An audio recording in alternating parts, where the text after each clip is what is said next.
The Saudi Capital Market Forum 2024. We are delighted to welcome you here for this iconic event. Please take your seats and we'll begin shortly.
Growth, opportunity, change.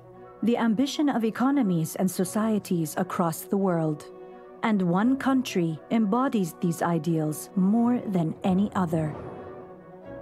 I wouldn't just say it's just the exchange. I think it's the vision within the Kingdom of Saudi Arabia that makes them unique in terms of the capital markets industry, takes that flag and is going to lead that charge.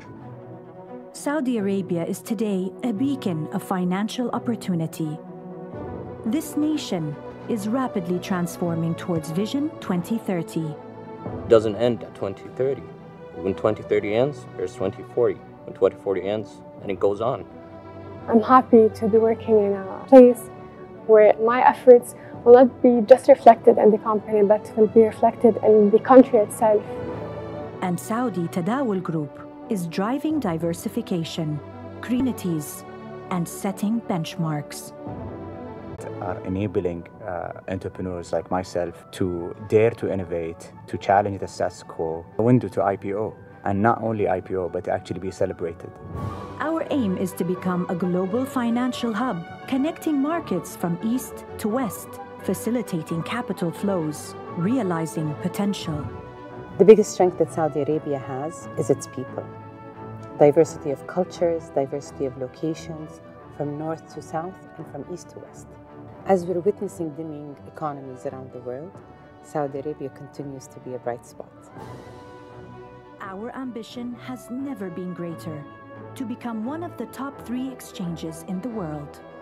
We are the exchange of ambition. The Saudi Capital Market Forum takes our ambition to the global stage to enable the transformation of the global financial ecosystem. The world is watching. We will demonstrate the true potential of powering growth.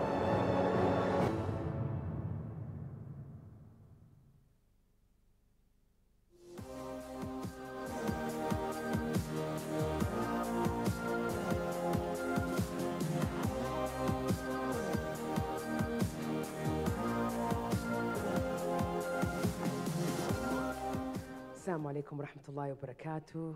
Good morning, Your Royal Highnesses, Your Excellencies, esteemed leaders from the world of business and finance, ladies and gentlemen. Hello and welcome to the Saudi Capital Market Forum 2024, held under the patronage of His Excellency Mohammed Al-Jadaan Minister. And now, ladies and gentlemen, to officially commence our proceedings, it gives me a great pleasure to welcome the Group Chairperson of Saudi Tadawul Group, Sarah Sahimi. Welcome, the stage is yours.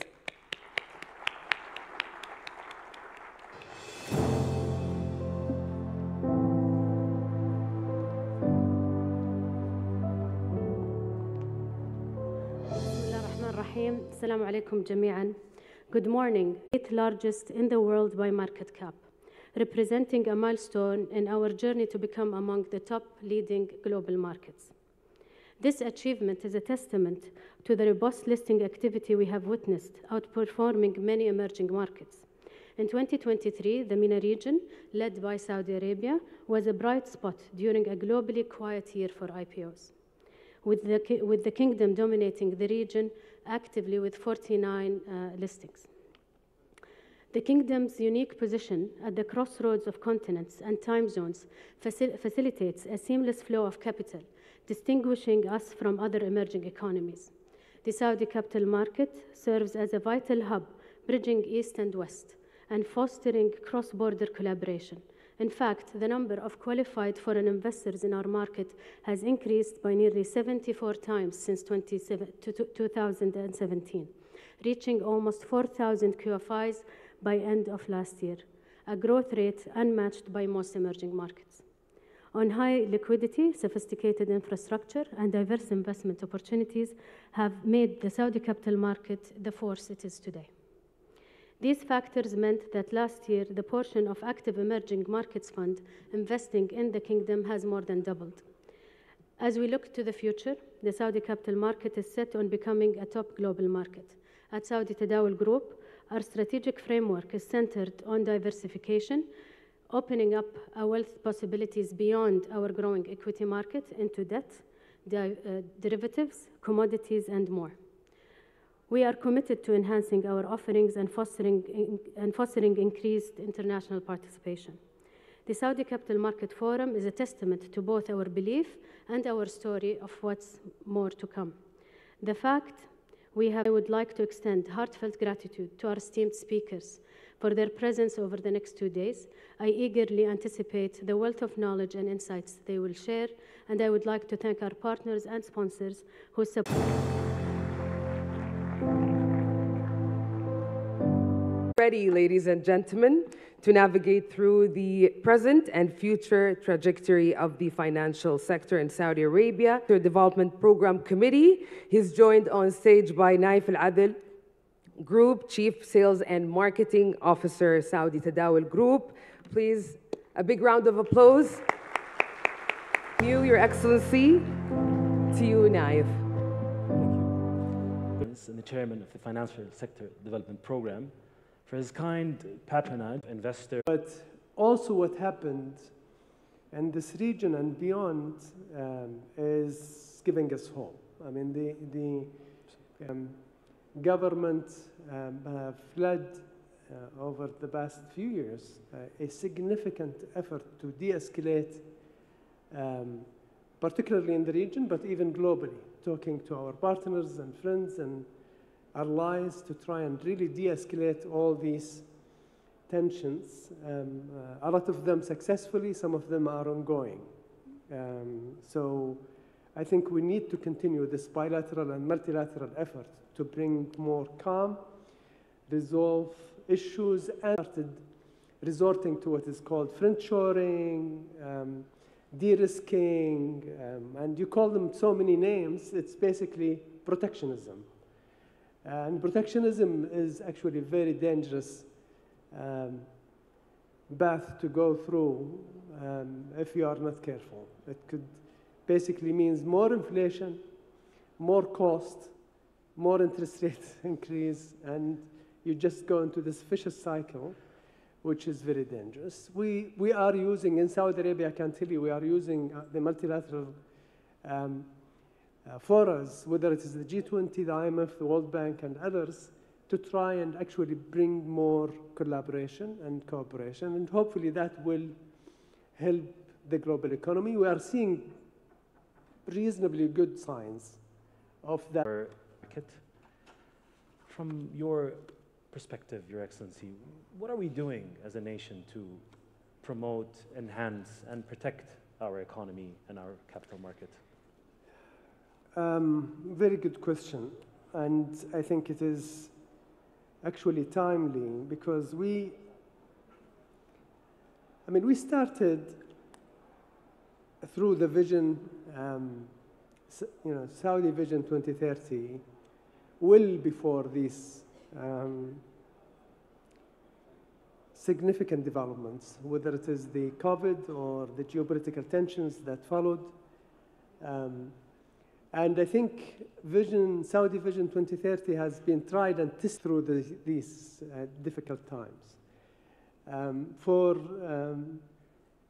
the Saudi colleagues who are here, they will know it, firsthand. But for our colleagues who are visiting Saudi, they may not know what really happened. But I can tell you, I think we were all very proud of how the country, including the government, responded to COVID.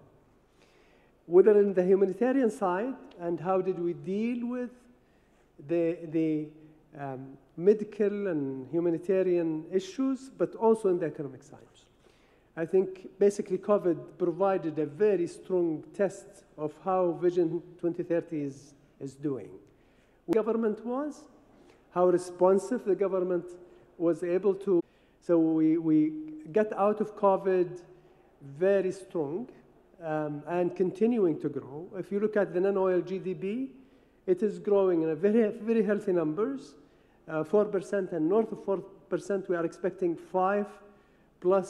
You need to actually include your private sector with you, include your resources, human resources with you into this budget deficit down from 15% to 2% or even less than that. That is how a country become more resilient and then be able to help even other countries. Let me try to gently drag you back to capital markets. And I know that investors we've done on the equity capital markets side, we've helped finance hundreds of companies from both government-owned to privately owned companies. What needs to happen there? I agree, by the way. I totally agree. I mean, we have, as Sarah mentioned earlier, we have one by the equity side. And you can't ignore the debt side in the equation. A vibrant, healthy economy. 3 elements to work together. First of all, you need a very strong regulatory framework to provide certainty, predictability for investors and issuers alike. And for that, I think His Excellency, I don't know where he is here, His Excellency Mohammed Al-Guwais is chairing a committee that is dedicated under the Financial Sector Development Program, dedicated actually to developing the debt capital market. So that's one. Friendly, issuer-friendly framework, not only just the regulatory framework, but framework, an ecosystem, which means you will need to make sure that you have advisory services, market participants who are able to provide services to issuers and investors at a reasonable pricing when it comes to what you can control within the government, i.e. trying to convince the Capital Market Authority to make the fees, etc., that is potentially may encourage investors and issuers to join more reasonable and more comparable, which they are. I mean, CMA even waived their fees on the debt side. And third, I think you need some of the basics like the yield curve. And for the yield curve to happen, you need the government, the sovereign yield curve, to be very clear in an extended period of time. And the government have actually done that, have worked over the last 5 years to make sure that there is a very clear yield curve over 1 year, 3 year, 5 year, and 10 year, and beyond that to 50 years, because it is the benchmark. Obviously, there are other enablers. We can talk about them, including the rating and the sovereign rating, and how you make sure that you don't also crowd out, as government, you don't crowd out the private sector and other issuers who want to tap the market by your own issuance. Yeah. And maybe this is a question that will help segue towards the panel on the greatest story of the 21st century. Your Excellency, there's a lot of competition when it comes to capital attraction, investment attraction from every single economy in the world. What can we do as a nation for us to further enhance our competitive advantage in that front? I would like first to recognize my colleague, His Excellency Khalid Al-Faleh, who is with us here, the Minister of Investment. And this is possibly a question that will be directed to him, so I will not intrude into that area because we will hear it, and I think he will be more clear, more elegant in explaining it than me, that we are competing in the global scene. We very clearly recognize that. And we very clearly know that investors have options. And we need to provide them with a value that will then entice them to come and invest in Saudi. What I can assure them is a few things. One is we have a very clear government alignment in terms of what needs to be done and how should we go about it. The government is very well aligned, and we talk to the private sector regularly, we talk to the investors regularly, we talk to other stakeholders in a very regular base to make sure that we are up to date in what are the expectations, up to date in what others are offering, and aligned internally in what needs to be done. So that I can assure them. Second, I can assure them that we have a very strong economy that have actually passed the test of multiple shocks over the last 7 years and has continuously, short of 2020, the COVID year, continuously has been growing in a very robust, strong way. Third, you have very strong rating level at A+, with actually an outlook that is either stable or positive. And you have a currency that is pegged to the dollar, so that is de-risking the currency exchange risk.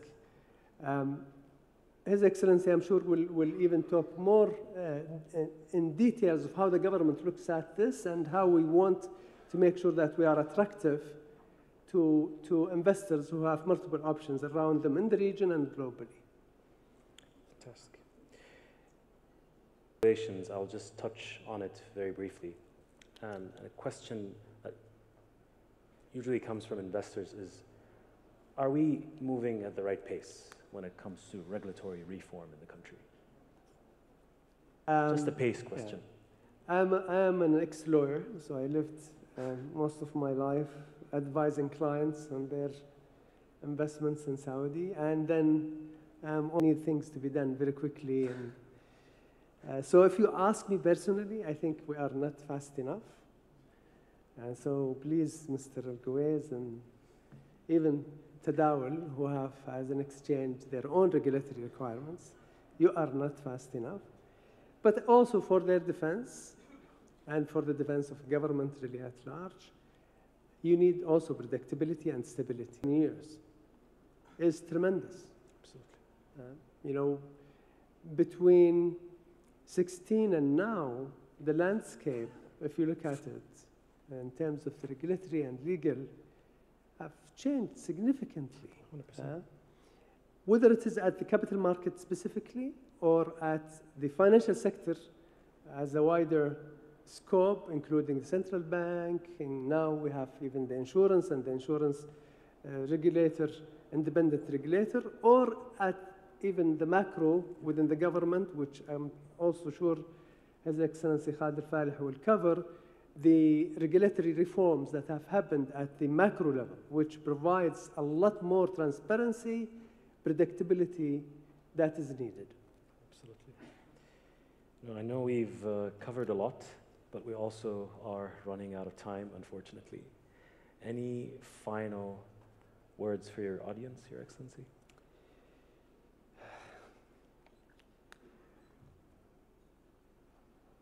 I would say, first of all, really thank you for being here. Thank you for your interest, and I will avoid, regularly used phrases of "we are open for business" and "you are welcome to come." And, I would say a few things. One is this is a very young country that has promised a transformation 7 years ago and is now showing it. And showing it actually in this room. Showing success, showing delivery, showing commitment during good and rough times, and will continue. Will continue until 2030, and will continue beyond 2030, a journey that we want to share with the world, and we want to help bring stability to the world and bring business and investment opportunities to the world. We are committed, we are very serious about it, and we will not blink. And on the geopolitical side, we are committed to de-escalating. Saudi have shown very clearly their commitment to peace and stability, and will continue to press on that, working with our friends and allies. On the financial sector, specifically, and I know we have 10 seconds to go, we are committed. I mean, we have a financial sector development program that actually brings together a very sensitive group of participants. You have 2 independent regulators who we cannot really tell them what they need or should do. And then we have another regulator who's joining, a third regulator who's joining. And basically, the Ministry of Finance, the Ministry of Investment, and the Ministry of Economy, who are really providing these 3 regulators the pulse of what really needs to be done, what the economy needs, and what the investors need, and just making sure that we are coordinated, we are aligned. This is a very strong position to be in. Having this coordinated approach to the financial sector, I think, is a very good plus, and investors should be happy about it. Thank you very much. Thank you, Your Excellency. We're very excited to the future of this nation. Thank you very much. Thank you.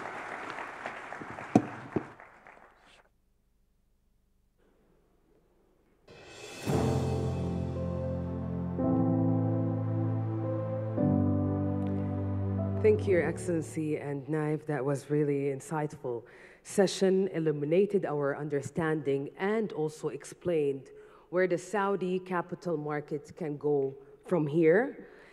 One takeaway from this session, the Saudi capital market is set on becoming a top global market with the right pace and the right strategic framework that is centered on diversification, opening up wealth of possibilities beyond the growing equity market into debt and commodities, derivatives, and more. And next, ladies and gentlemen, we're gonna explore the narratives, strategies, and insights that are actually shaping what promises to be the most compelling success story of the 21st century. Seeking inspiration, knowledge, and insights from our distinguished speakers. We're going to be joined by the Minister of Investment, His Excellency Engineer Khalid Al-Faleh, and the Minister of Economy and Planning, His Excellency Faisal Al-Brahim, and the Vice Chairman of the Board of Directors, Saudi National Development Fund, His Excellency Mohammed Al-Tuwajri. Moderating this session, my esteemed colleague Nadine Hani, Senior Business News presenter at Al Arabiya News Channel. So, Lady Hani, welcome to the stage.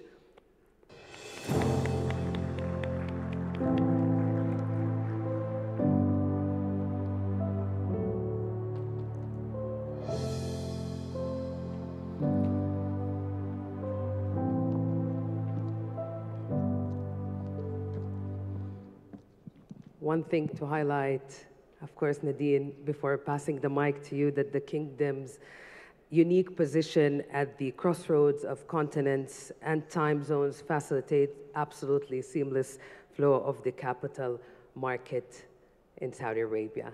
To you, Nadine, the stage is yours. Thank you, Wiam. Your Royal Highnesses, Your Excellencies, ladies and gentlemen, distinguished guests, good morning. Welcome and thank you for joining us at the Saudi Capital Markets Forum 2024, which convenes this year under the theme Powering Growth, where capital growth connects. And Al-Arabiya business these days, and it is such a pleasure to be here with you in Riyadh to moderate this session. This panel is titled Crafting the Greatest Success Story of the 21st Century. This is how the Crown Prince of Saudi Arabia described the importance of the financial sector, the capital markets, Tadawul, and the regulators, CMA, in terms of realizing the success of the nation. It's going to impact the vibrancy of the economy and society and all of this, all of the underpinnings of Vision 2030. I think the story of Vision 2030 is truly reverberating around the world. I mean, a century, it may sound an example from investors in particular. We just came from Davos a couple of weeks ago, and I can tell you Saudi Arabia was the story of the World Economic Forum 2024. 2023 was also. The unfortunate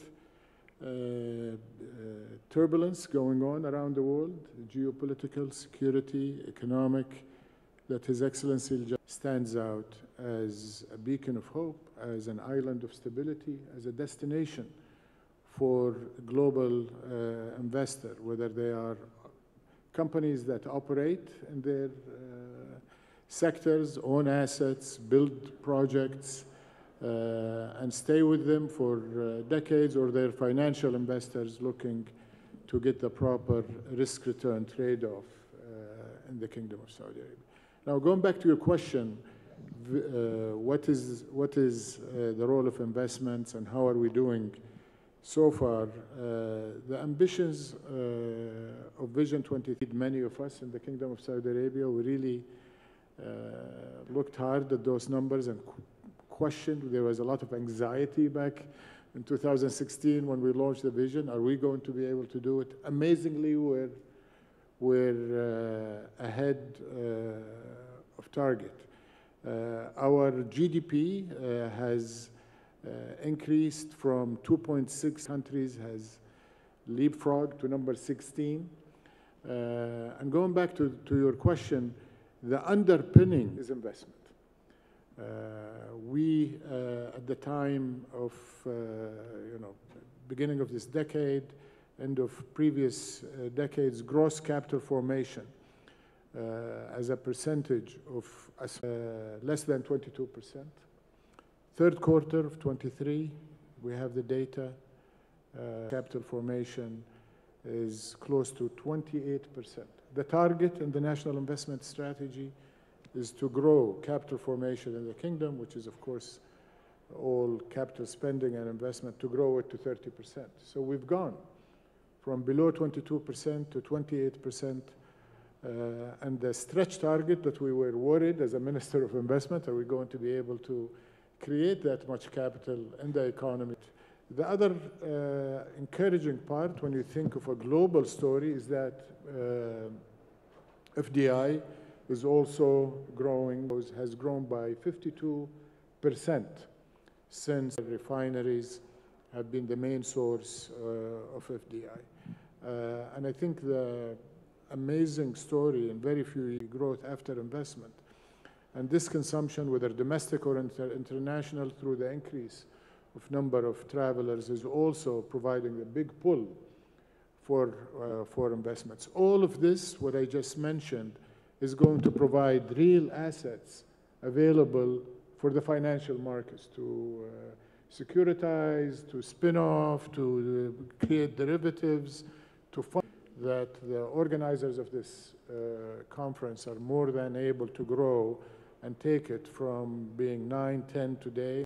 We will definitely discuss the role of the capital markets in helping achieve those targets. But when we talk about the economy and the components that are recording growth, we have to ask His Excellency Minister Al-Brahim about the non-oil GDP specifically. When we look at last year's figures, of course, the oil GDP had a sharp contraction as a result of the production. Why we're seeing this growth?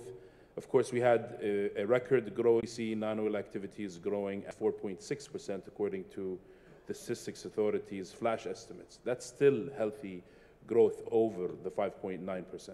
And I think the reason is, among many things, this century, an investment in the kingdom, and the foundation is going to be our SMEs, which we will pay attention to. Can you very quickly tell us about the privatization and PPPs? In dollars, something it's much higher. Okay, first of all, globally, there are, as securitizing our real estate deal flow that is taking place in the kingdom, and some of it is by the PIF, is going to offer a huge volume of capital that will go into the capital markets. Some of it through debt capital markets that was addressed by His Excellency Al-Jad'an, and some of it will go through other avenues. The privatization program has taken time to mature. It has, and His Excellency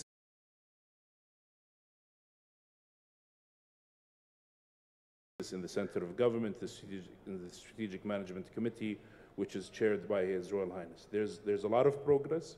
Tourism, for example, achieved their targets, their 2030 targets, and up them to 150 million visitors by 2030. And its contribution to the economy also are long lead ones that require more capability building, more long-term view, and more investment that we're adamant to make sure they contribute. Speaking of the sectors that we want to see more growth in, you mentioned Tourism Plus, composed of many, I'd say, segments or components.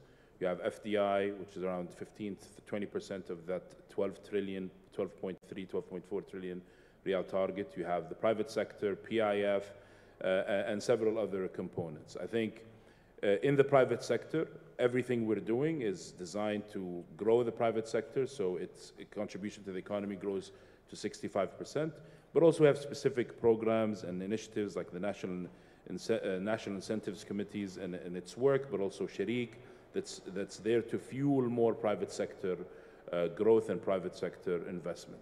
We also have FDI and the programs that His Excellency mentioned on attracting growth in FDI. And also in general, I mean, there's two ways to fund it. Either it's the gross national savings or net capital inflows. And when it comes to savings, we believe with the added contribution and activity from and DCM light on the source of capital, local versus foreign, because so far there has been a heavy reliance on local capital, and of course foreign is going to cost more. So at what point will you make that transition? Actually, direct offshore lending has been increasing quite fast, at 30% per annum over His Excellency Ibrahim just now. I think as we north of 50%, and obviously we have to crawl before we walk, before we run. Taking this on as his tasks, and he will get us to a decent percent. Will help the kingdom also become the financial hub for the region. Ultimately, of the Saudi Capital Market Authority stage, he's joined also by Konstantin Kotsias, Bloomberg European Director. Please, a round of applause for His Excellency and the moderator of this session, Konstantin Kotsias, Bloomberg European Director. Great to see you again.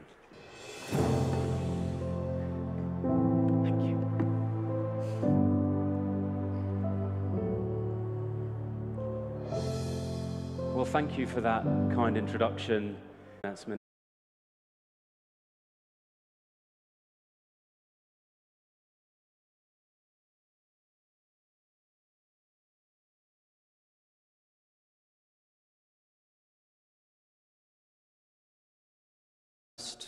and the very recent future, and then maybe we can take a little bit of a step back to talk about the longer-term perspective. If we define the recent past as the last year, His Excellency, the Minister of Finance, set the stage globally and of locally listed businesses up to the last third quarter of last year, because full year financials have not been completely issued yet. We see profitability was down by something like 26%, even if we exclude to pickup in investor sentiment, and as a result in index levels and performance levels. And this was mostly weighted around the last quarter of last year, Q4 of last year. And so if one tries to decompose this, obviously there's a certain aspect of this is that prices and capital market movements are rather forward-looking rather than backward-looking. So this is a reflection, our belief, of two things. One is a global sentiment on possibly more dovish position in terms of interest rates and future interest rate positions. But I think more locally, this is a reflection of an expectation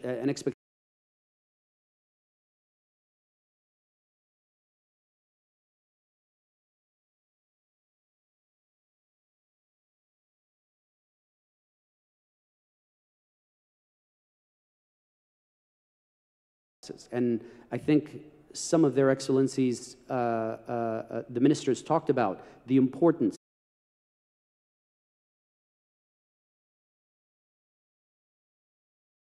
folds from where it is today. Now that is a significant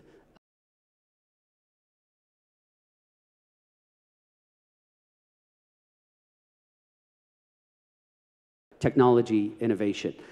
Interestingly, the biggest sector in venture capital was fintech, or financial technology. And this leads to the last and final point, because on fintech, we are both a provider of financing via the capital market and other vehicles, but we are also to see market forces work and to see companies take up the mantle of sustainability and sustainability reporting completely at their own volition. This is because factors are working, and so investors are reacting to this. And I need to stress, not one single regulation has been passed. Best reaction is when reaction is a result of market forces. And today, the sustainability reporting, the numbers are growing rapidly, only in the last year from roughly about 30 companies to maybe around 60 companies, so they almost doubled. However, I think we are fast approaching a period where the market, both investors and issuers alike, are asking us for a degree of standardization. And I think there is a joint effort between ourselves, our colleagues in Tadawul, and our colleagues in the Ministry of Economy, is to create what we call a local taxonomy for sustainability reporting. Because the importance of this local taxonomy is we need to take into account not only what international investors look at and believe when they think about and talk about sustainability, but we also need to reflect what local investors think about when they talk about sustainability. And what we've discovered is they talk about very, very different things. International investors look at environmental, whereas local investors look at things like the localization of your labor force as a key factor of sustainability. And we need to create a common taxonomy that reflects a common understanding, which we can then gradually apply and decide whether this should get other market and our way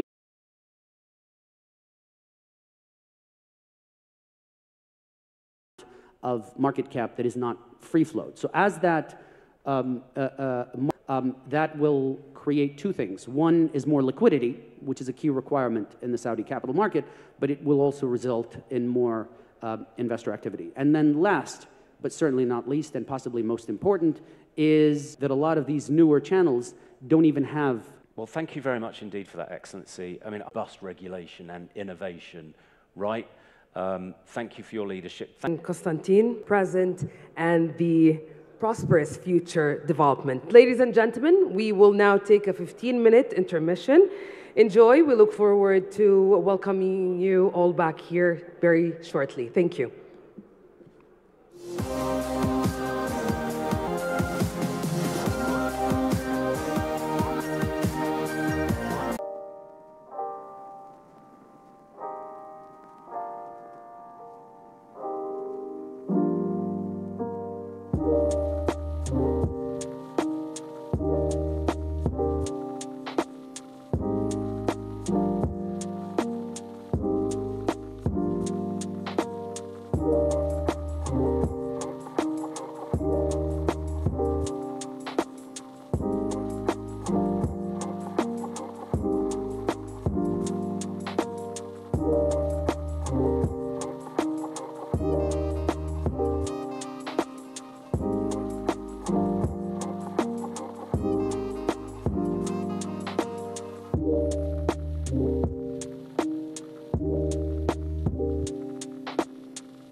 Welcome back, ladies and gentlemen. So now we're going to commence a series of insightful discussions with key entities, key officials for big entities from Aramco, NEOM, and CAFT. Together, we're set to explore the limitless and boundless potentials and best practices as well in the realms of finance, innovation, and investment. So to start, please join me in welcoming Aramco Executive Vice President and Chief Financial Officer, Mr. Ziad Al-Marshad, moderating this session, Vonnie Queen, Bloomberg First Word Anchor. Welcome, both of you. The stage is yours, and I pass the mic to Vonnie.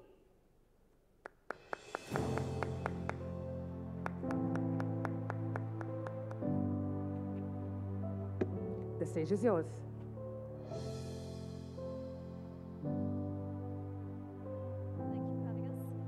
Thank you to Ziad Al-Marshad as well for joining us for this interview. Excited to get going. So Ziad, the official position right now of Aramco is that it's up to the government to decide on any share sale, whether there is going to be another stake sold. Reports, including from Bloomberg, suggest that there might be a $20 billion share sale. Can you comment on that? Are you prepared if the special shareholder wants to go ahead with this? Well, I mean, I can't comment on the decision because it's not our decision, since it would be a sale of existing government shares. In terms of being on non-deal roadshows anyway, and so it wouldn't be a big deal. If you were to do it on an international exchange, there would need to be some more transparency. Are you ready for that? Assuming this happens at some point, even if not immediately. Well, again, the location of such listing would be up to the government, so that would be a better question for the owner of these shares. Absolutely. Are there internal preparations ongoing? Internal preparations in terms of what? In terms of getting any information ready that you might need to have out there were this to go ahead pretty imminently. I mean, no, but we're at a time when we're closing 2023, we're getting ready to report on our annual results. So I wouldn't say that's preparation for anything of that sort, but we're busy closing the year right now. Okay. Let's talk a little bit about the dividend and the special dividend. Obviously, production is down a little bit. Prices aren't really moving. We're in a bit of a $10 range right now, not even, a little bit less than that. What is the outlook for the dividend? So we have a couple of components to dividends. We have a base dividend that is targeted to be sustainable and progressive, which means it increases over the years. We upped it by 4% last year from $75 billion to $78 billion. We'll make a decision now what we want to do with the base dividend this year after the discussions and decision by the board. That provides comfort to investors on the downside, because we've demonstrated since the IPO that we were able to deliver on the sustainable part, including through the pandemic. And we demonstrated that we our ability to increase that last year to $78 billion. We also introduced a component that shares the upside, which is a performance-linked dividend. The board decided to combine the performance of years 22 and 23 because of the stellar performance in 22. That resulted in additional payments in 2023, Q3 and Q4 of about a little less than $20 billion. We are now done with the years 22, 23 with the performance, so we will be announcing early March with our results how much the performance-linked dividend amounts to, and that will be distributed over 4 quarters of 2024. So overall, comfort on the downside, sharing the upside, and a massive increase in dividends. Should we or investors anticipate a multiple percentage point increase when we hear from you in the next couple of weeks? Nice try of asking, but we'll announce it with the results on March 10th. Well, you look happy, so that might be a signal. Now, what about selling bonds? So would you consider selling bonds to support a dividend? Bonds, yes, we would consider selling bonds, but not to support the dividends.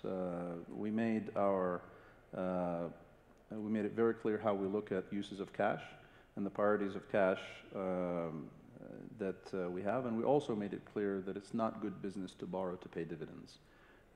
We make base dividend decisions based on what we think we can sustain going forward. Our performance-linked dividend is based on free cash flow and not operating cash flow, which means that we're prioritizing growth over the performance-linked dividend. And we've made it very clear to the market that we make the dividend decisions based on how comfortable we are funding the capital program, because we are extremely fiscally disciplined when it comes to these opportunities. And so the last thing we want is to risk our ability to fund these opportunities. In terms of bonds, yes, we've been active in the past. There was a period of inactivity because the markets were not stable. Now the markets are becoming more stable, so you can expect us to be active in the bond market. Can you give us a time frame for that and what kind of bonds you're looking at? So we're always prioritizing longer term over short term. The time frame I don't want to give you exactly, but it's not very far away. So it would be in 2024? Likely.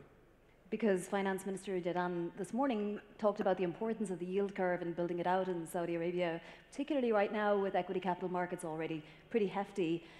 Do you consider that to be part of Aramco's brief to help with this yield curve build out? So we already have a yield curve for Aramco. We have bonds going out as far as 2073. So we have 50-year bonds out there. We have 30-year bonds out there. We have 10-year bonds and so on. Overall, we're looking at the company, and we're looking at many objectives for that program, not least of which is flattening our debt maturity schedule, which is why we're prioritizing kind of mid to long-term bonds.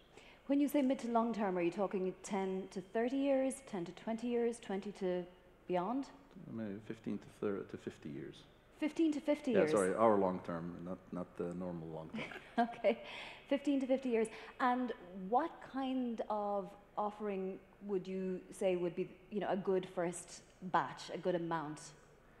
I'll leave that to when we actually announce, but if you've seen our balance sheet at the end of the third quarter, it's not, we don't have an imminent use for cash. What we're trying to do is optimize our capital structure. Overall, we're in a significant net cash position. What we're trying to do is get to a more optimum capital structure, which means considerable more debt, but we look at this over the cycle and not just year by year.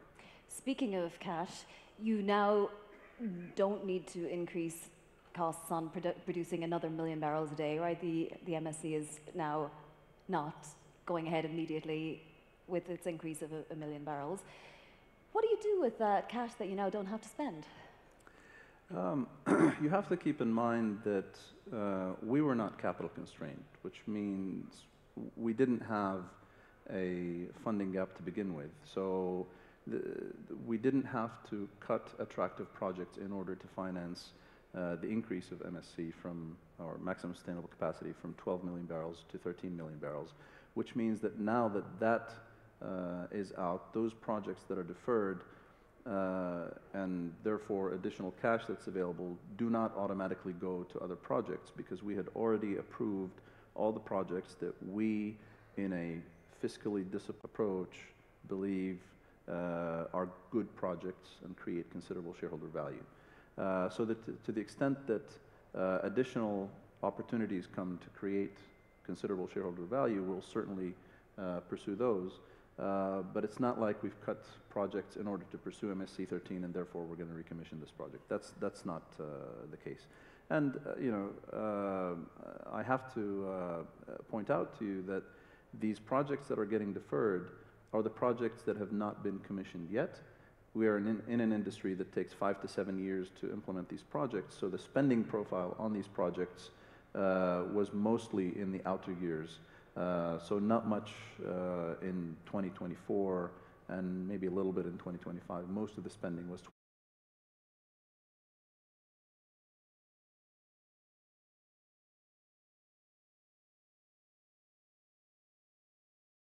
the base dividend, which is now which was increased last year from $75 billion to $78 billion.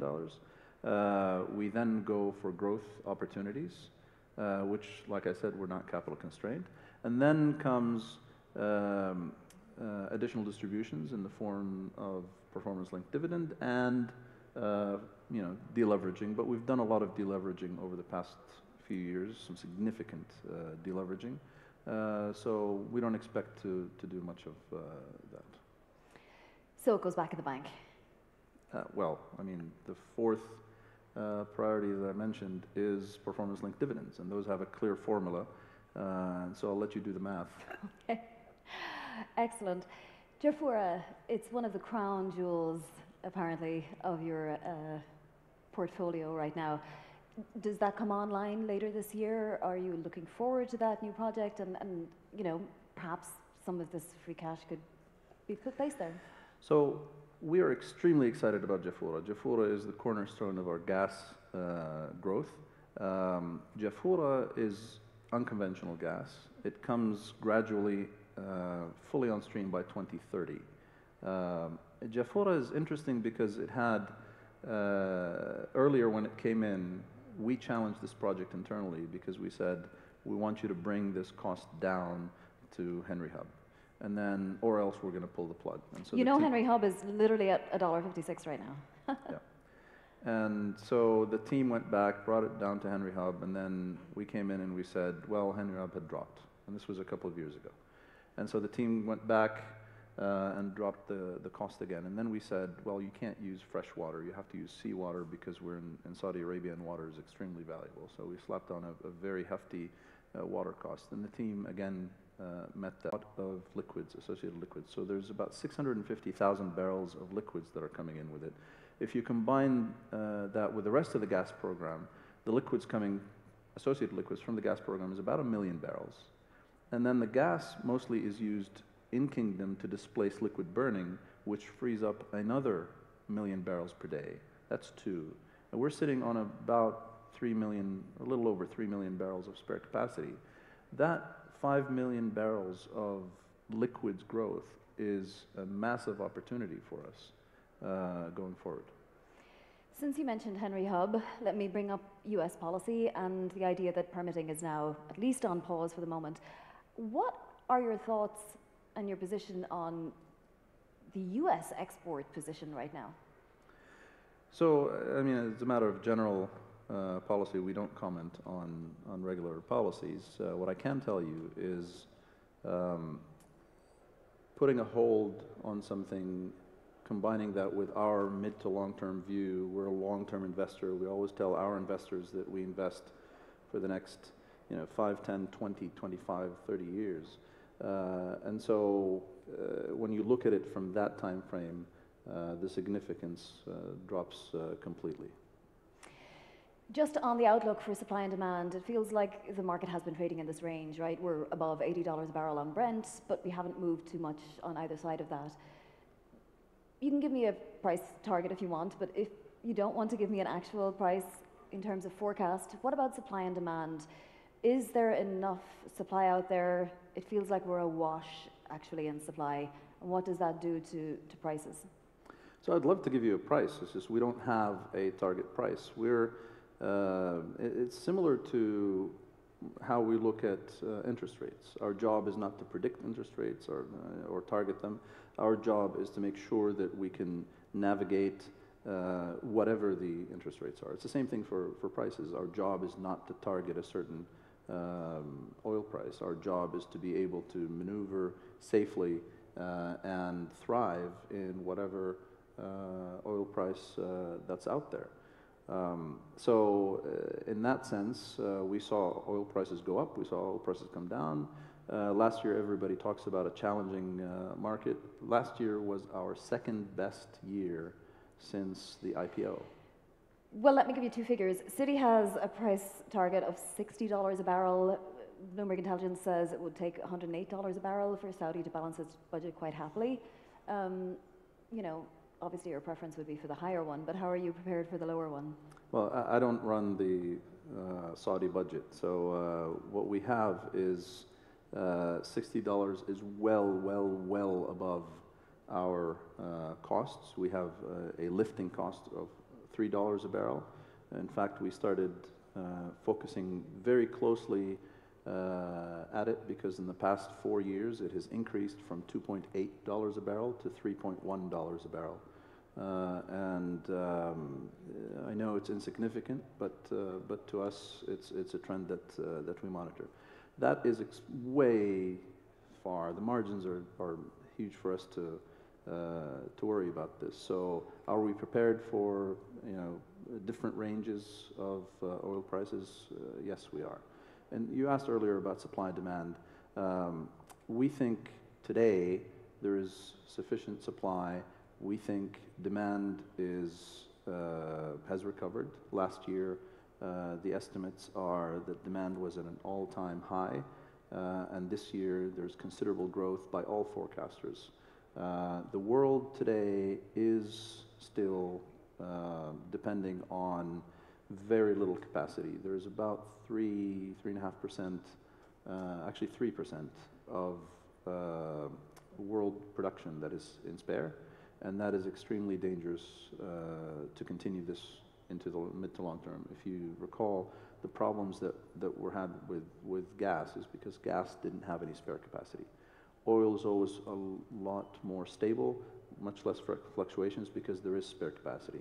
Well, the world is now down to 3% spare capacity. Let me get this right. Are you saying we're at dangerous levels of spare capacity? What I am saying is natural decline is, call it 6%. On 103 million barrels, that's over 6 million barrels per day of capacity that is lost every year that has to be replaced. So that is a Saudi Arabia every 2 years. And if it's a Saudi Arabia every 2 years, we have to ask, where is this coming from? It may not happen, the problem may not happen this year, next year, but if there isn't significant investment in supply, it'll eventually be there. We'll get there. We've run out of time. We ran out of time a couple of minutes ago, so I would like to thank everybody for their patience and also for this wonderful conversation. Thank you very much, Ziad Al-Murshid. Thank you for having me.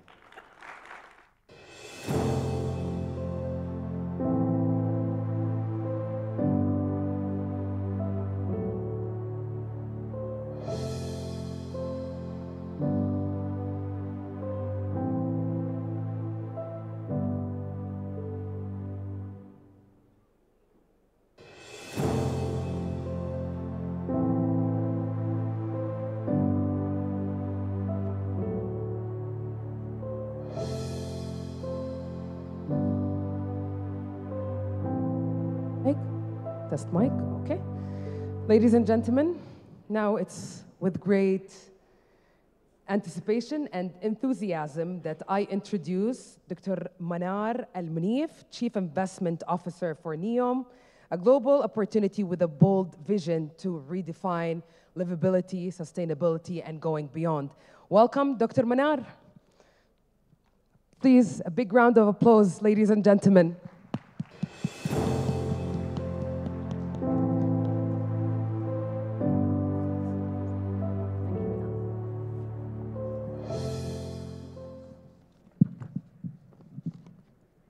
So, as mentioned, NEOM is an ambitious project. It is actually the largest giga project in Saudi and even the world, if you correct me. So, how do you aim to leverage the volume and the equality of investments to support the realization of Vision 2030 goals, Dr. Manar, in NEOM? First of all, good afternoon, and thank you so much for having me here with you today in such a great conference where all of the global capital are actually focusing on Saudi Arabia and our local capital as well as working on, finding solutions in which we can continue this journey. And it's always a pleasure to be with you here today. Same here. When we look at NEOM is not arguably, it is the largest project globally, across the globe. You don't hear of a project of the size or magnitude of what we're trying to do. And just let's focus on what NEOM is all about. It's actually a major core pillar of realizing Vision 2030. And if you focus on what is Vision 2030, it's about doing three things. The first one is diversifying the economy, improving the quality of life, and equally creating jobs.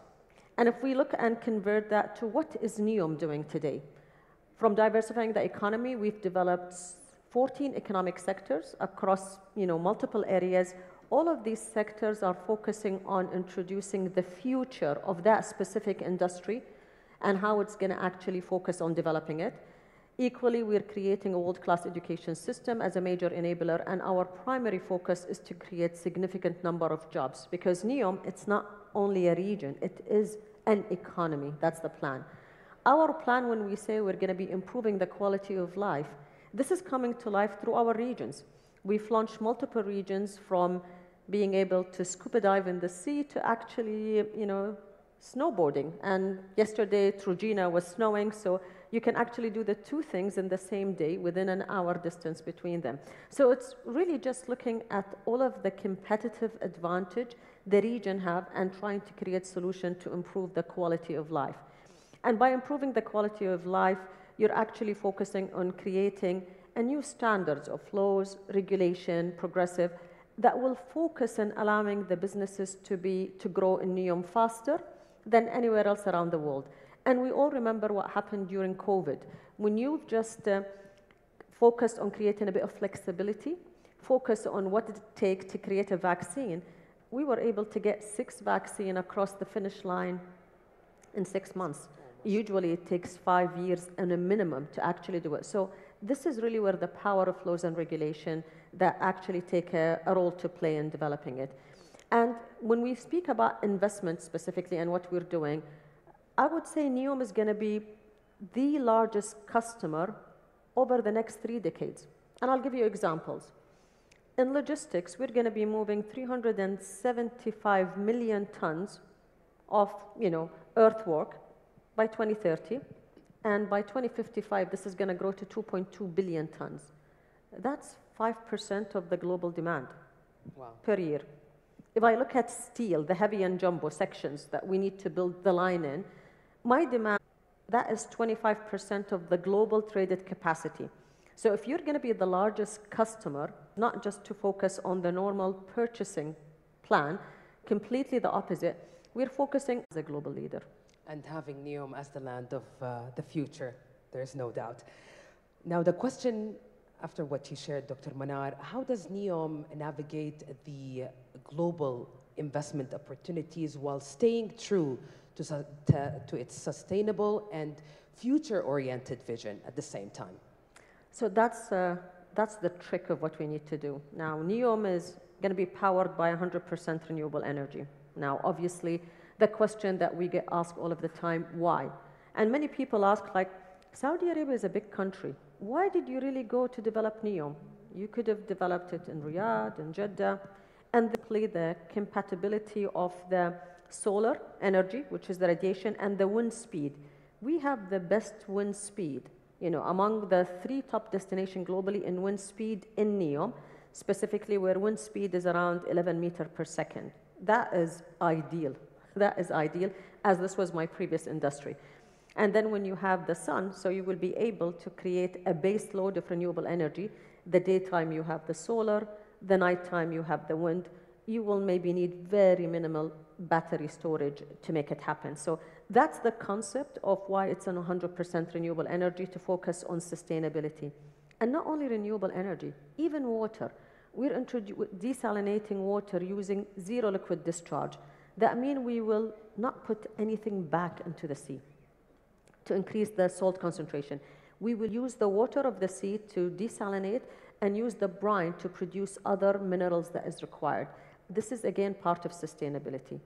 And when you speak about ESG, which is the primary focus of sustainability, frankly honest, the Fortune 500 around the world have just barely scratched the surface. So, how are you compliant with ESG? When you have a strategy that focuses on ESG, and primarily the strategy we're going to focus on sustainability, introducing renewable energy in our plants to make sure we're introducing more efficient ways, like putting the lights at night off, automatic movement, printers and so on. These are more about the E part of how are we implementing sustainability. Then there is the E part, which is the environmental. Then the S part, which is about the social practices of what we're trying to do. And everyone around the world, surprisingly, during COVID, just increased in their ESG ranking because they interpreted the S part about creating employment opportunities for women. But it's not only about that. Yeah. That's where you see the spike that happened. It's primarily about creating the right quality of life, which is what Vision 2030 is speaking about. To everyone. Exactly. Equality.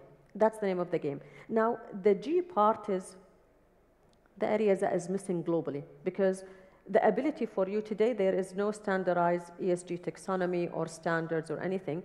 In NEOM, what we're saying to the globe, that we will use NEOM platform as a new destination to be able to create together ESG taxonomy, ESG standard, ESG ranking and evaluation. We'll work with our partners. We're doing the E, so you're going to come to an environment, 100% renewable energy. We're coming to an environment where the social infrastructure is focusing on people and bringing time back to people. That's the whole concept of the line.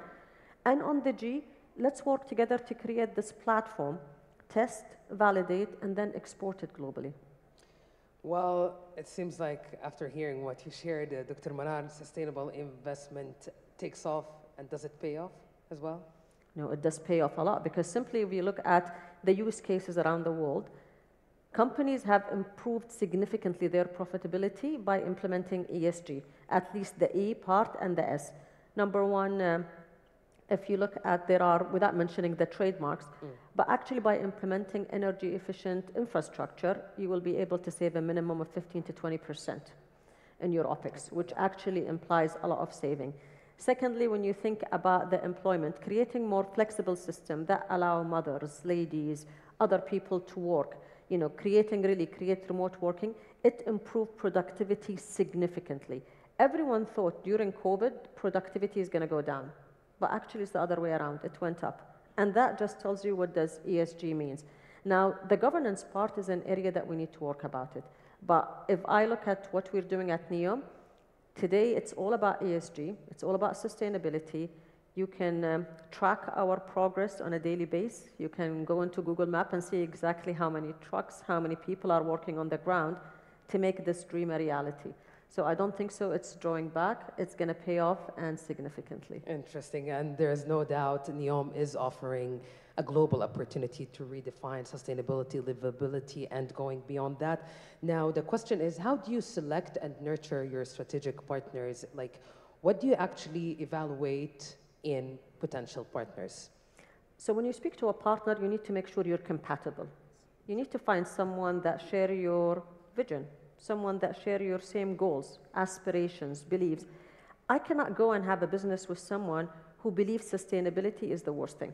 because there is no grounds for us to talk. There is no grounds to grow. You don't speak the same language. Exactly. So you need someone who speaks the same, think the same way, someone who's ambitious, someone who really believes in the same principle that NEOM is all about, and someone who's not afraid of a challenge and really want to make something good and create something new for the world. That's the right partners we're speaking to. And again, when you look at the opportunities that NEOM offer, everyone is excited around the world about NEOM, from kids, literally kids in kindergarten, to my grandfather, everyone. All generations. Exactly, and that's really what makes the beauty of what you're trying to do. Now, being the largest customer in the world, you will be able to actually drive investment in a sustainable way and find the right people who share the same values and same ambitions as you do. We have some investors here in the room with us, with a remarkable audience. What message do you want to leave these investors with? I think so when you look at NEOM, NEOM is a region in Saudi Arabia that was not created just for Saudi Arabia. We've understood the global challenges around the world. Everyone is speaking about carbon dioxide emission increasing daily. Everyone is speaking about shortage of food. We consume food faster than the time it takes us to grow it. We speak about water challenges and so on. But Saudi Arabia was the only country globally that said, I'm no longer going to speak about the challenges, but I'm going to speak and introduce a solution that will bring time back to people, a solution that will improve the quality of life, a solution that will really be the focal point of what Saudi Arabia is about for many generations to come. And the proof is exactly in what we're doing today. All of the designs and the concepts that we're doing is primarily focusing on these aspects exactly. The design of the line example, it's a 170 kilometer that will host 9 million population. Now it's going to be developed on a 36 square kilometers. If you want to host the 9 million population in any normal city, you're going to be looking at 1,600 square kilometer. If you think from sustainability, the amount of energy to go to 1,600, the utility, the connection, if you're able to do all of that in 36 kilometers, isn't that efficiency? Absolutely. Isn't that sustainability? The ability for you to go from one point to the other in 5 minutes. Just think of your life. For me to come here today, it took me 45 minutes. And I just live 12 miles down. 45 minutes. If you were able to, in 5 minutes, how is that going to change your life? Drastically. So that's what NEOM is all about. And I encourage everyone, if you're a dreamer, if you're a doer, if you really want to make a difference, NEOM is the right place. We have a lot of opportunities, and it's my job to make sure we create a win-win situation for you and for Saudi Arabia. So we're welcoming all of you to join us. Amazing. And exciting news, absolutely. It is an ambitious undertaking, and it's taking shape right now as we speak, Dr. Marar. Do you have anything to add here? Because we have come to the end of our session. Thank you for the opportunity, but for anyone that is interested in NEOM, our doors are open. Please make sure you speak to us, be in touch. We need everyone's help to make this vision a reality. So please join us. Thank you. It has been my pleasure, Dr. Manar, navigating this conversation. Your role as a visionary, doer, and dreamer who's actually leading investments and partnerships to shape the land of the future. NEOM is truly inspiring. So thank you so much for your time and participation. Thank you for having me. Thank you.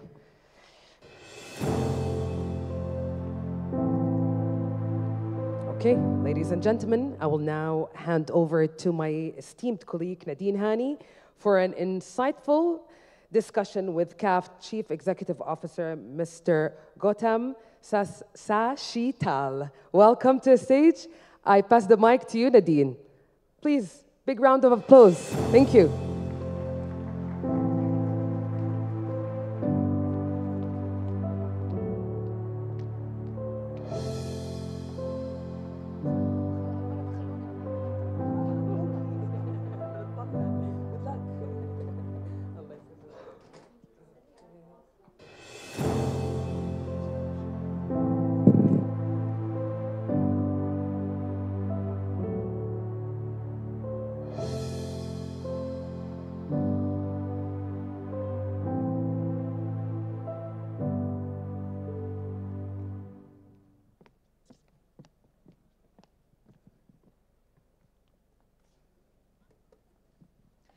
Thank you to Biam, and good afternoon, and welcome to this session, which focuses on the King Abdullah Financial District. We will discuss the center's role in helping realize the Vision 2030 programs, reflect on what has been done, and outline its future plans. Please join me in welcoming Mr. Gautam Sashital, the CEO of King Abdullah Financial District, who will tell us more. Good afternoon. Thank you for joining us. Good afternoon, Nadine. It's good to be here, and it's good to see everyone here at CAFT. Exactly. And this must be very important for you. So let's start by explaining to our audience what is the vision of CAFT. Excellent. Before I start with the vision of CAFT, let's look at urbanization. So today, 50% of the world's population lives in urban centers, and that will go up to about 70% by the year 2050. Now, urbanization comes with its disadvantages. You're talking about inefficient use of resources, infrastructure issues, transportation, degradation of climate, et cetera, There's a huge amount of issues that come with it. And there's a reason why I'm telling you this. The second thing that I would say is talk a bit about sustainability. Now, everyone's talking about the journey towards where we are today to the last COP28, for example, was you had the Brundtland Commission in '87 first talk about sustainable development. That's very relevant to urban centers. And then you had the Paris Climate Accord in 2015, and you had the UN Global Compact and the SDGs in 2010. And now, of course, in COP28 in the UAE recently, the conversation was around climate change and for it not to go above 1.5 degrees centigrade. Where does CAFT play in all of this? So CAFT is not only a business district, not only a financial district, but it is an urban center, a city within a city. So really what we're looking at doing is transforming the way people live and work. And we'll talk a bit more about that. So we're talking about smart, sustainable, everything we do has sustainability at its core. It's about urban transformation. We cannot discuss that without going back to Vision 2030, because the vision programs, I would say CAFT is at the intersection of many of those programs. One of them is the quality of life. One of them is the development of the financial sector. So could you explain to us, how does CAFT support Vision 2030? So you've just touched on everything that I wanted to say. Say, for example, primarily we are a business district. We could have anywhere between 50 to 80,000 people living in this district. So what we're doing is really bringing in the FDI, supporting the various initiatives of Vision 2030 to actually transform Saudi Arabia and its business ecosystem. Saudi Arabia is at that cusp of massive transformation, and CAFT will be a small part of that, creating these jobs, adding to the non-oil sector growth, for example, the sort of increase that we're seeing with the regional headquarters moving in over here, the international companies moving into the district, et cetera, et cetera. Quality of life, as I said earlier, is about sustainability. It's about smart. It's about 24/7, and it's about creating a 10-minute city. And if I could just talk about one line each on all of this. So when we talk about sustainability here, we've had the advantage of having infrastructure that's relatively new, which means we can use technology in order to enable smarter living and working. So we're embedding a huge amount of technology into the district. And you're talking about smart parking, smart building management, smart security, smart utilization of utilities, for example. We're putting all of these as native into CAFT. The second thing that I'd say is what we're building, or what we've got built already. Today, CAFT is one of the largest districts in the world that has Platinum LEED Neighborhood District certification, Stage 2 certification.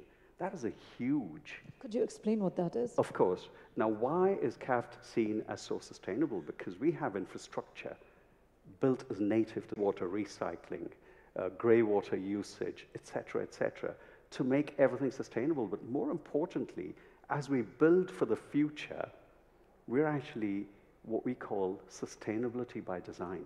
We will embed sustainability, whether it's technology, whether it's in the material we use, whether it's how we build, all of that will be built into what CAFT does going forward.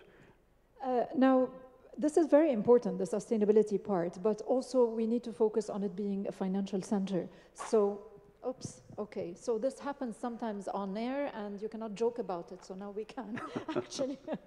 So basically when we talk about CAFT, we have to talk about it as a financial center. Having said that, it's been around for some time, but it was acquired by PIF. So my question is, what were the changes that happened since the acquisition by PIF? We have fit-outs happening within towers. So it gives you an idea of what is happening. Our office space, over 80% of that office space is occupied. Now, all of this happens because PIF is our shareholder. We have the capability, the capital. You talked about 80% occupancy. Could you explain to us what are the sectors that are represented among your tenant base right now, and what are the sectors that you want to attract next? So first of all, I wouldn't say we're 80% occupied, but we've leased a lot of our space coming. Now, you mentioned that we're a financial district. Yes, we have the financial powerhouses as part of our ecosystem. So you've got the banks, you've got PIF, you've got Capital Market Authority that'll come, Tadawul Real Estate is here. So we've got that core, but in addition to that, we're a very diverse business district. So we have all sectors, legal firms, consultancy firms. We have regional headquarters like 5. As someone described to me last week, he said, I came into CAFT and I sat down in a coffee shop and I conducted all my meetings in CAFT. So imagine a scenario when the metro opens. You come in from the airport into CAFT. You can do all of your business over here. You don't need to leave this district. When will that happen, by the way? It'll happen. It'll happen. Okay.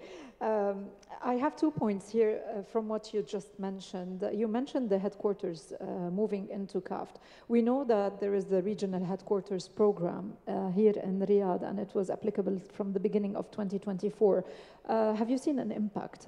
Can you tell us a little bit more about companies setting up their headquarters here in CAFT? Absolutely. There is a huge positive impact of that, and several companies have already set up over here. I'll give you one example. Pfizer, for instance, the pharma company, is already here, and there's several like Pfizer who are already here in this district. But I have to de-emphasize a bit of the office-only scenario, because we talked about urban transformation.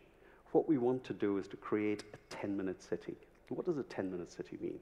It means you can work here, you can live here, you can eat here, you can be entertained here, you can do all your shopping here. So what we're doing is everything that you need within this city is available within 10 minutes of your work or home. I work here, I live here. I've been living here for the last 2 years, and I've seen the transformation myself. Just let us elaborate on that. So are you actively looking for some sectors to be represented? Because when you say that you want to service the companies that are setting up here in CAFT, so are you actively looking at other sectors to be present here as well in CAFT? Absolutely, and one of the advantages we have here at CAFT, which a lot of business districts or financial districts don't have, is the ownership. We own a majority of the real estate here, which allows us to zone, which allows us to choose what sectors, where they go, and so on. So that is very active in any leasing that we do, actually. The same thing applies to retail, for instance. We can zone it, we can distribute it, and we get the right mix at different price points, for instance. That's what we're doing. And what are your priorities right now among all those sectors? So I wouldn't define any particular priority. For us, it's really about being able to create the space that regional headquarters want and to bring in the regional and international powerhouses into CAFT and to create that defining business ecosystem, as I said. I think the elephant in the room is the price of commercial real estate. I mean, when people want to move into Riyadh today, they are faced by the problem of the price of real estate, whether on the housing level or on the commercial level. So could you explain to us a little bit, first of all, are you giving incentives, number one? Second of all, how is the price of leasing been affected by this, what's going on in the real estate market? Correct. So talking about incentives first, the regional headquarters program does give incentives. the Ministry of Investments are the right persons to talk to that. But I think this is on the tax side, right? Yeah. A range of incentives. Now, let's look then at the office space and what's happened. It's gone up, I believe, by about 7% between 22 and 23. And yes, there is a shortage of grade A and grade B offices, because we know that both grade A and grade B offices are over 99% occupied. So really, it's incumbent on us to actually create the office spaces that are needed. Now, obviously, part of this will be in our future developments, but really, therefore, it's important for us to be pick and choose. We need to ensure that we remain competitive, not just from a Riyadh point of view, but from a regional and international point of view as well.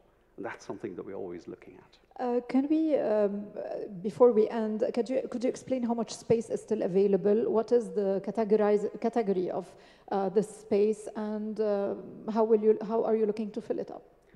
So, a majority of our office space is talked for, but we still have a fair amount that we've left for the right kind of company. Let's look at residential spaces. We'll have about 1,000 apartments, give or take, in a few months. What we have is 98% occupied, and we've got a huge wait list. So really, it's for us to actually complete the renovation, the refurbishment of these apartments to make them world-class. So that is a good problem to have. If you look at retail, there's a massive momentum, and we've already leased over 50% of our space. And all of these, as our retail spaces become available, we've got a huge pipeline for that. Let's talk about hospitality. Riyadh has a shortage of hotel rooms. So we've got 3 hotels under advanced stages of fit-out. So imagine that scenario I talked about earlier, where an international traveler comes into the airport, takes the metro station, takes the metro, comes to the metro station here, does their business here. We also want them to live here rather than to have to go out somewhere else and brave the traffic. On that note, we're going to end this session. Thank you very much for your time with us, Mr. Gautam Sashital, the CEO of King Abdullah Financial District. Thank you very much, Nadine.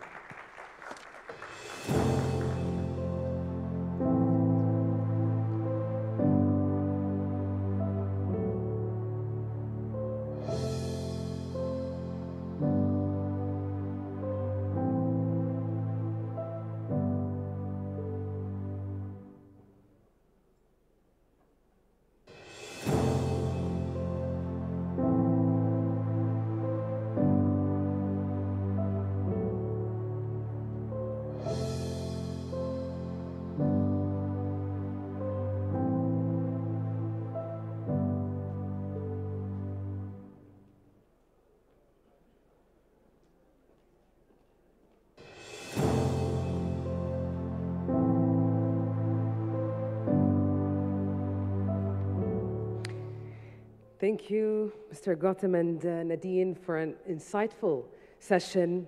The CAF project indeed embodies a transformative initiative that is not only reshaping the cityscape, but also setting a dynamic pace for growth, innovation, and sustainable living in the region. And this is what quality of life is all about. Next, ladies and gentlemen, we will delve into the second track, unleashing the immense and boundless, limitless potentials of the Saudi capital market. The progression of the Saudi capital market has been one to watch. To now housing the world's 11th largest stock exchange and several of the world's top financial services companies, the Saudi capital market has established its presence on the global stage, and the next panel will actually delve into the boundless potentials of the Saudi capital market. So please join me in welcoming the moderator of this session, Dr. Maliha Hashmi, global renowned futurist, and she is a future council expert, World Economic Forum, and her esteemed panelist, Chief Executive Officer, Saudi Exchange, Mr. Mohammed Rmeih. And we have also with us Hong Kong Exchanges and Clearing and JP Morgan Managing Director and Global Co-Head of Market Infrastructure, Mr. Jeremy Capstick, HSBC Global Head of Equity Capital Markets, Mr. Edward Sankey, and A&B Capital Chief Executive Officer, Mr. Khalid Al-Ghamdi. Please, a big round of applause for this interesting lineup of speakers and their moderator. I pass the mic to you, Dr. Maliha. Thank you.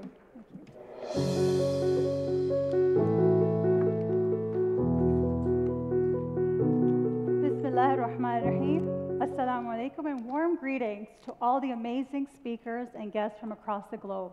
It's a privilege and honor to welcome you all today to an extremely interesting session on unleashing the potential of the Saudi capital markets. What an interesting and exciting time to be here today to be a part of the Saudi Arabian Vision 2030 story, a time of growth, innovation, and transformation. In this interconnected world, the Saudi capital markets are not just a regional treasure, but a global asset open and ripe for opportunities, transformation, and growth and innovation. It's just a very exciting time, and I get super excited about this topic. Our partners, our guests, I hope you enjoy this 2 days event.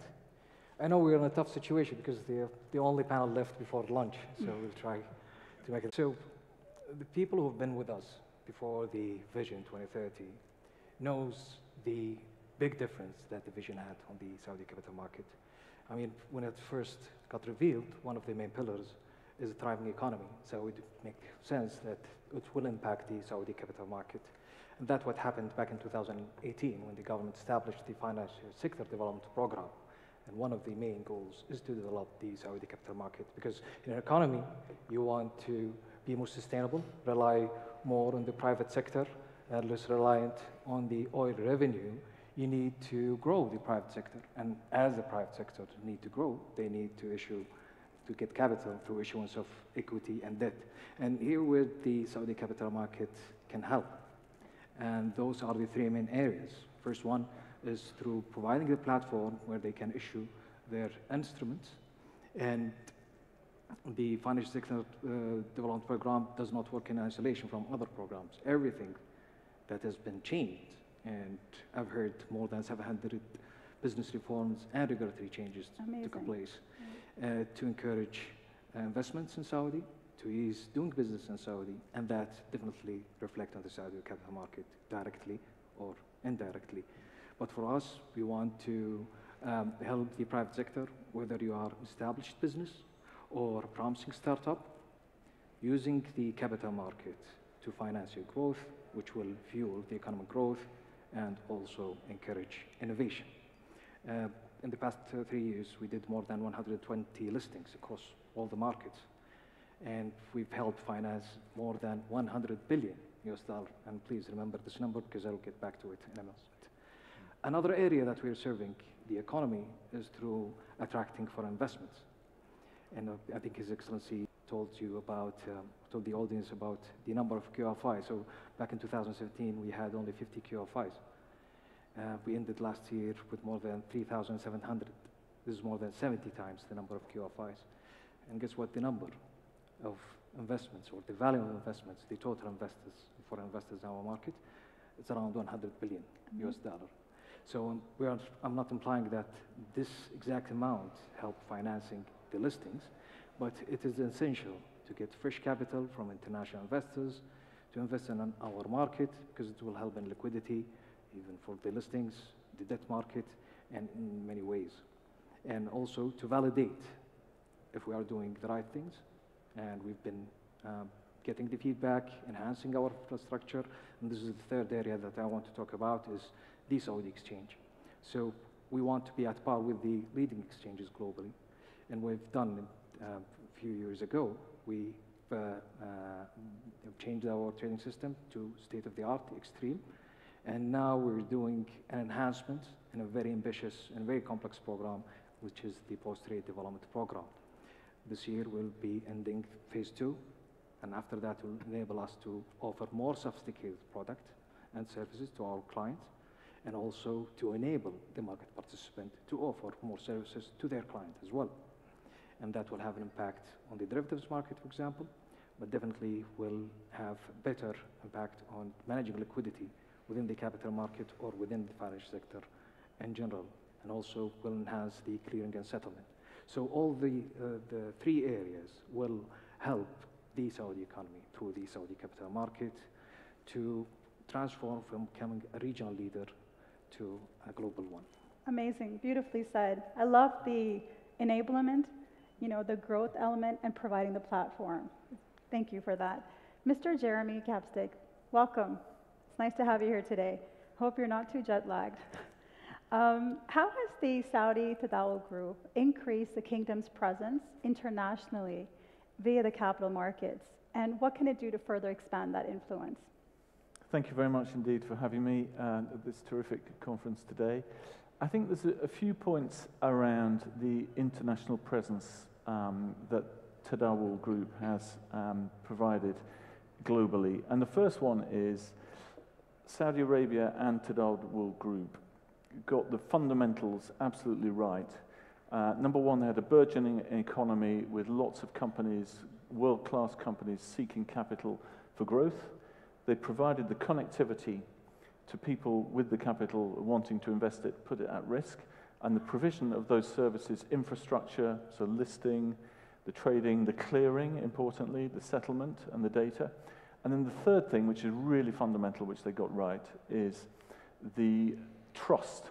Investors need trust. So it's working with the regulators, the government, and it's the legal framework, the governance, and the clearing, and the post-trade, and the trust in that which gives investors the confidence to trade and to come. And the truth and the proof is in the pudding, which investors have come to the Saudi capital markets, and it is one of the most important markets. And so the milestones it has achieved in a relatively short time have been impressive. It's the dominant Middle Eastern exchange. It's opened up to international investors. It's got some of the largest companies by market cap in the world, and it ranks in the top 10 exchanges in the world by market cap. So the question is, how does it go from there? And I think the expansion onto the international scene will be further through the diversification and expansion of product suite, and I think we'll be discussing some of these later, but into derivatives, the debt capital markets, commodities, and I think given the basis and the fundamentals and the strong pipeline, I think there's a very positive future to further enhance that expansion to be increasingly important on the global stage, particularly through the increased use of collateral, which is another theme I think we'll come to. Great, thank you. I love the theme I'm hearing is the growth theme and the enablement and the providing that sort of red carpet sort of atmosphere for people to invest in. Mr. Khalid Al-Hamdi, pleasure to have you today. Thank you. Hope you're doing well. So, question for you. How has the success of Saudi's equity capital markets translated into the success for the national economy? And what can be done to enhance that further? Great. First of all, thank you very much for giving me the opportunity to be here today. I'm extremely privileged.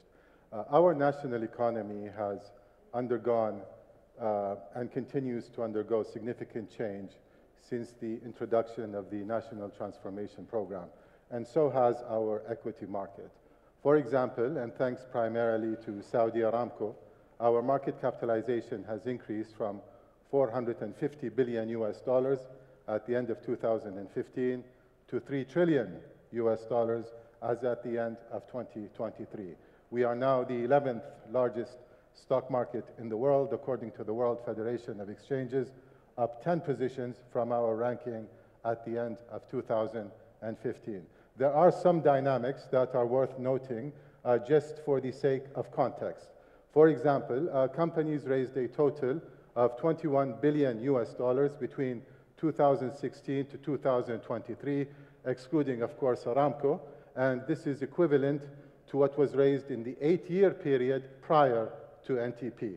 But what's really interesting is that the average size of IPOs post-NTP has increased to $450 million from $367 million, indicating an enhancement in the quality and profitability of the companies currently coming to market. Here's the important part. and I really think we need to pay careful attention to this.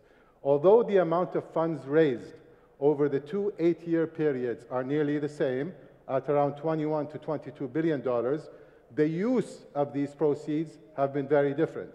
Between 2008 and 2015, 53% of the funds raised through IPOs were reinvested back into the companies, while 47% went back to the selling shareholders.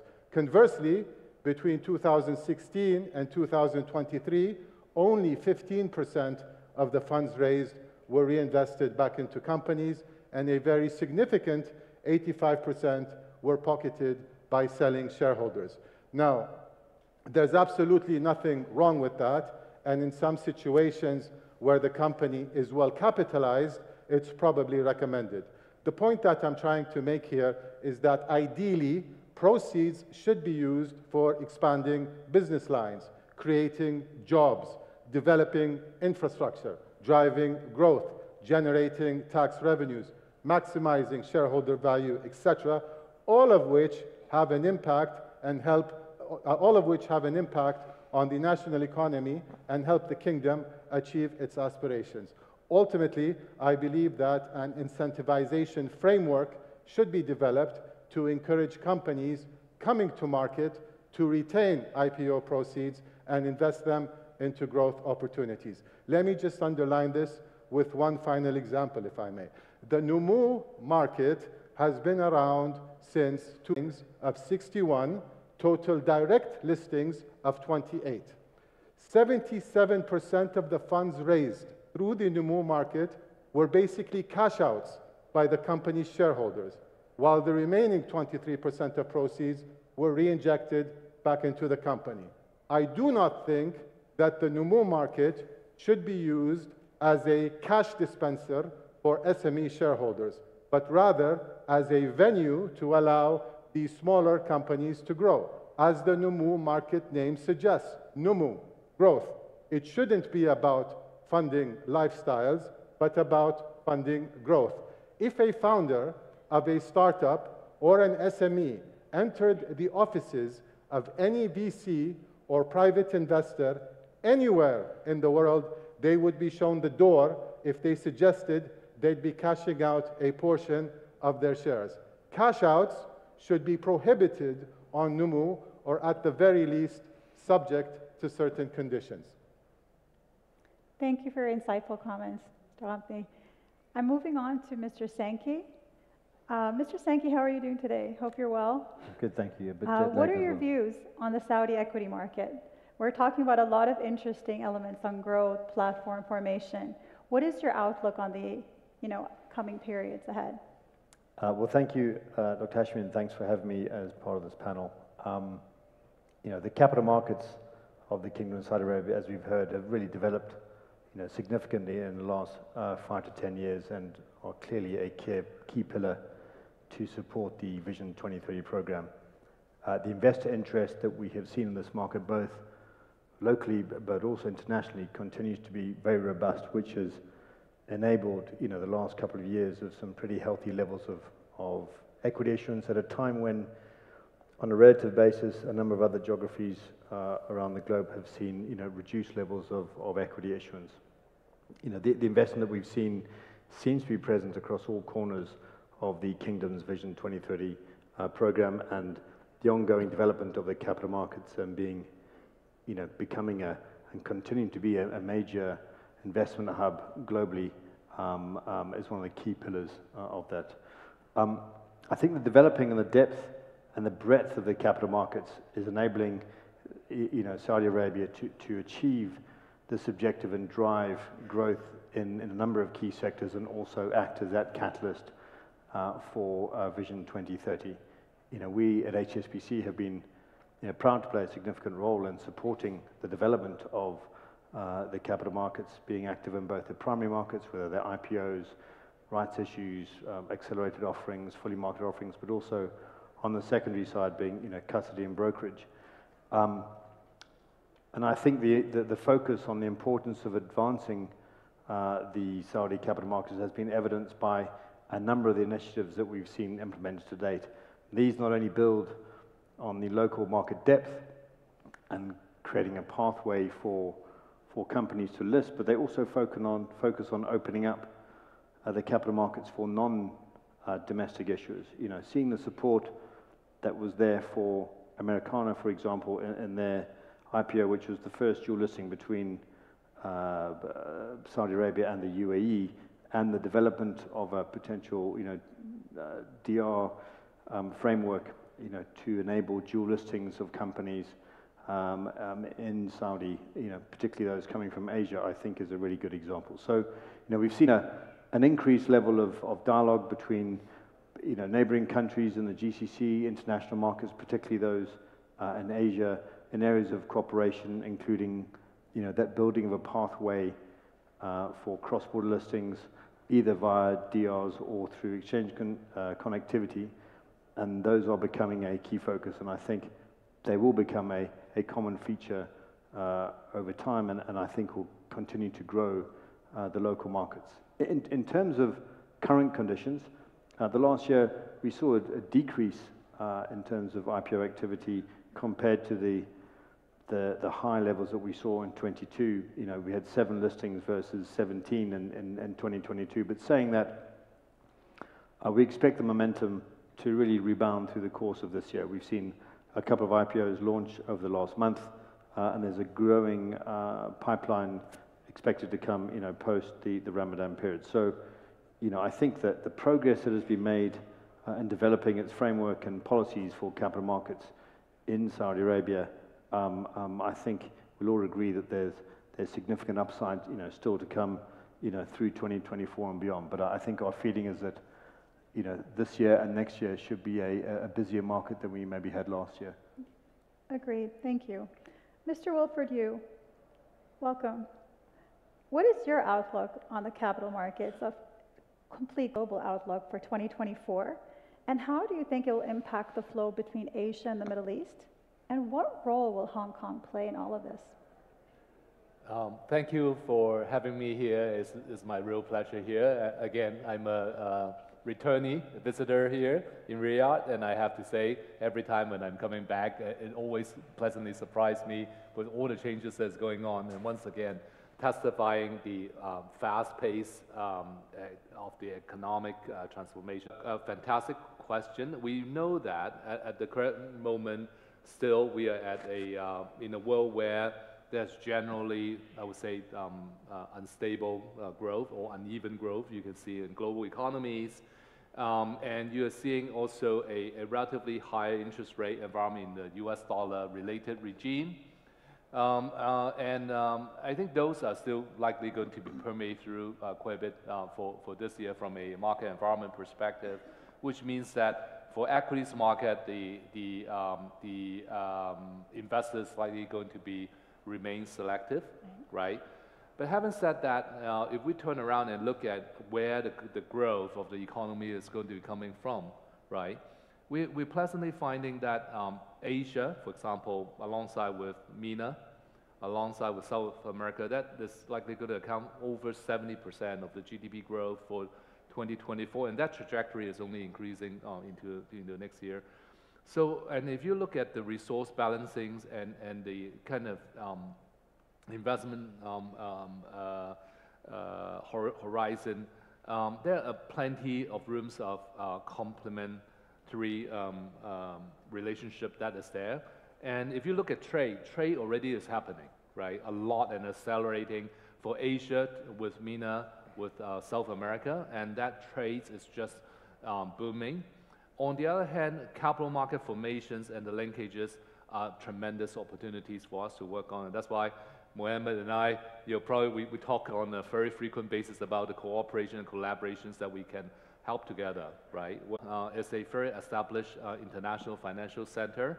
And at HKEX here, we have full suite of all the products that are tradable, cash equities, derivatives, fixed income, currencies, OTC derivatives, and also with our first successful Connect program, they were able to bridge liquidity between mainland China and global capital, and have very healthy interactions through the Hong Kong capabilities. And I think that offering is really unique as putting HKEX in Hong Kong as that super connector for capital and opportunities to be meeting. And that's the critical point. No matter how the world change, sometimes, it will go through the cycles of up and down like that, right? But at the end of the day, capital want to invest in great opportunities. And our job as a trading venue, right, is actually to allow as much of those to happen as possible, providing a safe and resilient infrastructure, providing product diversifications, benefits to all the investors, participants, and partners of ours. Great, thank you very much for that. Mr. Rameh, we heard from Mr. Ghamdi, and we all know that, the Saudi capital markets is the world's most active listing that exchange have in mind to implement and maintain this momentum for 2024 and beyond.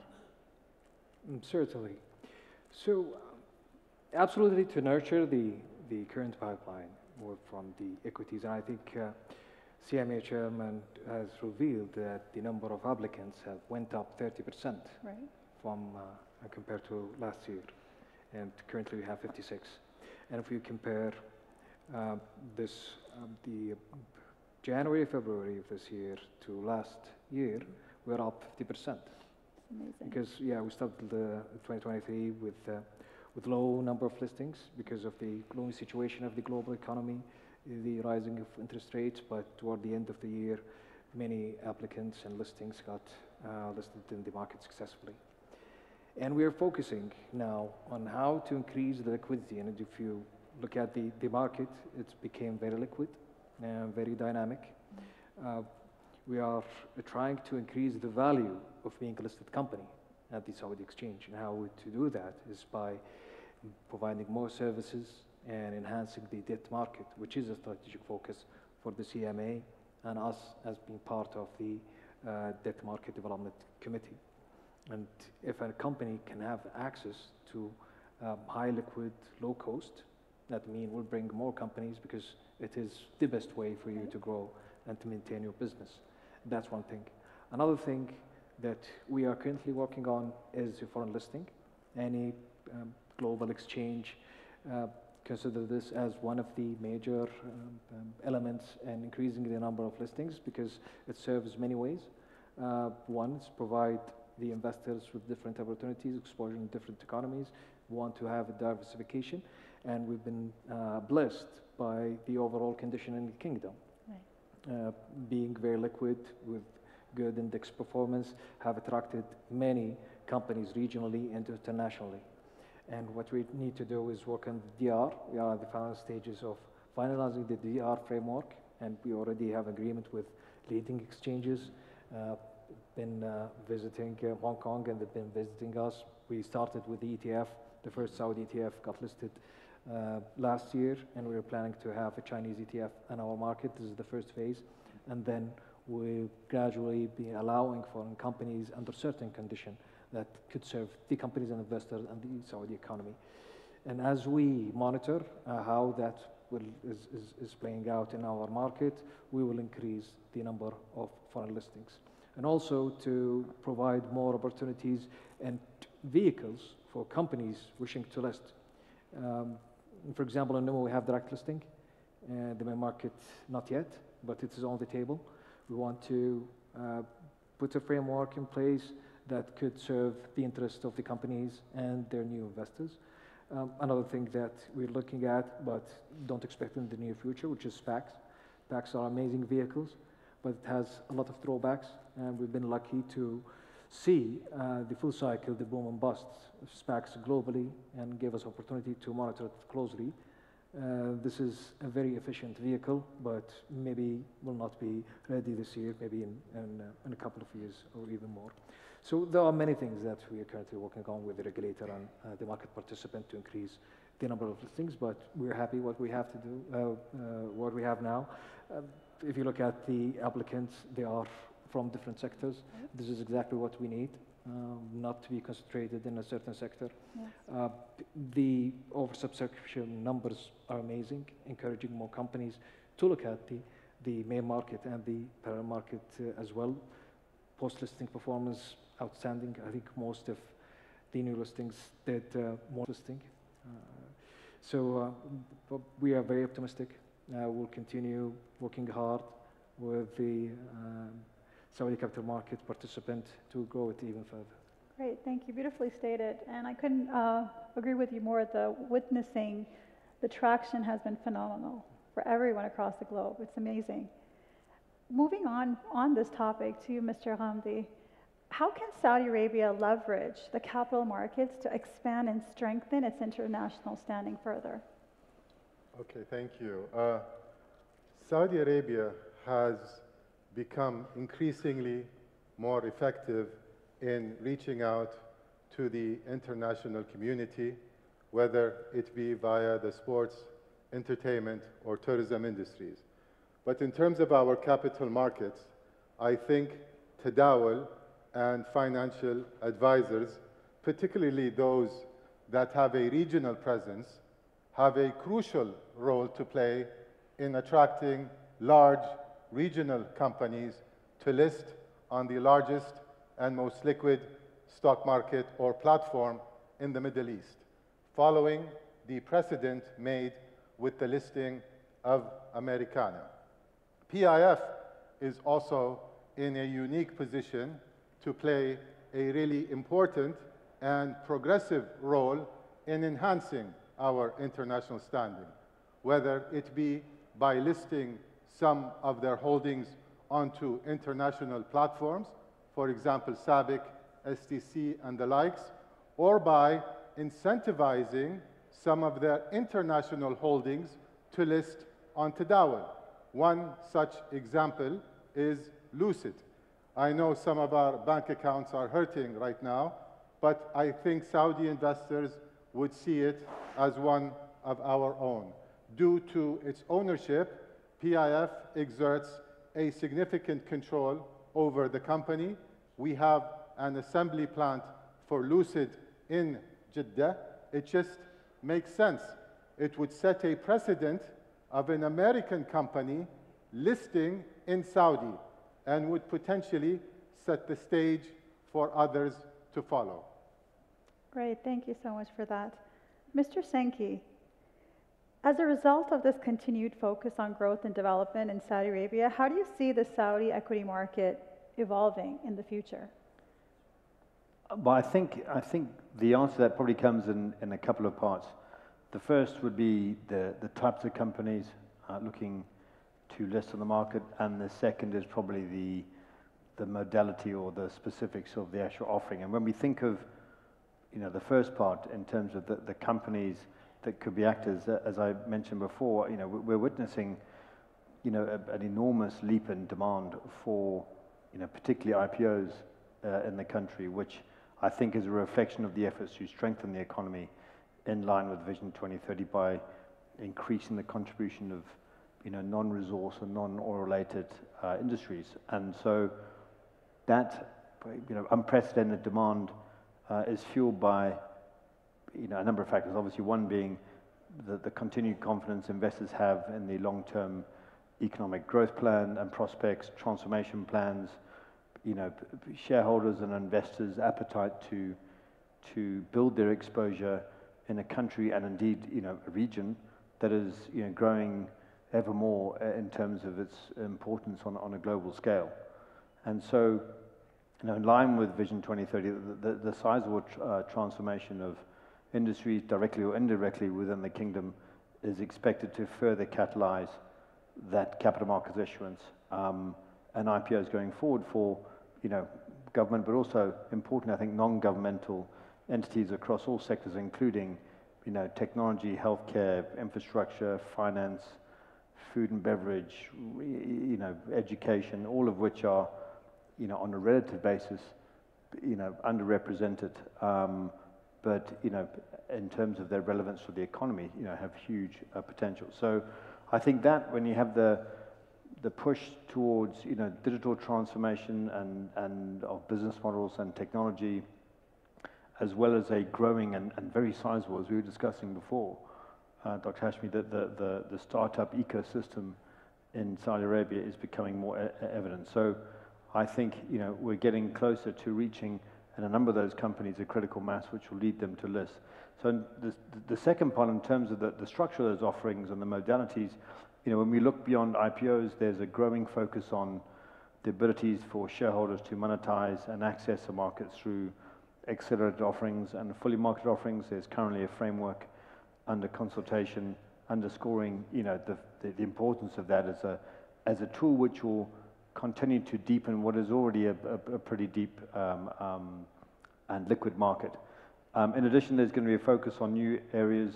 We've talked a number of times on this panel already about cross-border listings, which I agree with my esteemed panelists, I think is a really exciting development. So when we look at the initiatives and the recent initiatives to support that growing activity whilst appealing to international investors, the exchange last year launched those 4 new indices, a real significant step. And when we look at how those are based and the criteria, I think that we're going to see continued investor demand for that. And then secondly, the CMA in the last year approving those rules to boost foreign investment in securities by reducing things like disclosure differences. Follow-on offerings, as I've mentioned, is key. And I think finally, the development of an inbound DR framework, which is currently being reviewed, I think is going to be a really key catalyst to attract those international listings. But I think there are so many aspects which make it such an exciting, probably one of the most exciting markets globally at the moment. Thank you for that. We're a bit pressed on time. We're having such an engaging discussion. I don't want to stop, but I'll leave it for 3 questions. But if I may request the esteemed speakers to keep it to 1 minute, I have just 3 questions I'd like to ask. Mr. Wilford, with you, is that last year we saw some major milestones in collaboration between the Saudi Tadawul Group and the Hong Kong Exchange. There was a MOU signing, I believe, as well. So what was the strategic rationale behind that? Just very quickly, I think the flows between our region and also the Middle East is an important one that we want to focus on. And there's great rationale behind that logic and that interest. And when there's demand, what we're looking to do is try to serve that purpose, right? And therefore, in our efforts, no matter in the recognition of the Saudi exchange being a recognized exchange for us, therefore there's facilitations of primary and secondary listing possibilities being one key area that we looked at. And there are many other areas across, from product development areas, from trading mechanism, and obviously at HAEX we invest a lot in technologies, and how technologies is likely going to be changing our trading environment, trading world, and there will be a great deal of work that we will be working on together. Great, thank you for that. Mr. Jeremy, just a 1-minute question for you. In what ways can Saudi Tadawul Group help increase the assets under custody for the Kingdom? Thank you. I think 1 minute on assets under custody is, of course, you've got the natural growth, and I agree with all my panelists, of the economy and the increase in value of the investments there.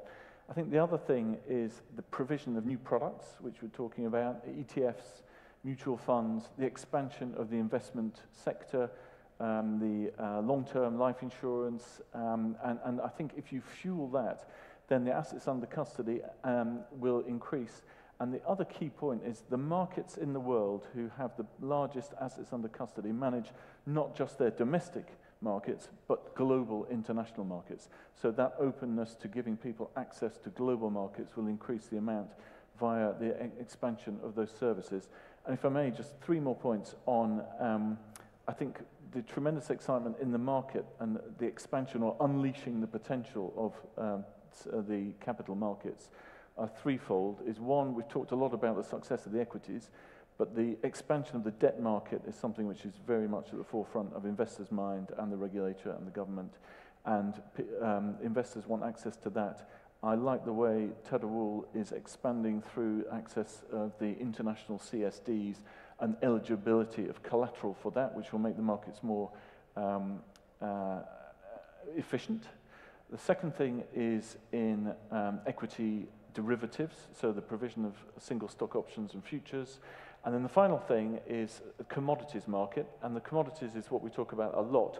You would think the natural home of commodities would indeed be Saudi Arabia. And I think there's a big future. And one thing I'm very excited about is not just the organic growth that we've seen in the other products, but is the inorganic expansion that Tadawul recently has announced the acquisition of about 30% in the Dubai Mercantile Exchange. And I think the expansion throughout the region and into these new products will fuel further growth and unleash more potential for the markets. Great, thank you for that. Final question to you, Mr. Mohammed Ramey. We're proud of you. We're proud of Saudi Arabia's growth. We're proud of Vision 2030 story. Now, how can Saudi Exchange further leverage its strategic positioning as a global center, building the capital flows between the East and West? So, we are blessed with our leadership. We have a vision. We have a young nation that is highly educated, highly skilled, full of energy and enthusiasm, and a land that is full of natural resources and minerals, and also rich in history and culture. When it comes to our geographical location, we are in a perfect situation where we can connect the East and West. If you look at the West, you have the largest capital markets in the US, and you have few in Europe. And then you go to the Far East, you have Hong Kong, Shanghai, and the others. But if you look at our time zone, there is no leading international financial center. And Saudi Arabia is the perfect, I would say, candidate to hold that torch. And if you see the development that we've talked about, the plans, I think we can connect the East and West, building on the growing equity market. And I agree there are things that we are focusing on, like the debt market as well, which will complement our product. We have a thriving debt market and early signs of activity. We have a derivatives market that's starting to shape up. We are working on the market data so we can offer the local international investors with a full suite of market information products. And we have agreements with Hong Kong. We've been visiting and doing business with Shanghai, Shenzhen, with Tokyo, Singapore, and in the region we have with Qatar, Bahrain, Abu Dhabi, and Jordan, and in Europe we have with the SIX. We are building on more partnership, opening the door for foreign companies and foreign investors. We are collaborating in many areas. I think the future is bright. What's coming is even bigger than what has passed. Next year, I promise you, we'll impress you with the numbers of this year, and with the new products and new steps for us to be a leading international financial center. Thank you so much. Beautifully said. Nice way to end this session. And with this, we conclude this session. And all I can say in sum from all this engaging discussion is that the future of the Saudi capital markets is very bright. Thank you.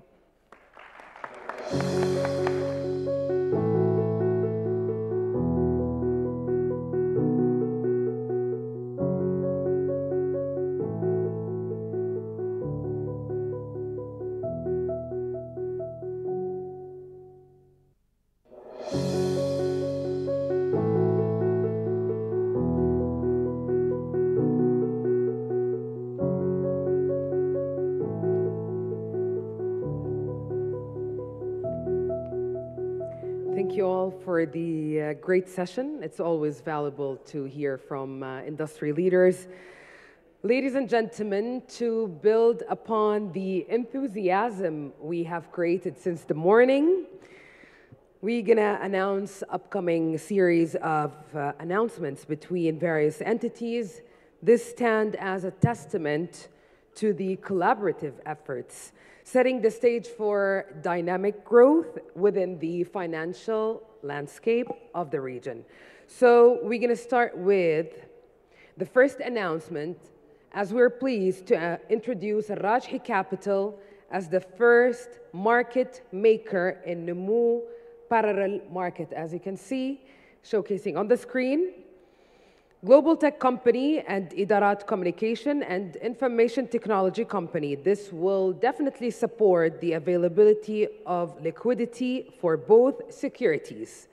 Next, We're also delighted to announce that Merrill Lynch KSA has applied to become the first international market maker in the cash market.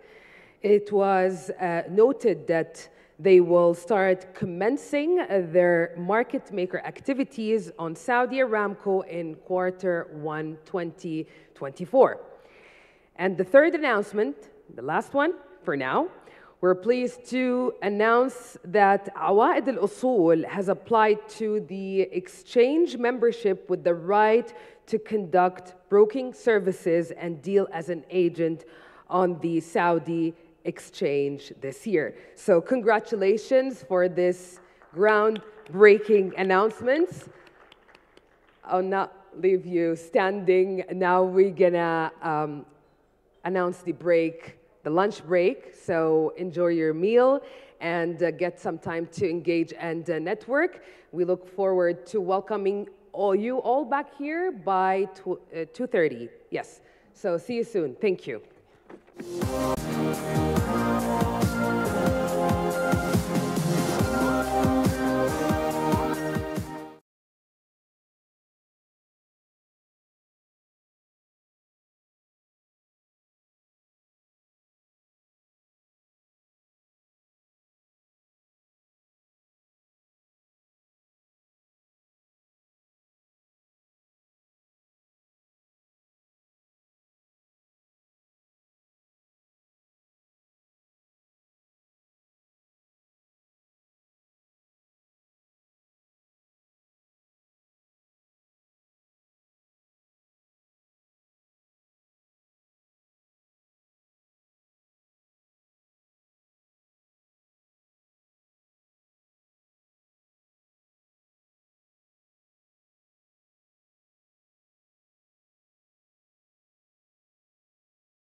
Okay, ladies and gentlemen, welcome back. As we resume our engaging discussions at the Saudi Capital Market Forum 2024, we're about to delve into a compelling panel discussion titled Navigating Investment Horizon, Active Management, Passive Investing, and Trading Tactics. Please join me in welcoming the moderator of this session, Mr. Peter Nikolwich, Saudi Exchange Head of Global Clients Relations, and we have an interesting lineup of speakers. Mr. Kashif Riaz, Managing Director, Financial Markets Advisory, BlackRock. And we have Dr. Ramo Thiagarajan, Senior Investment Advisor, State Street. And Mr. Sami Adrian Akoum, Head of Systematic Trading, EMEA, Citadel Securities. So welcome all. Please a round of applause for our interesting lineup of speakers. And the moderator of this session, Peter, I pass the mic to you. Thank you very much. Thank you very much. 1 second whilst I get my glasses on. No, I'm okay. Okay. Well, good afternoon, everyone. Assalamu alaikum, ladies and gentlemen. Fair to say we have a fantastic panel. Straight after lunch, I hope everybody's well fed, well watered, and ready to go for the next 30 minutes. Welcome, gentlemen. We have, I said, 30 minutes to navigate investment horizons, looking at active, passive, and trading strategies. So let's get straight to it. Although before we do, realize many of the people in the room, but not everybody who's looking on YouTube or the website will have an idea. Maybe just a bit of an introduction, if I can say to Kashif and to Ramo, an introduction to your institutions, just to make sure that we're all on the same sort of level playing field. Absolutely. Thank you very much, Peter. And thank you. Excited to be a part of the panel today.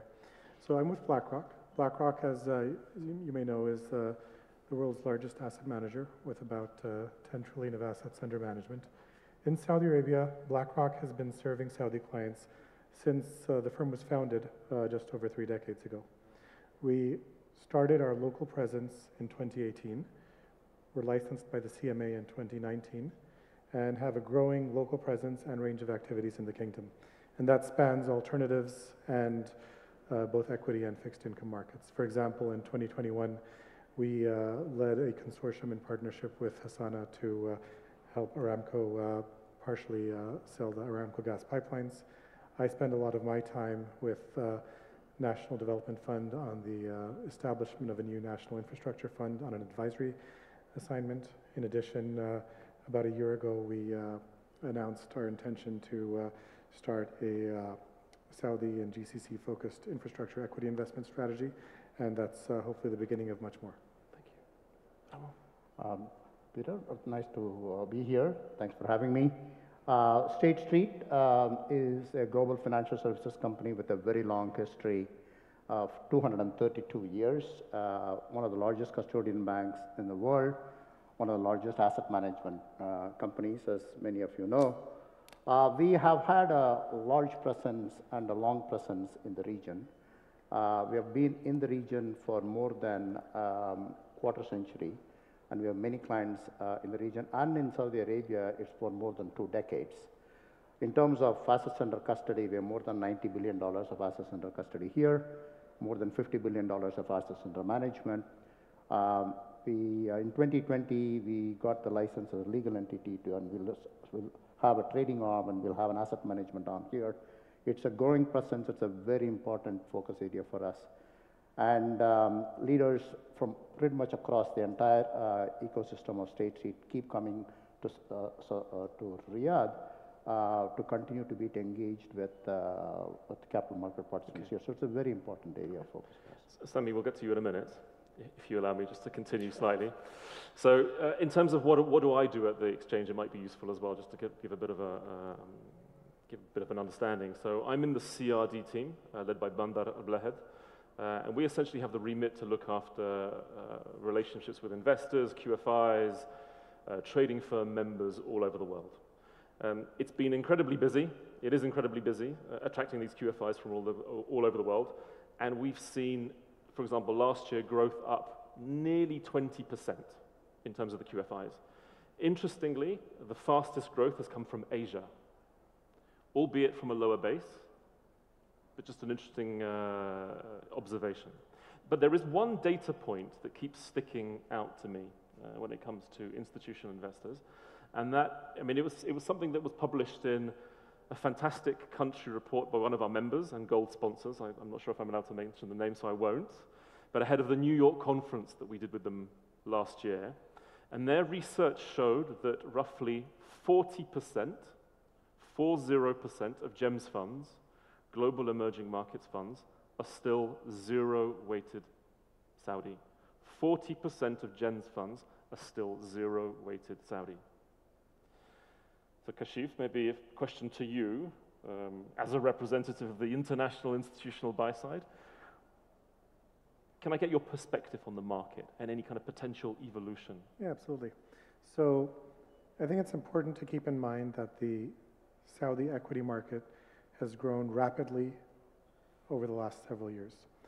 And it's often surprising to people when they look at index composition and find that Saudi Arabia is currently the 6th largest emerging markets equity index constituent and is likely to grow and stabilize at the number 5 position, just behind very populous and very large economies, China, India, and then the semi-emerging markets of Taiwan and Korea, which have been long-standing members of that investment universe. So when the emerging markets equity investor looks at their investment universe, Saudi Arabia is increasingly important, but all of that has happened in the last 5 years or so. And so that introduction to a new market and the gradual pickup of flows, participation in the market, familiarization with both market structure and the investment universe in terms of companies is happening real time. And I think we can expect that to really be a driver of foreign portfolio inflows into Saudi Arabia in coming years. Okay. Well, I mean, I think to add to what Kashif just said, right, I think that given the inclusion of Saudi Arabia in many of the indices, we got in the fixed income indices, we got the diversified MBIC index that was done in 2019. That was very important for capital flows. And of course, it's been part of the MSCI Emerging Market Index. And as the growth plans of the country get more legs, and as you see more engagement in the market by institutional investors, then it's going to have a tailwind to this, and we should expect to see a lot more engagement. Right. Okay. And sticking with you, Rama, because I know you've recently released a research report in partnership with the exchange entitled Stock Selection Strategies in the KSA Market, which I believe there will be a QR code at the end or even during, which people can put their phones up. There you go. And you can get a copy of that report that Ramu produced. But maybe if you could share some of the research findings from that report, particularly around the market characteristics. Sure.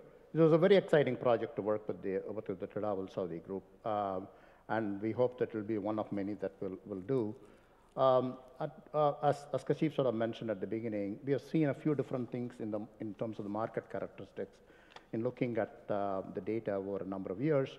One, of course, the market cap, right? It's gone from anywhere from $2 trillion in Saudi Riyal to 11. And the performance has been quite strong since from 2020 onwards relative to the index. As the growth plans for the kingdom has evolved in terms of their engagement, as we heard about in the morning, the leadership across different sectors has also changed.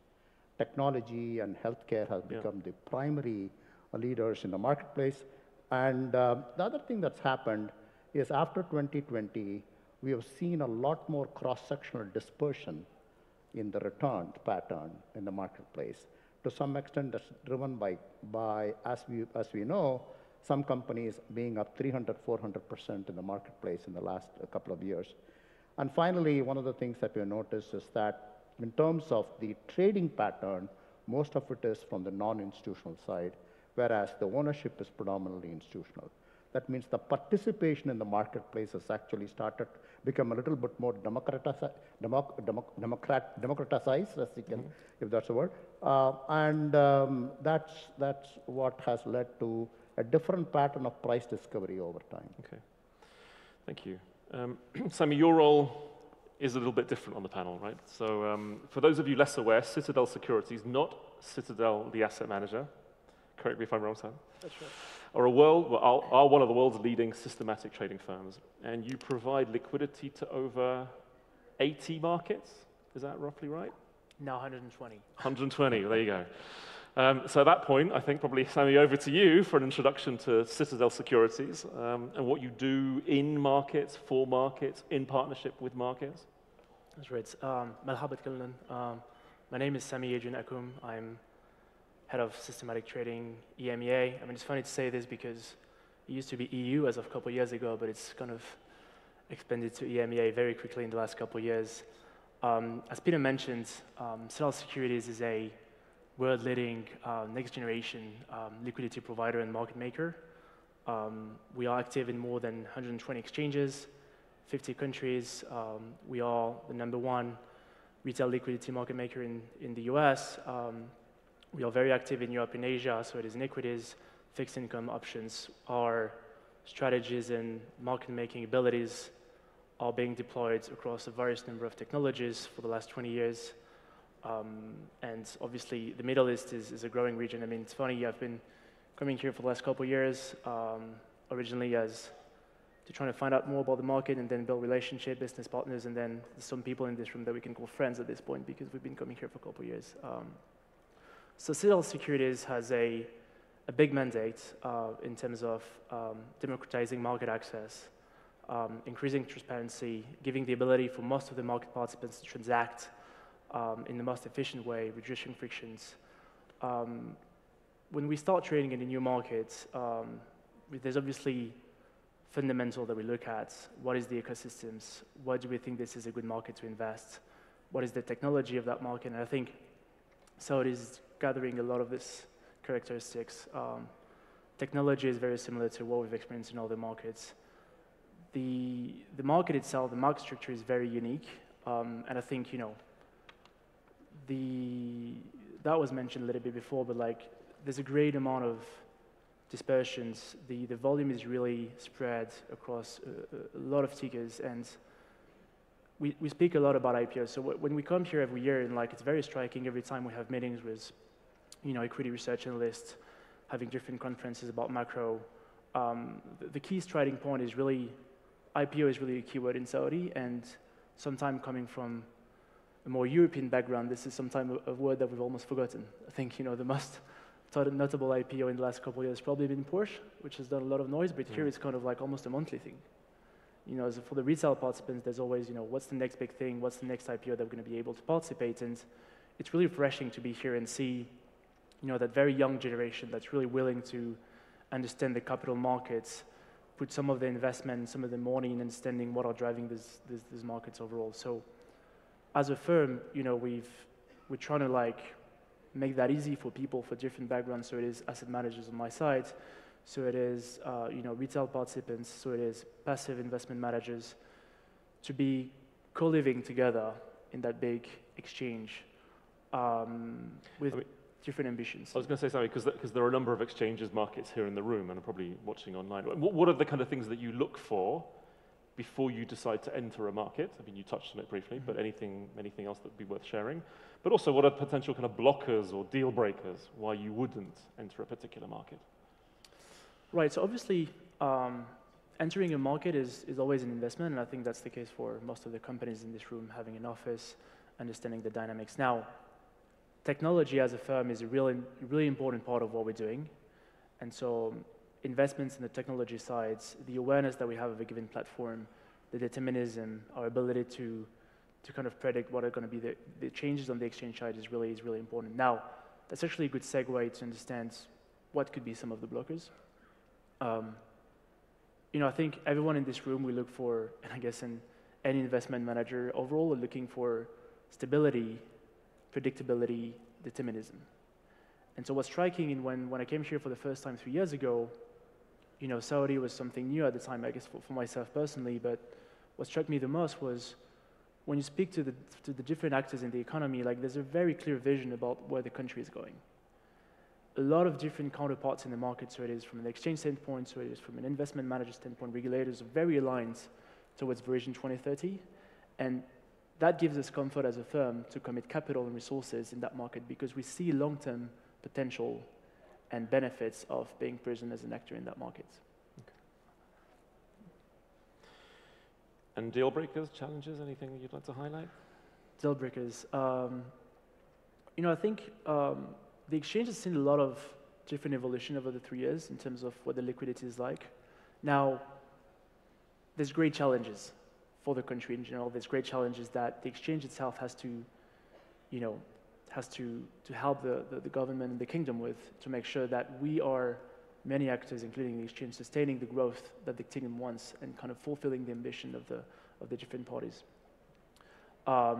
Reducing friction, reducing trading costs for all the participants is key to this.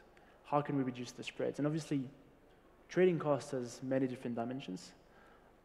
This is a key concern for the retail. Market impact is a key concern for those investment managers that want to start getting exposure as part of their MSCI broad exposure in the market. And everything that the exchange can do in terms of innovation, understanding the needs of the different investors to reduce the trading cost, increase determinism, will basically help the market to kind of scale to the new highs. I mean, Saudi is trading a lot, especially in 2024. I think, someone was mentioning to me that yesterday, Sunday, there was a peak at $2.4 billion, which is a huge number for a Sunday. It's been a good start to the year. Yeah, exactly. It's been a great start. It's been a great exciting time for the venues. And I guess what's going to be needed to get the different participants in this room to get to, 3 billion, 5 billion, 10 billion. I think there's a lot of room for growth, and this is not one of the markets that we're looking at and we're saying, well, in 2 or 3 years, this might be capped because of some fundamentals. The fundamentals are here, and we're just going to grab it and just make ourselves ready and provide the market with the liquidity that it needs. Kashif, Sami touched on some of the challenges. Anything that you see in the market as a challenge from an institutional investor? Sure. I think the challenges are all, it's essentially continuing the path of evolution that we've seen over the last few years, and that is more liquidity, more market participants, more float. And those are all things that are well underway, but increasing trading volume, increasing price discovery. And I would think in the earlier panel today, the chairman alluded to this, which is the development of a domestic asset management sector is increasingly important to continue the shift from retail to institutional in-market activity. And so I think things like the deepening of the insurance sector, the pension sector, and as those participants become more stable and long-term and more sizable components of the equity market holder base, I think that's a natural evolution that you see help more developed markets have the kind of liquidity and depth that attracts confidence. Okay.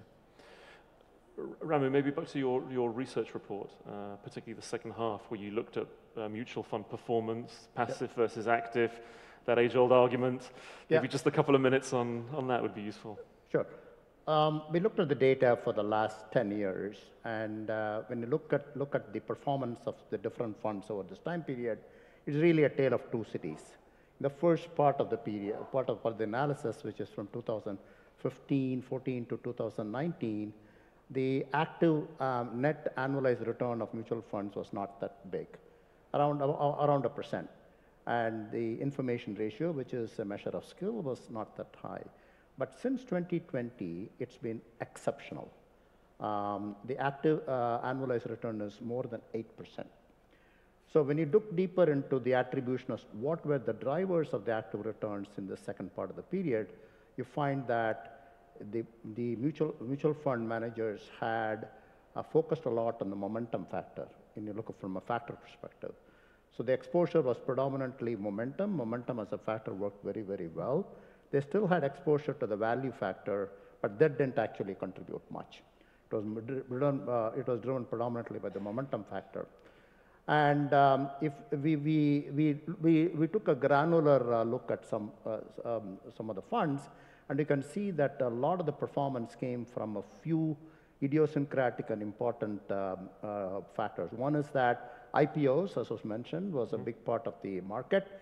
They've done exceptionally well. Participation in that has probably done well. and also the leadership in certain sectors. You have some healthcare companies, the banks, they've done exceptionally well. So participation in that has been a big driver of the returns. So in order to answer the question whether the quote-unquote skill that we observed in the last 3 years can actually exist over a longer period of time, we looked at the performance of the different factors over a longer period of time, and we find that actually things like value factor, momentum factor do add value. And so therefore, I think there is room for a systematic process of a multi-factor approach to asset management in this space.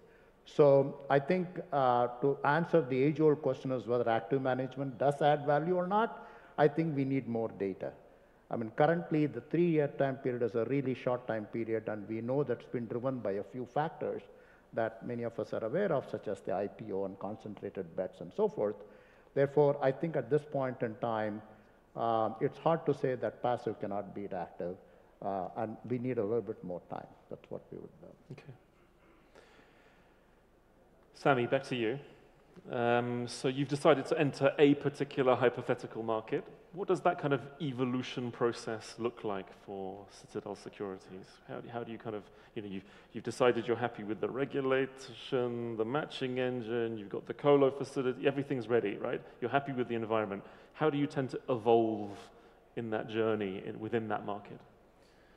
Yes, obviously as market makers, I guess we need the market to grow, so we grow with it.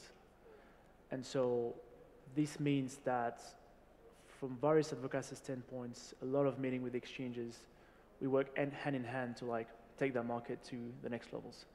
That means what are the best way for the market to attract more capital, attract more investors? What is the kind of standardization that exists in other countries that we can bring in Saudi, so that when people think about Saudi Arabia, they see it something that's like gathering all the best in class aspects of different exchanges, bringing that all together in one pod, so that investors come in and just really know what they're dealing with. So that work hand in hand within exchanges is particularly critical for the success long term. Now,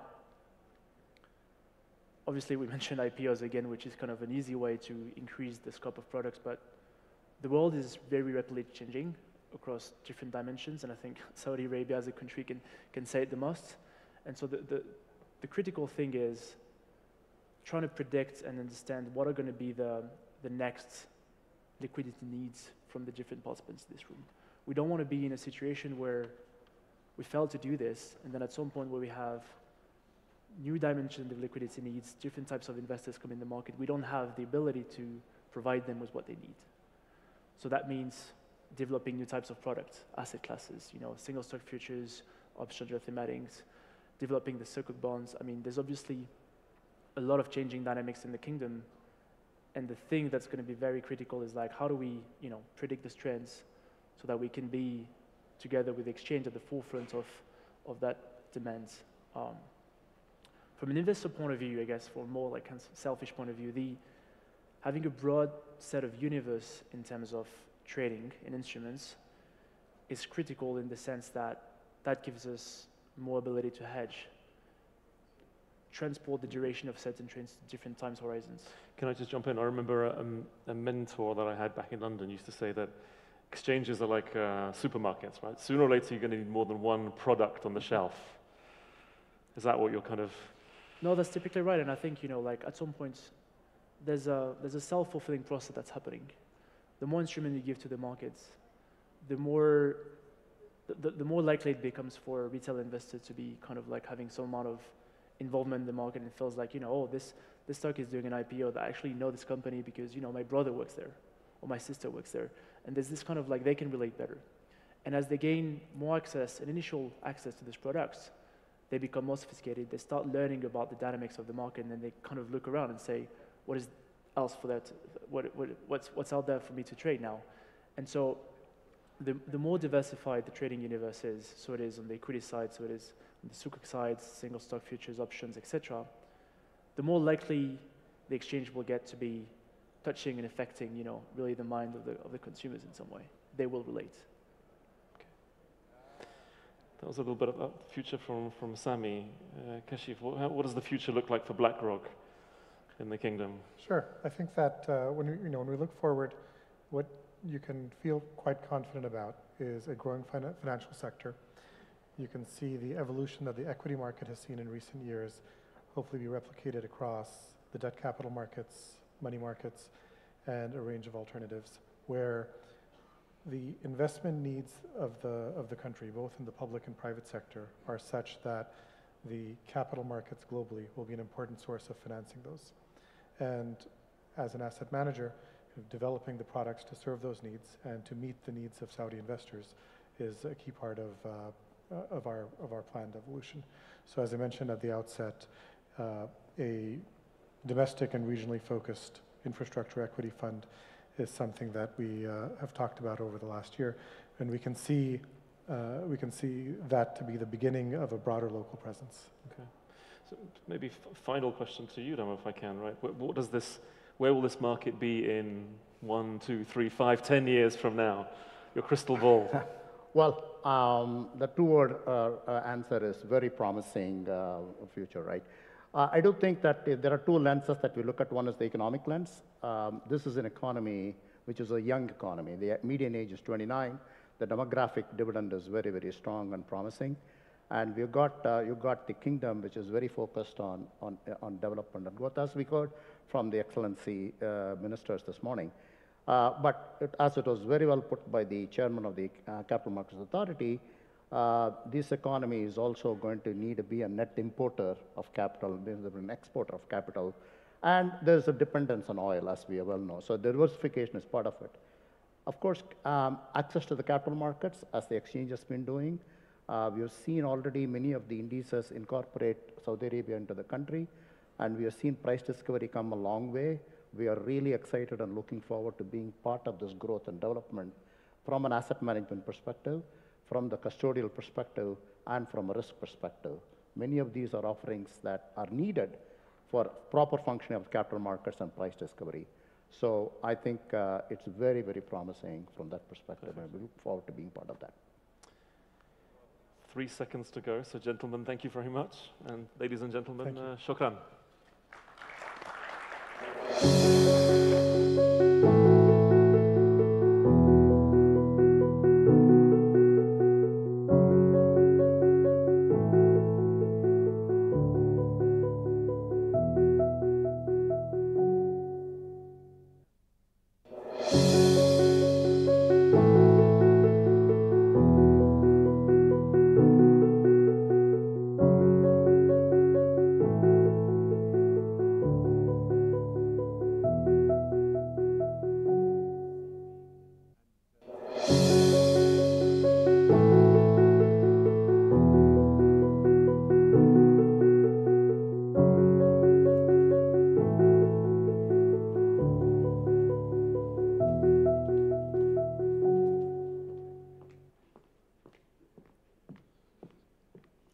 That was in forward-looking session. Absolutely, it's crucial to pinpoint future avenues for growth, innovation, sustainable development, expansion, and investment prospects. Thank you all for this thought-provoking session. Next, ladies and gentlemen, we will look into the next big thing, the dynamic realm of the financial markets. Experts will explore the potential impact and opportunities arising from derivatives trading within Saudi Arabia.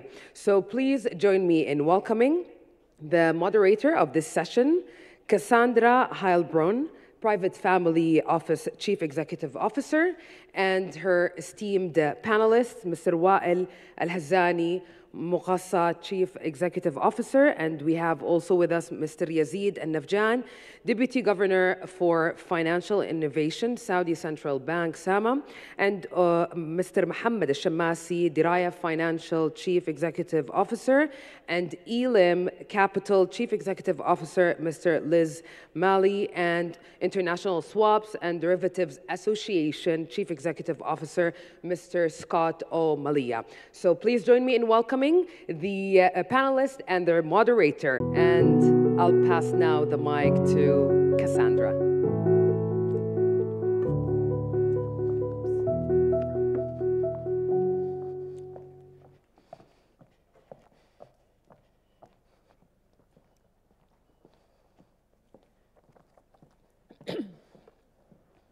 Good afternoon and welcome to our session today on Saudi derivatives, the next big thing. I am Cassandra Heilbronn, a former lawyer and now working here in Saudi for a private family office. And I am joined by 5 experts in the field of derivatives today, Wael, Yazid, Mohammed, Les, and Scott, who will all be speaking to different elements today, whether it be the upcoming changes to derivatives here in Saudi, education for the market, assisting clients who may be looking to start trading in derivatives, and we're also going to be hearing about netting and OTC. We'll also have the opportunity to discuss market development, risk mitigation, and of course education, before concluding with some practical comments and suggestions for you all. Now, when talking about derivatives, it would be absolutely impossible to put a figure on the scale of that market worldwide. It's clearly in the trillions of dollars. And the upcoming changes to Saudi's derivatives market will definitely boost our economy and help us achieve and progress a number of the Vision 2030 goals. So Wael, if we start with you, you're the CEO of Mukasa. Welcome here today. So please tell us more about your role and the intended future of the Saudi derivatives market and Mukasa's role in ensuring growth but competitiveness as well. Thank you very much. Good afternoon. Jazakum Allah bil khair jami'an. Maybe I'll take this opportunity to congratulate my colleague in his very recent promotion to be Governor Deputy for Financial Innovation. Thank you. All wish for success in your Thank you so journey. much, Ryan.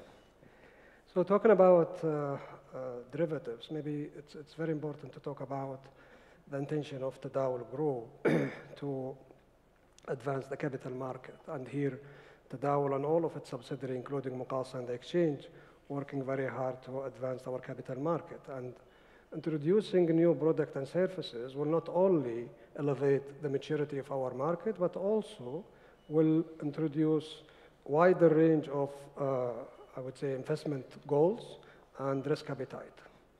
For the derivatives, mainly if we talk about derivatives, I think derivatives started in 2020 when we and the exchange introduced the first instruments listed, which is the index future. And in 2022, also we introduced the single stock futures on 10 stocks with 4 maturities. And very recent, last November, we also introduced the third instruments in the derivatives market, which is the single stock options.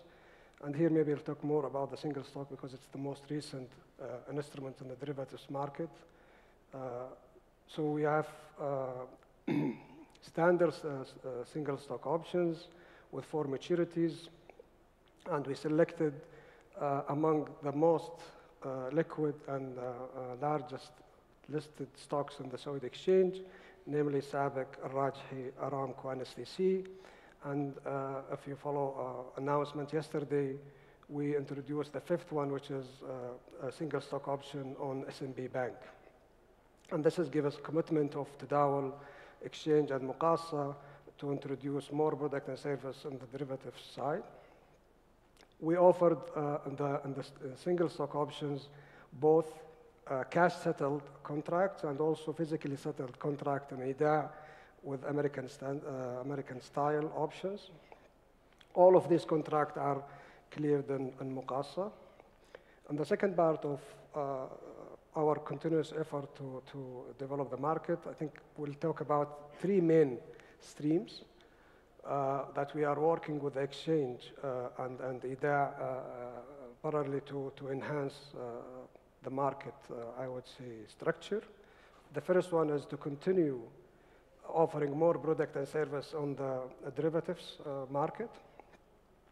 And the most recent one is the single stock options that we listed yesterday, and we will continue to list more instruments in the near future. The second one is to enhance the microstructure of the derivatives market, and here we'll talk about 2 examples. We will be introducing more market makers. Today we have 1 market maker on index future, and we are with the exchange working to introduce more market makers because they're very critical to the successful of the derivatives market. And soon, inshallah, we will announce market maker for other financial instruments and derivatives market. Also, in the microstructure development, we'll also introduce this year, inshallah, the covered call options, which is also, there is a big demand from the market to introduce it, and we are respond to this, and we will introduce it, inshallah, this year as part of enhancing the microstructure. That is the second path in the development. The third one, we and the exchange, along with our regional partners, we are evaluating trading and clearing opportunities on the regional markets, and this is in line with our ambition at Tadawul to become a financial regional hub. And soon, inshallah, we'll announce a cooperation with regional markets. Wonderful. And so moving on to netting, and some may say, interestingly, pardon me, Saudi is currently the only G20 jurisdiction, pardon me, not considered a netting-friendly jurisdiction. And Yazid, first of all, congratulations on being appointed Deputy Governor. Most welcome to have you here today. And we spoke about earlier the recent changes to Saudi's netting framework. So could you please tell us about these and also SAMA's role, and perhaps assist our delegates in understanding the underlying incentives or catalysts in embarking on this, what was no doubt a very big development project? It is indeed. Thank you so much. First of all, thank you for having us. Masakum Allah bil khair jami'an. So when we talk about the netting in Saudi, I think it is the result, the culmination of a lot of ambitious projects and reforms that have been enacted as part of the Vision 2030 and as part of SAMA's mandate to maintain monetary and financial stability by introducing the law of systemically important financial institutions, and before that, the bankruptcy law, in addition to enacting the central bank law, which reaffirmed the independence and the powers the central bank has. When we thought about the netting, obviously it is something that we've been working on for a while. The main incentives for us to introduce the netting regulation is and developing the netting framework for the Saudi market, in our case, entities under SAMA, banks, financing companies, and also in coordination with our colleagues in different, so it's mainly CMA and also in the future Insurance Authority, is to enhance the financial stability and the resilience of the financial sector, right? By, especially in times of market stress and God forbid, counterparty default, right? Our banks and our system is becoming more and more interconnected with international markets. So this made it a need for the market to do so. And allowing the netting of bilateral exposure and collateral this framework would enhance and allow the banks to reduce and mitigate credit risk, operational risk, liquidity risks faced by market participants, and as well as the overall systemic risk posed by the large and interconnected derivative positions locally. I mean, you said the trillions in dollars and reals. And also, a netting framework will align Saudi with international best practice, and it was designed based on international best practice. And our focus on international practices, and that was obviously a focus for us, for our colleagues at Maqassa and relevant entities, is to ensure that the attractiveness of the Saudi financial sector remains and enhanced. Enhanced better facilitation and integration with international markets. The netting framework supports also development and diversification of the local derivative markets and enables more efficient pricing, hedging, and risk management of financial transactions, which overall supports financial stability and, in the medium to long-term, economic growth. And when the timing of the project has also been influenced by, as I said earlier, a lot of reforms have been happening in the market. I think the opening of Tadawul Stock Exchange to foreign investors increased the interconnectedness.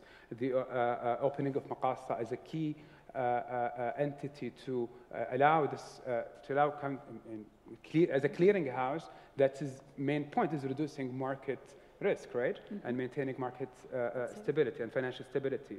So, and with the innovation and introduction of new derivative products that we're seeing, this, I think, it's becoming more and more of a need. And while we are probably the last G20 country to introduce netting, but on the other hand, we're cup half full kind of institution. So the way we think about it is we've learned from the lessons. We've worked closely with Maqassa, we've worked with our friends at ISDA to ensure that our framework is perfect on the get-go, because you cannot afford to make mistakes, and you cannot afford, we've seen practices regionally and internationally where the netting framework had some gaps that impacted legal certainty, which defeated the purpose of having this netting framework. So what we expect from the, and also our Saudi banks have large exposures in the netting, and we'll talk a little bit as we go in the discussion, but the netting framework will allow us to ask the banks to reshore a lot of this transaction that is sitting offshore now, i.e. moving from the traditional model of having special purpose vehicles offshore to benefit from the netting, to moving it onshore and further concentrate liquidity in this market and enable without impacting financial stability. Perfect. And you did mention Scott and his role at ISDA, and I know that you've both been working together ahead of these changes. So Scott, if you could briefly discuss for us the impact you consider these changes will have, particularly in not only Saudis, but the Gulf's market in this area. Well, it's very important, and I congratulate the Deputy Governor for their work to complete or nearly complete the regulations. And the Deputy Governor did lay out the compelling argument. Netting means you're able to net down your position between the two largest, between the counterparties, which reduces your overall exposure. This is critical in the event of a bankruptcy. Nobody ever hopes we have a bankruptcy, but in the event, we're talking, has been articulated all morning, it's going to be trillions of dollars of new investment and new exposure. And to make sure that those positions are netted efficiently to reduce that counterparty exposure is critically important. So important that, in fact, global regulators, capital regulators, central banks recognize a capital advantage and will convey a capital advantage to counterparties outside of Saudi Arabia when they trade with Saudi entities. And that's a huge investment to driving investment in this country. One, it resolves bankruptcy question. Two, it provides advantageous capital treatment for your counterparties. So that will bring more liquidity to this market. It's a safer market. To the point, ISDA will support, once we see the final regulations, we will draft a netting opinion, and this netting opinion will be recognized by other jurisdictions around the world. We're very pleased and congratulate Sama on being completely transparent and inclusive in the draft rules. We'll take the final rules and draft a final opinion that will be used in other jurisdictions going forward, not only for netting, but also collateral, which is a step that we have accelerated. Normally, we wouldn't do both netting and collateral, and this is the exchange of collateral. But this is such an important jurisdiction. Our members have demanded it, and so we're accelerating that process to facilitate opening up this market. Wonderful. If you allow of course, me to, of course. I think because this is critical for Muqassa, I think the effort done by Central Bank and the Capital Market Authority on the netting arrangement is very critical for Muqassa operation, and also will play a significant role in the financial stability and integrity of the current and future clearing business. So the netting by itself, as we know, it will reduce the capital requirements, and therefore the cost of funding will be decreased for intermediaries. Therefore, having a legally binding a netting arrangement is very critical for the successful of the derivatives market. That's it, that's it.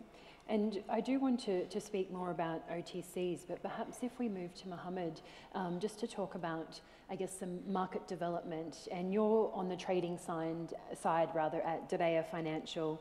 You have the Saudi-based clients currently trading throughout Europe and USA, and no doubt all looking forward to start trading here in Saudi in the derivatives market. So could you please tell us about how the traders will facilitate in making the derivatives market here in Saudi operate to its full potential? First of all, thank you for the invitation to participate in this panel, and congratulations to my dear friend Yazid and his appointment. And it's a great day to see this forum growing year after year. So this is the third version of this forum, and I see an increasing interest by international participants to attend and participate compared to the first version, which was a pure local version. Talking about derivatives, market. We participated in the earliest version of developing the derivatives market in the kingdom by working with Tadawul and developing the plain vanilla futures market. Then this grew into other versions, including options and single stock options most recently. What we are seeing in terms of client demand is quite massive. As a company, we have been working in international derivatives offerings since 2016. And I would say that in terms of knowledge, in terms of demand, in terms of liquidity, it's all there. Saudi local investors already have good demand for this type of instruments. What we are looking to achieve here is really to bridge that gap between what international markets are offering in terms of liquidity, in terms of depth of these instruments, and bring that into our local markets. So I think the introduction, as Wael rightly mentioned, of a new market makers that will help facilitate into that direction, and the widespread of the instruments that can be developed, not only for stocks that we have right now, and increasing this to include a larger pool of assets will definitely help into that direction and growing that side. And more important, why this is so important for our exchange.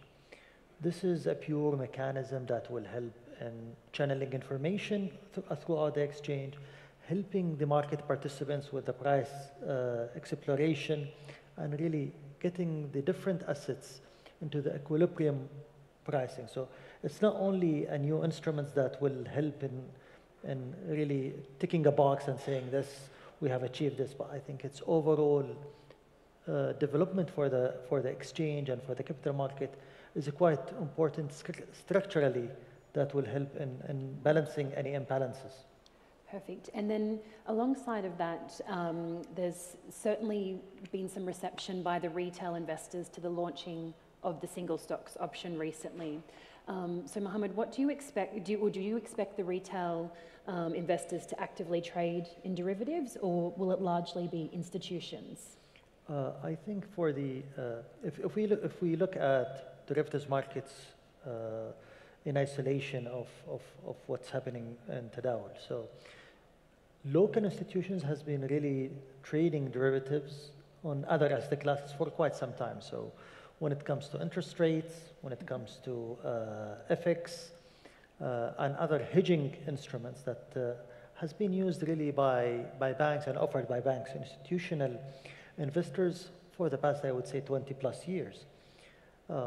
What we are trying to achieve here is really to move that market from pure institutional offering into more of a larger availability of these hedging instruments, trading instruments, into a wider base of investors, including the retail investors. Diraya has been doing this successfully in international markets, and we have no doubt that this will be a very successful offering in the local market. Perfect. And Les, you're joining us here from Dubai, so welcome to Saudi. And a previous role of yours was with the Gold and Commodities Exchange out of Dubai, and you're now with Elam Capital. Based on your experience, what are the key indicators which will assist in confirming that the introduction of derivatives here in Saudi has been a success?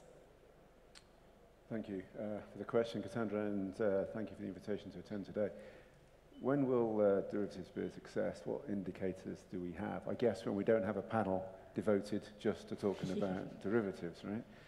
It's not a flippant answer, it's that derivatives should be commonplace. They should be every day within the portfolio of contracts that we use and enjoy. Yeah, I mean, in my previous role in Dubai, I was running the exchange and the clearinghouse for the largest derivatives exchange in the Middle East. And we looked at lots of success criteria, whether that be, bid offer, liquidity, etc. But for me, the word I kept coming back to was balance. I wanted to see a balance of market parties from the financial scope of clients there, but also touching on what Mohammed was saying about the retail sector as well. A sector that I think pre-COVID had largely been overlooked and ignored, and it's great to see that element coming into play now. And where I'd like Tadawul and Mukasa to expand their offering would be in the commodities and FX space, where I think it's a great vehicle for the clients and the institutional investors to hedge their risk for the underlying asset. Because the example, real-world example I'll leave you with is that from my old days with Brent crude oil. Brent crude oil is a remarkably liquid contract, of course, but it's a physically delivered contract, of which 1% goes physical. The other 99% is all hedged down the curve with two words that I think are absolutely key that I haven't heard yet, and that's price discovery. And I think we can talk about derivatives and what it gives to the market parties in terms of a hedging instrument, but for me, I think that price discovery is the real jewel in the crown as to what a futures market can bring. Wonderful. And I guess if we move briefly to risk protection, because with change does come risk, particularly without proper consideration of what can happen. I believe all of you here today will want to reduce risks and mitigate them to the extent possible, particularly when there are known risks. And Yazid, if I start with you, and given the growth of the client-linked derivatives activities here in Saudi and the market, what are the main issues that the regulators are paying close attention to, but more importantly, have they taken any preemptive steps or actions to mitigate these known risks with the products and activities? That's a very timely and relevant question. The job of the central bank is to worry about risks, right? And try to anticipate new risks. So preemptive action is part of what we're doing. Obviously, there have been significant changes in the derivative market landscape following the great financial crisis, 2008, and the Financial Stability Board introduced key reforms in the OTC derivative market that supports, I think, that mitigate a lot of the risks. And I think from Sama's point, we do have different aspects. So we've implemented different tools to mitigate these risks. So when you look at the legal and regulatory framework, there are several rules and guidelines were issued that to control and to manage this risk appropriately by the banks, specifically given their systemic importance. SAMA, in our end, in line with the FSB recommendations, we've issued trade repository reporting and risk mitigation requirement for OTC derivative, and we're currently in the process of updating the trade repository to align it with the IOSCO principles in coordination with the relevant colleagues, specifically for our colleagues in Maqassa. We also introduced banking rules for margin requirements for non-centrally cleared derivatives, which imposes margin requirements on the banks' dealing, hence, and thus mitigating the risks. And we've also, and as I said earlier, the 2018 bankruptcy law anticipated the introduction of a netting framework by exempting certain financial transactions from the bankruptcy procedures and deferring it to the competent authority, in this case, the central bank.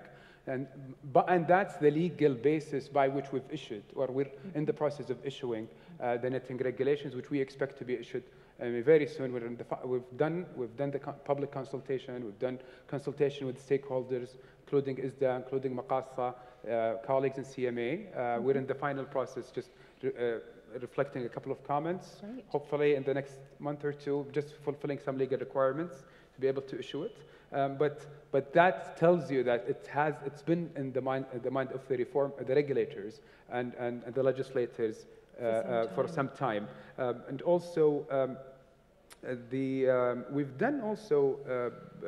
we've recently done, or we're in the process of completing from a supervisory point of view, we're in the process of finalizing an inspection program that targets clients' interest rate derivatives. So we look into banks' practices in selling interest rate linked derivatives to their clients. And the point of it is to ensure that the client, to ensure that the derivatives being sold and marketed does serve the client interest and address their needs without exposing them to undue risks. And what we expect, and we've seen maybe some areas for improvement when it comes to suitability assessment, and as a result of this inspection, number one, we will have a better idea on the status quo. So who has a non-linear interest rate product in their books, and versus who doesn't, but also it will lead to a better understanding on how can you streamline suitability assessment in a matter that serves the client's need, which is mainly hedging, as opposed to, I mean, we believe that clients, non-financial clients are not in the business of making bets on interest rate direction. So you need to make sure that it is suitable when you sell it. Also, very quickly, in terms of market infrastructure, and I talked a lot about how the infrastructure was enhanced and introduced and aligned with international standards and to mitigate the risks. The founding of Maqasa by itself is a great achievement in that front, and also we're in the process and we're working closely on implementing the reforms related and the FSB reforms related to mandating central clearing for certain derivative positions. We're doing this cost-benefit assessment. What we expect is that at the very least, we will start with interest rate swaps, given that 8% of derivative trading in Saudi is for interest rate swap and primarily for hedging purposes. So it makes sense to centrally clear it. And I think we're in the final process in this work. And then we will move into discussions on even the platform trading, which is one more recommendation of the FSB. And also what we've been doing, and that's the final point, with our colleagues in ISDA and Maqasa, a lot of market awareness. And we've recently had a discussion with the banks, with the entirety of the banks, where we've talked about netting, what to expect. We've also aligned it with international practice, and we've looked into the practice and how to implement it. So I know we're tight in time. No, that's good. It's fantastic. And as we've all said, risk mitigation is key, particularly with such a new market here in the region. But Scott, I'd be interested to hear from you if there was one point you could recommend or suggest in terms of taking risk mitigation steps for us here in Saudi. What would it be from ISDA's perspective? Most of it is getting familiar with your options, and this will be probably consistent with the rest of the global market. Interest rate products will be predominantly the biggest amount of that. I think commodities are a great source as well, but you heard comments by their excellencies this morning about developing a debt market. That too will need proper risk management hedging, also probably tied to interest rate risk. Understanding your options, these can either be bilaterally exchanged and traded, or an interest rate curve is perfect for a clearinghouse to manage. So understanding what you're getting plugged into a Maqasa, whether it's going to be exchange traded or cleared or just cleared alone. These are your options. You have bilateral counterparties. There's a lot of documentation and legal requirements you have to be familiar with to make sure your rights and your obligations are protected. And then they're done consistently with the regulations set by the central bank and CMA. Wonderful. I guess it ties into risk mitigation, and that's education, going by timing, and then we'll conclude on some OTC discussions from your perspective. But Les, if I turn to you, we've got the key players here today, and we previously spoke about the importance of education in the derivatives market, particularly when there's different considerations for brokers, traders, clients, and of course, those of us who are here on stage. So please tell us more about your views on what the key points of education should be in this market, given what we've just heard about the risks. Educate, educate, educate, I guess. It's repeated. And it's beholden not on the people on the panel, I'll come back to that, but all of us in the room to learn about derivatives and to share that and to bring the next generation coming through. We certainly did that in Dubai, working with a couple of local universities, to that next gen of talent, explaining how a derivatives contract works, develop trading games so they could artificially have a bit of fun in terms of understanding how external events might influence an underlying asset and how a derivative contract would hedge that. Because the derivative contract and the margining methodology that goes behind it is a very elegant instrument, and it's a very simple yet beautiful thing. And when it comes to explaining that to the market parties, yeah, I think the exchange has a role, of course, educating its network. And for the CMA and the central bank, regulation is always going to come second to innovation. But I think there's a need to sort of develop that regulatory framework. There's a huge amount that's already been done in terms of setting up a CCP, in terms of netting, but it's that repetitive nature of reinforcing what a derivative contract is, and to keep the education going for the entire community, because yeah, that's where the market is inevitably going to go, and we all need to be a part of it. Wonderful. And Mohammed, your Saudi-based clients will no doubt be looking to come into this market, but we also have some delegates here who would be providing similar advice to their clients. So what would the key points be that you consider that clients should take into account before entering this market? From what we have seen, there is a fair large number of clients who really use this as a speculation tool, and I think this may cause a lot of financial distress for many of these investors, and we have seen that many people really venture into that sort of trading activity without really building the necessary understanding how to navigate this. The regulators here built a very solid basis for customer suitability, and they are very strict with us on really making sure that clients do understand what they are signing up for. Having said that, we still see a high level of turnover in terms of clients placing orders, losing their money, and using this for speculative activities.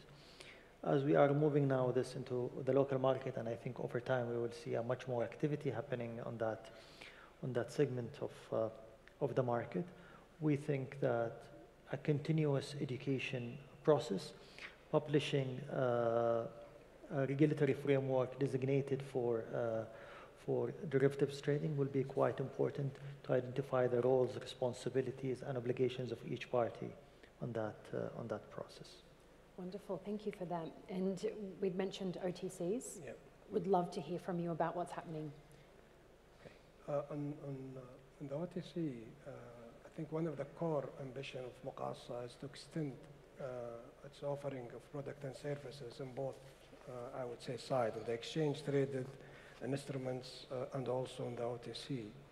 And if we talk about OTC, Muqasa in 2022 started the first clearing of repo transactions for the first time, and this is also make Muqasa as a pioneer of clearing what they call it double wide agreements, which is a Sharia form of a traditional repo agreements.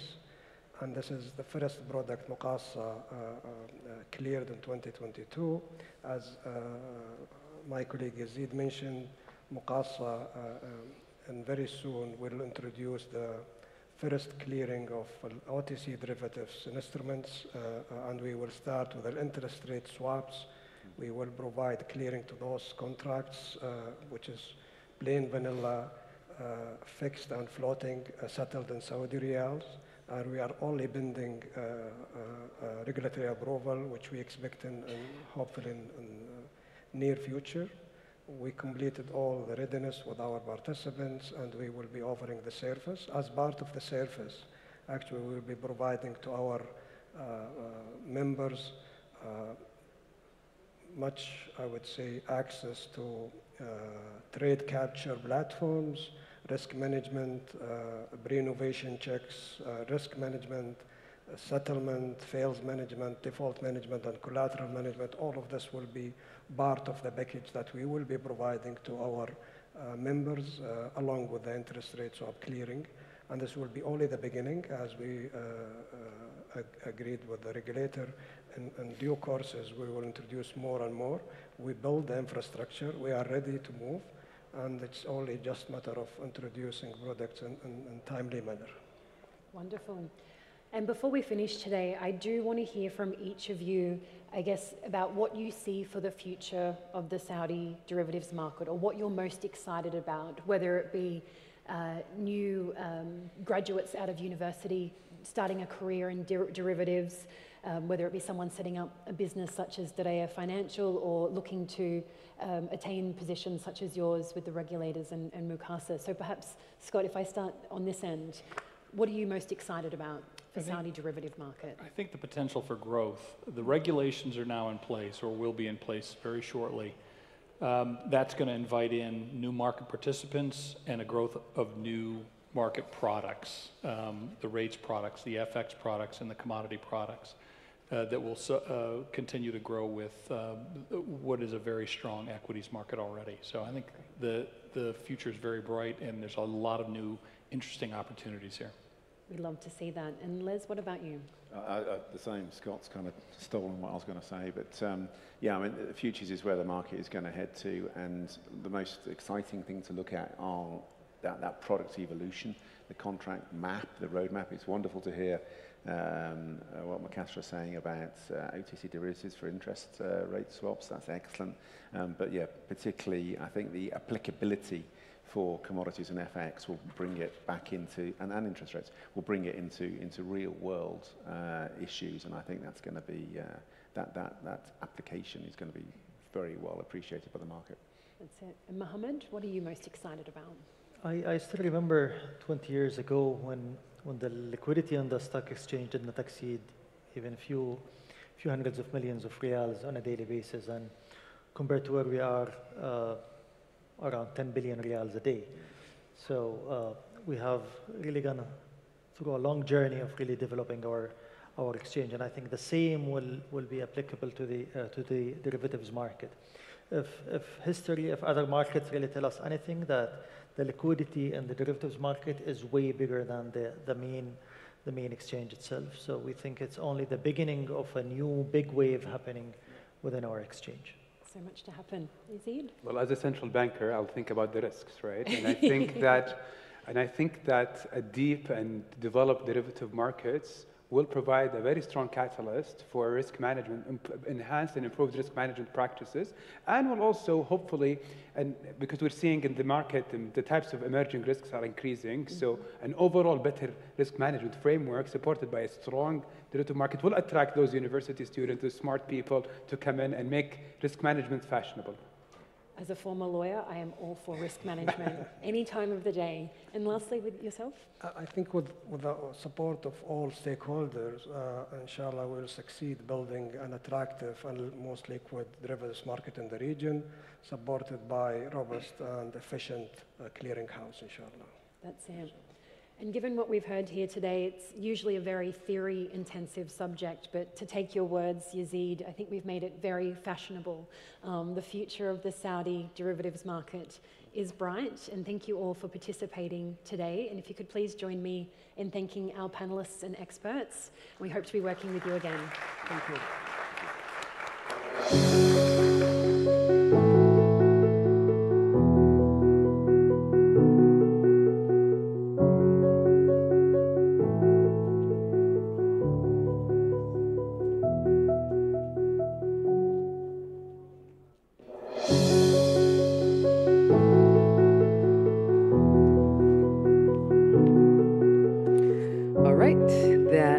Next big thing, the dynamic realm of financial markets. Indeed, thank you all for a great session.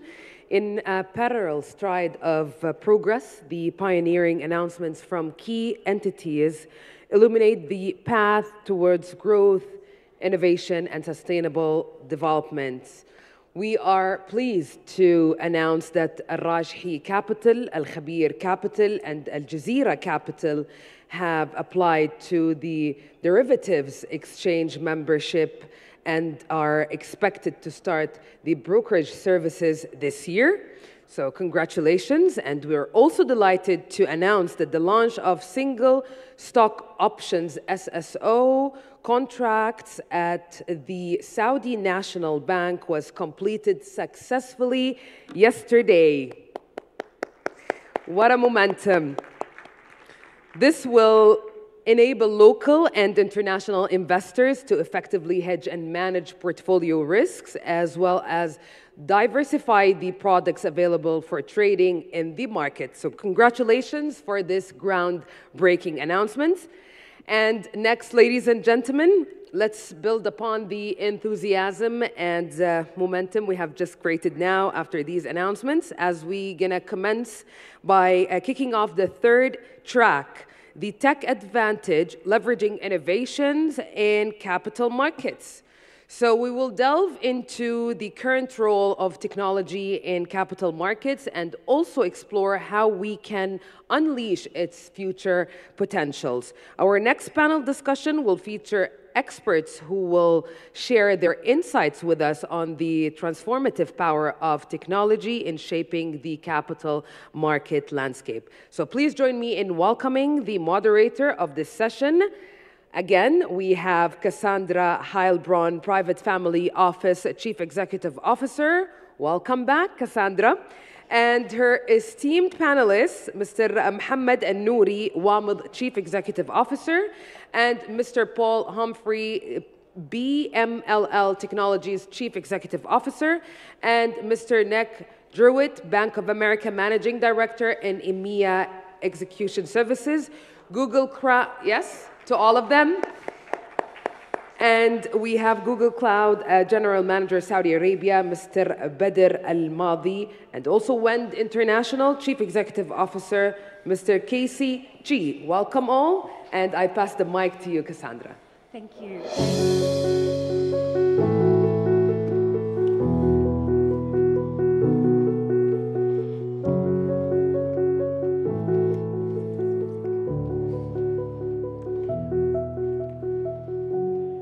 Lovely music there this afternoon. So welcome to our session today on the tech advantage, leveraging innovation in capital markets. I will say at first instance, you're probably expecting Kirkdale as moderator.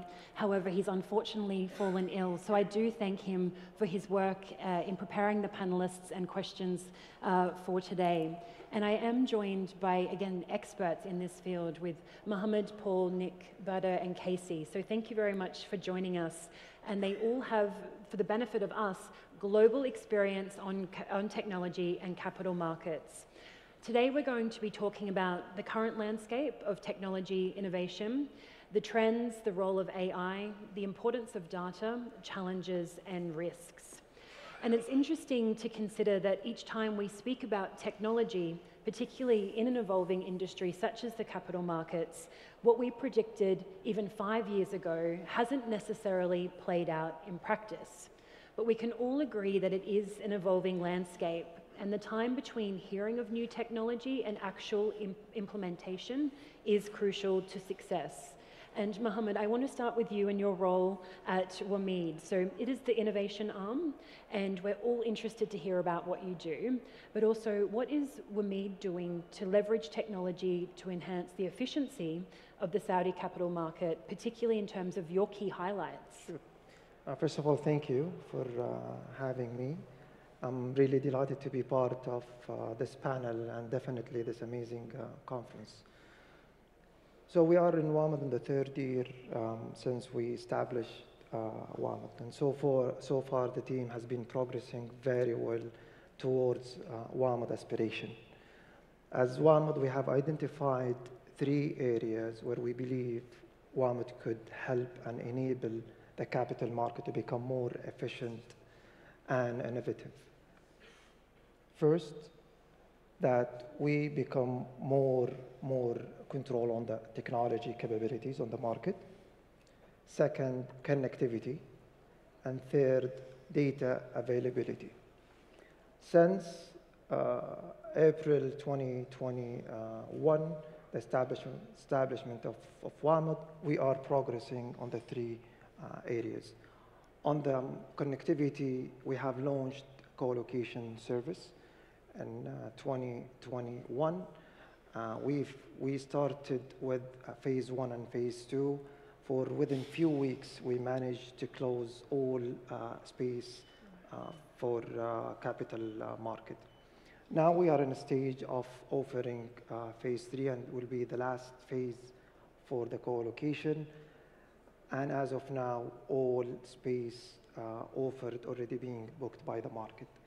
Co-location is a pillar for the capital market. It gives for market members or participants an efficiency that could reach 20 times comparing with not using the co-location. Mainly, if I highlight more in the co-location, where we give an opportunity for a broker or whoever in part of the capital market to rent space next to Tadawul data center, which is the exchange, the real engine of the exchange. So this is part of the connectivity that we have launched, and successfully we closed almost all what we have for the capital market. Moreover, we launched Liqa with a partnership with a technology provider, UK based, where we are offering a unique proposition for AGM, where the clients or listed company can have an authenticated process for investors to access the AGM. We will have over 9 different live translations throughout the AGM and other meetings. So this is a second type of connectivity, how we connect investor, shareholder with issuer or listed company. Moreover, which is on technology capabilities, last year, WAMD managed successfully to close a deal where we have a majority stake on DirectFN, and we believe that transaction will help the market a lot when it comes to technology. We are looking forward to help not only a certain segment in the market, actually every segment in the market, retail, investor, capital market, financial institutions, high frequency trader, through having the right technology set up through DirectFN. And last area of focus, which is data availability. There is a huge project has been taken by the group level, not only by WAMD, where we can provide the market with more data on a different angle, on issuer, investors, retail investors, and many other segments. Wonderful. Not a small job by the sounds of it. Wonderful. And Nick, you're with Bank of America, and welcome to Saudi. Thank you for joining us today. Thanks for having me. That's no problem. So if you could please tell us a little bit about your role, but where you also expect to see the biggest technological shifts in trading. Thank you for having me. So I think my role involves ultimately allowing deliverable benefit to using it, but ultimately all of these things are interlinked in terms of where I think the industry has gone and is going. So part of it, I guess, depends on where in the ecosystem you apply these things. Technology is necessary in all parts of the trading landscape, I believe. You know, from communicating an order between yourself and a counterparty or a broker or an exchange is obviously essential, but also decision-making support in terms of traders being aware of what's going on in the marketplace to make smart decisions, or having an algorithm that's going to do it automatically.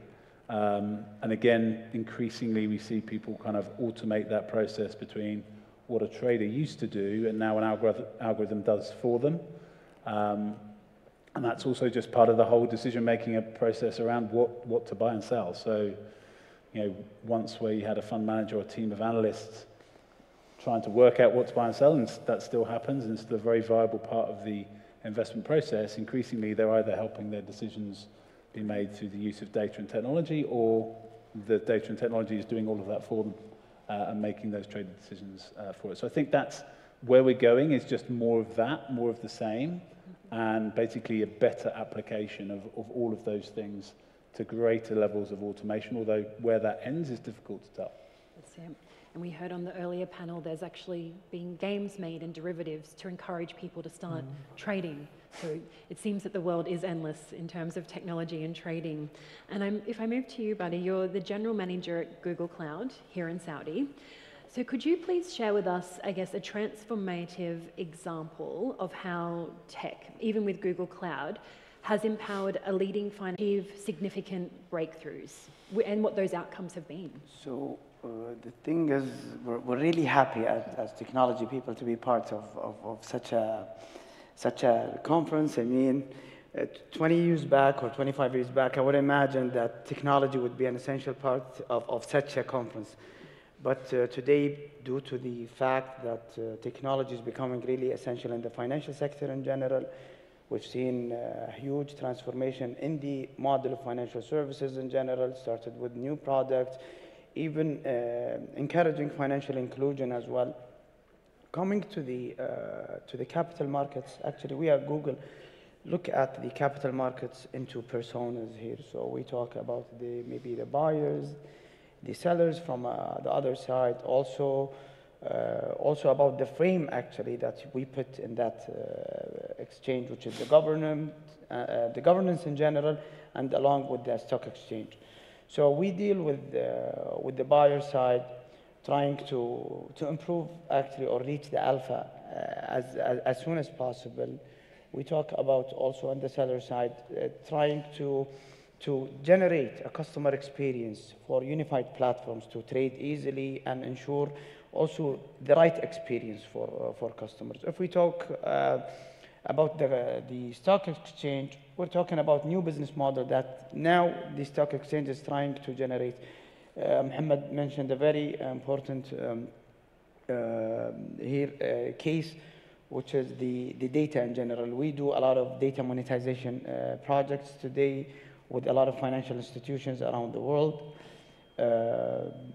Cases, we're talking about different, customer cases that, for example, we do, that was a unique one. We've done it with Bloomberg, actually, where we leverage the content, the rich content that Bloomberg have about the financial services, whether it's news or numbers, and to leverage it and to produce data out of it. That was a major breakthrough in the way we deal with the content in general. We've done some cases related to the way we redefine the business of risk mitigation in general and risk management. So the way we look at the risk, we activate actually a 360 view about the customer. We improve the way the KYC is being done.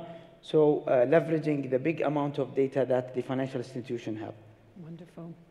KYC is certainly an acronym in my current role that I don't like to hear every day, but if we can automate that, I would be most pleased. Now, Paul, turning to you in your role at BMLL Technologies, and we will talk about data in greater detail later on, but I want to start with hearing from you about your role, but also your views on the market becoming more sophisticated and how we view the current innovation landscape in the capital market technology industry. Well, first of all, thank you very much for having me at the conference. It's a privilege to speak here today and be in Riyadh. I'm Paul. I'm the Chief Exec of BMLL Technologies. We are a historic data company. We specialize purely in historical data. In terms of the sophistication of the marketplace, let's face it, these days to trade any instrument in capital markets, you've either got to be a data scientist, an engineer, or a mathematician, or preferably all three. To your point, Nick, about throwing pieces of paper around and shouting and screaming as these markets first started out, these days that's just simply untenable. So the sophistication curve of the participants in this market is only going up. Now, how do you serve that increasingly sophisticated electronic world? You need quality, granular data to do that. And the market, in terms of the innovation around that, is somewhat underserved. Historical data has really been the exhaust of the market data companies as a whole. Real-time and pre-trade was predominantly their business. Over 90% of their revenue resides in that world. And the historical data was almost an afterthought. They would store their real-time data on a daily basis, package it up and sell it. The problem with that is it would come with gaps, spikes, packet losses, flaws. And in an increasingly sophisticated world, which we've just described, that's just simply unacceptable. And if you're going to put that level of intelligence into your algo to understand a marketplace of not just the speed of getting there, but how, where, and what to trade and when, you need that granularity of data, and the market's simply underserved with that. So that sophistication level, we don't see slowing down anytime soon. and we think that will continue. Possibly quite the opposite. Casey, I'm very pleased to have you on this panel because you're now CEO with Wind International, but you were previously an investment banker. So we have the benefit of hearing two sides today. And we will talk about AI in further detail later on today. But if we talk about the current landscape, what do you consider the most innovative technology to date that has transformed capital markets? Thank you for the invitation. I think it's a great question, and it's especially relevant for Wind as a leading and pioneer in the capital markets infrastructure provider in Greater China. So if we look at the old days in 1990s, when Wind was born at a time where people sort of collected information from printed newspaper, gathered at the door of the exchanges to exchange rumors and news and line up in front of the trading hall for market opens and probably submitted paper orders to the staff for trading. So those are the old days where Wind witnessed the inefficiency of the market and then grew up with a vision to sort of digitize the capital markets as well as to making global data accessible at everyone's fingertips. So fast forwarding to today, Wind is already a leading financial information technology solution provider in Greater China market, as well as one of the largest globally with global client footprints in 35 different countries. So we sort of witnessed as well as supported the capital markets evolution in the China market. And today we consolidate, I think Mohammed made a very relevant point, data is the foundation of everything. So today we consolidate global financial assets of all classes and global macroeconomic information covering over 200 countries and regions, as well as over 6,000 industries and value chains, and together with over 200 million public and private company information. So building on top of this foundation, we've developed a comprehensive suite of analytical tools and solutions for different stakeholders in the financial sectors, being the buy side, sell side, banks, insurance, research institutions. So I think in retrospect of the past 25 years of operating history, it's very hard to define one single technology as a game changer, but I think it is a range of the technology shifts that have transformed the whole capital markets. So some of the profound experience from our side that we developed in-house as a technology pillar, including the AI and NLP capability. And I'm not talking about the new world of AI, it was the old world that we invested for more than 15 years, and also allows us to produce majority of the information automatically. And the result of that is the ability to get information access to our end users much faster than before. And also, together with a lot of the NLP capabilities, we are able to do smart tags on information and to consolidate the insights for decision making. And another very relevant technology is the cloud infrastructure, as Google is a pioneer and leader in that area, together with the distributed computing engine. So in 2000s, around that time, we developed proprietarily our finance cloud, which allow us to get real-time information seamlessly from the very mega raw database to the front end users in a very timely manner.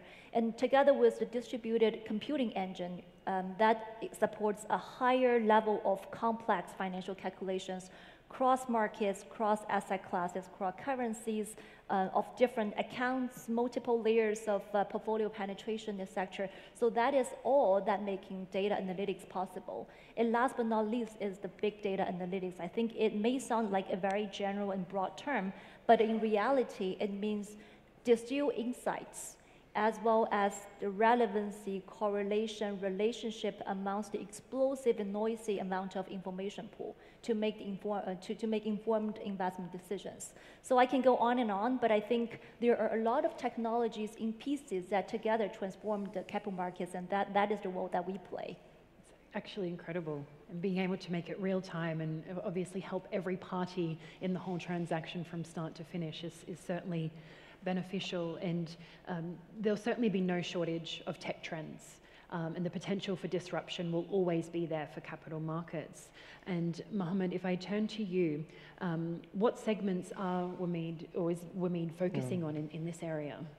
Actually, as of now, I can say all capital market community could be a potential partner or client for WAMD. If I look at the co-location, 26% of our existing clients are high-frequency trader. Over 30% of our clientele in co-location are international players. We have the biggest broker part of a co-location, and we have broker just being licensed by the CMA and Tadawul. So just an example of the co-location, it's open for all clients, all members who would like to benefit out of this service. On Liqa, another example, we are open and targeting all listed company in main market, Nomu market, who is accessing Liqa platform, every investor in the market. It could be a retail investor owning 3-4 shares, and it could be a government entity, and it could be an institutional or QFI.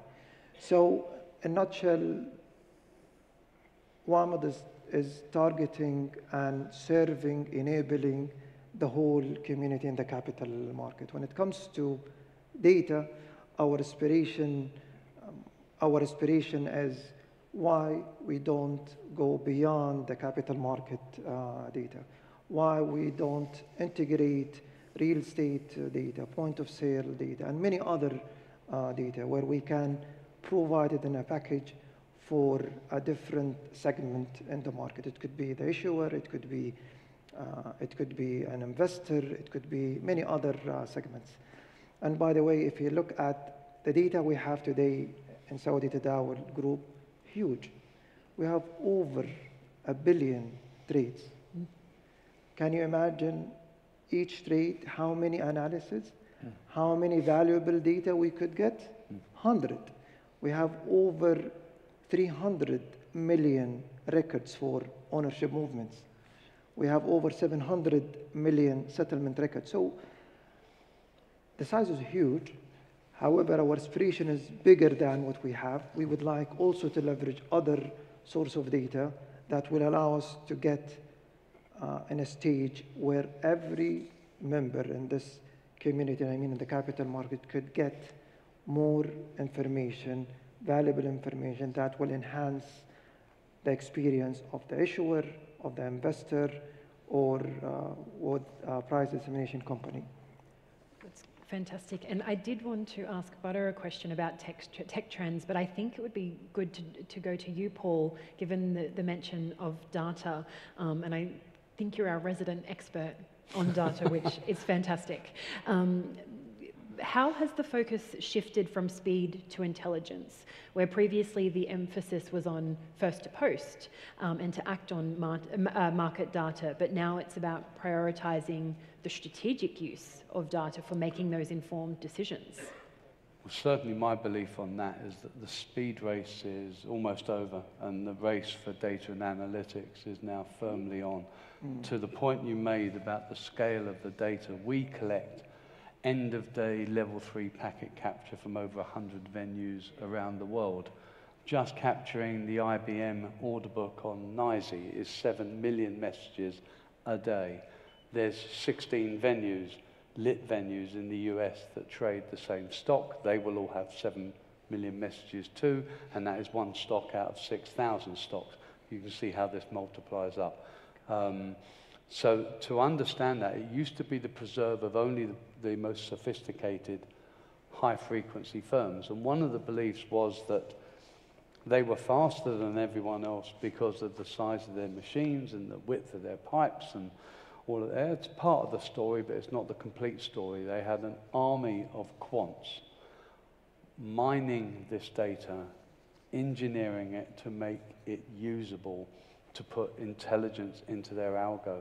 So the reason they were able to rest an order on that example of IBM at that point and get transaction first is they knew what was going to happen next, and it made them look extremely fast.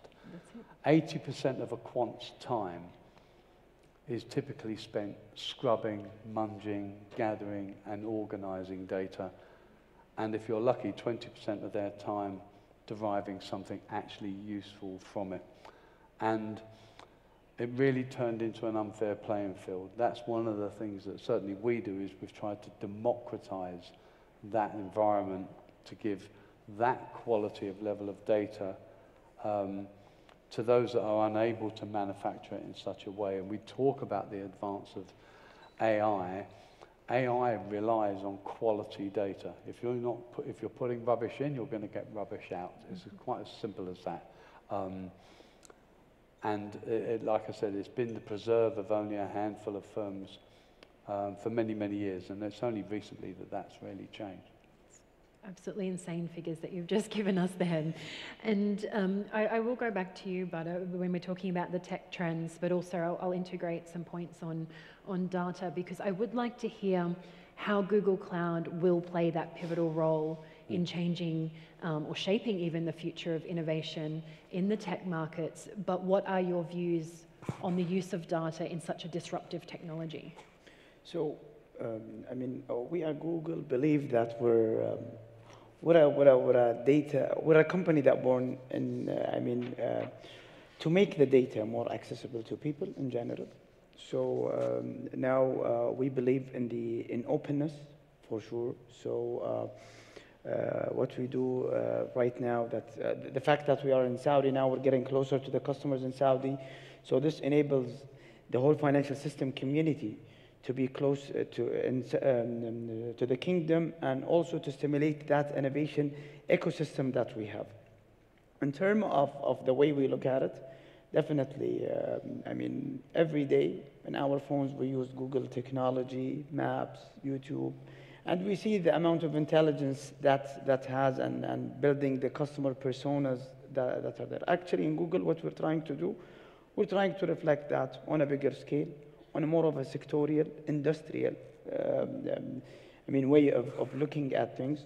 So in the financial sector, we believe that the technology that we have is reliable, secure, and of course, it's creating some sort of a disruption, but without forgetting the facts of what the sector is all about. When we talk about here about security, so on Google, we believe that we have a very resilient, solid infrastructure that enables our clients to trust our technology. We have things like zero trust technology, where actually everyone is doubtful until he proves the opposite. We're talking about our capabilities in AI and ML. We've seen a lot of cases where we leverage our machine learning capabilities and LLMs to produce data, to leverage actually the historical data that the financial institutions have, to give better insight in a very, very simplified manner. Wonderful. And Nick, I don't want to give you a yes/no question, so please don't take it as that, but is the increasing use of technology in capital markets always beneficial? So looking at it as a Google GM, of course. Oh, sorry. I was going to say, okay, please continue, and then Nick, I would love to hear from you on that. No, sorry. So taking it, definitely, it's something useful for us. That means more analysis, more insight, and more clients. That's it. Data is key, definitely for your industry and clients. So, and then Nick, yourself? Yes, to not give a yes/no answer sometimes. So I think the challenge really is that technology is great. We've established that we can't hide from the fact that technology will continue to kind of evolve in life, in financial markets is no different. I think the challenge really is that the marginal gain of certain piece of technology or data isn't always worth it.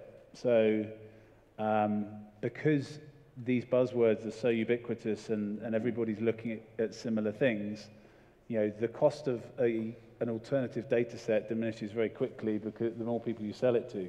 So we often get approached as a big firm like us, who is a big consumer and a lover of data, of new data sets we can use for lots of different things. And often the people selling the data don't know what we're going to use them for, other than they might have some interesting data to sell. Now, depending on where you apply that data, the marginal cost of deploying it might not be worth it for the business you're in.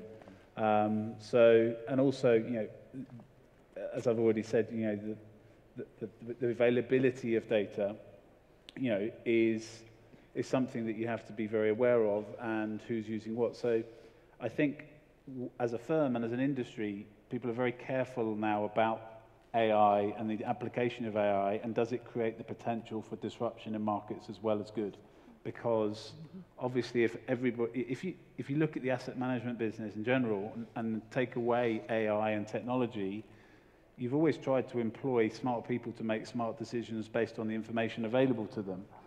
Now, that information is more readily available to more and more people, and they're still the same smart people making those decisions, perhaps with the help of technology, but they often come to the same conclusions.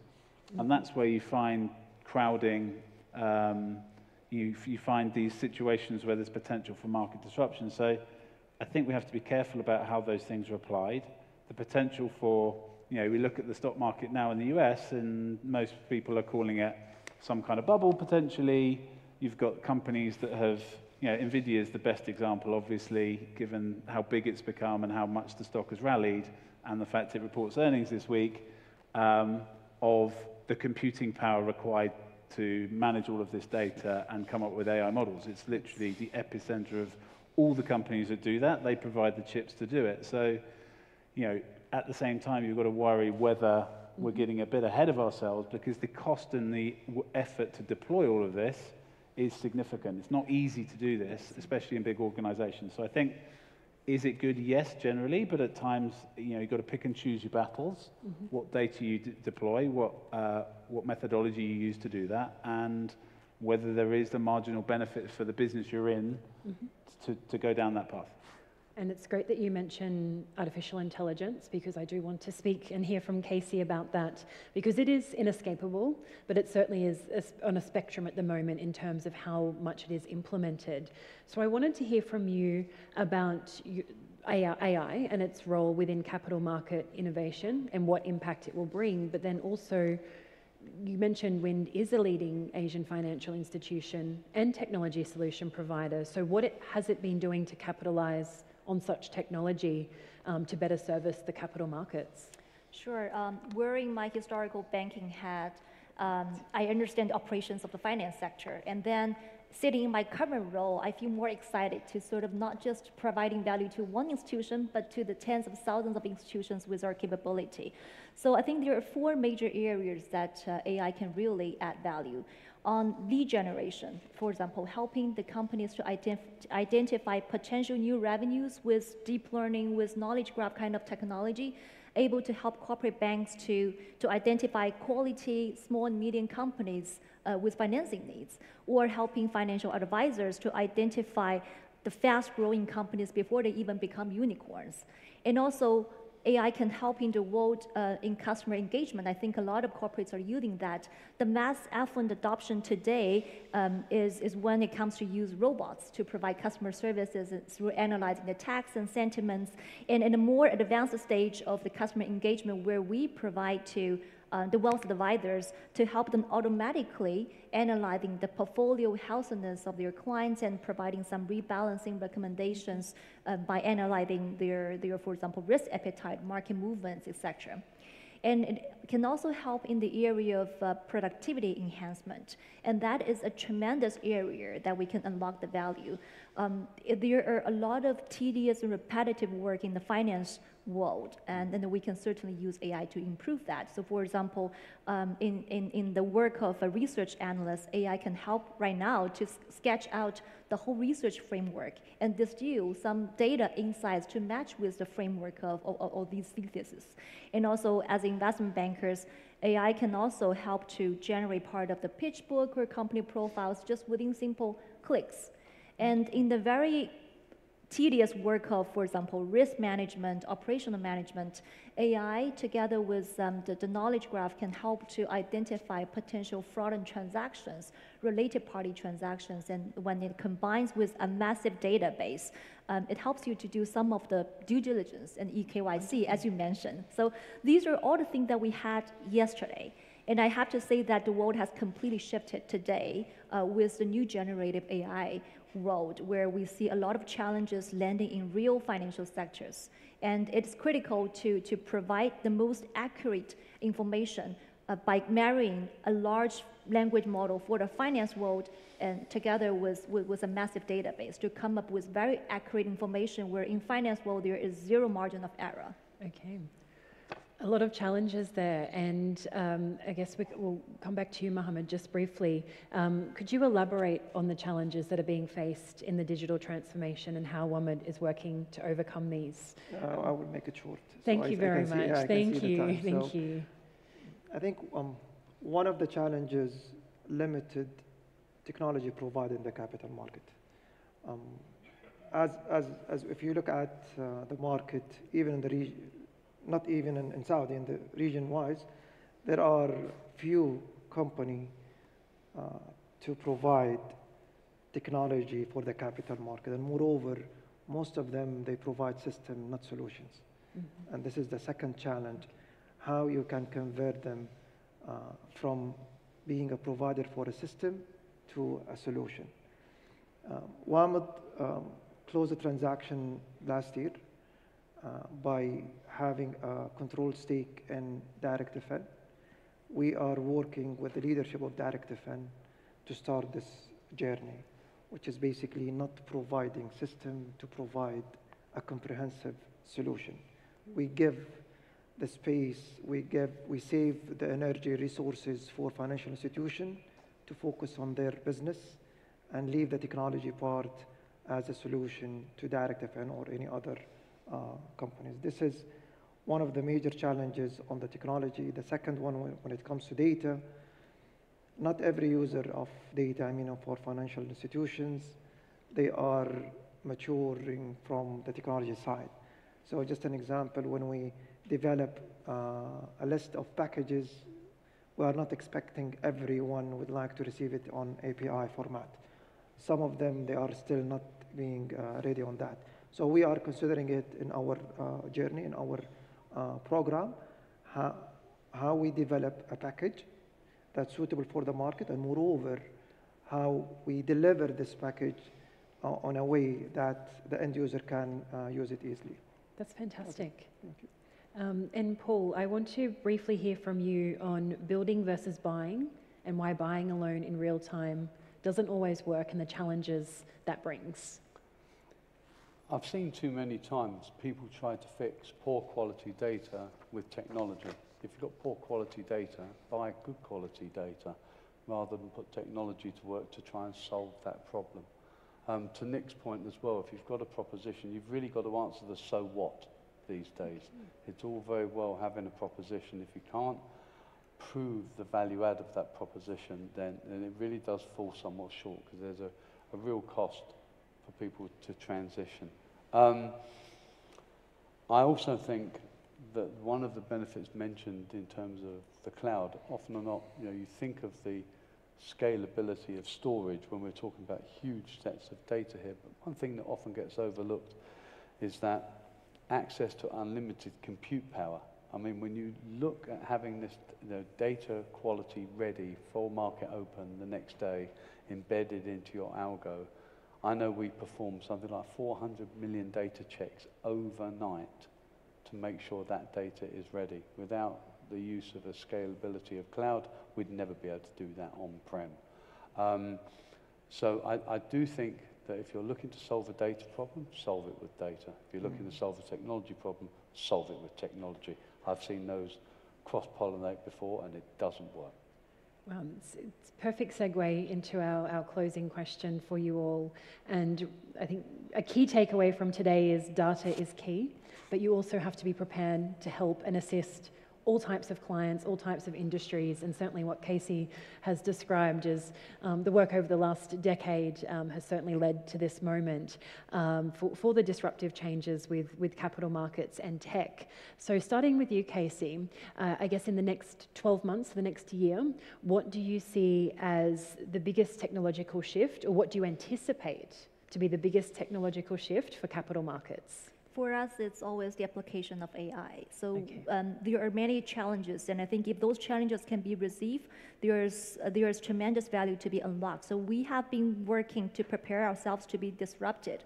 So we need to disrupt ourselves first. So in last May, we came up with our first large language model powered the terminal, financial terminal. So that is supported by the financial sector's proprietary large language model as a base, who understand the financial terminologies better. And then a lot of other applications will be shifted to change the way that people interact with the financial terminal today in a more user-friendly way. Wonderful.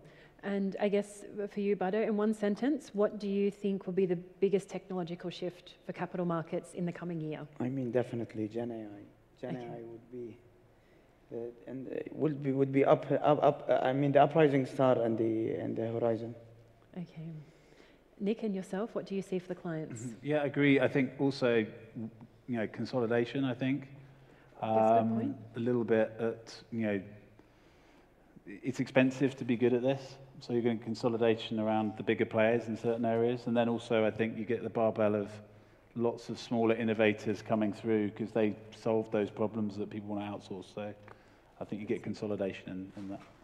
Paul, do I suspect a data answer here? No, Gen AI, to follow the theme, it will be Gen AI, but what I think that will give rise to is people will realize they're sitting on mountains of useless, unusable data.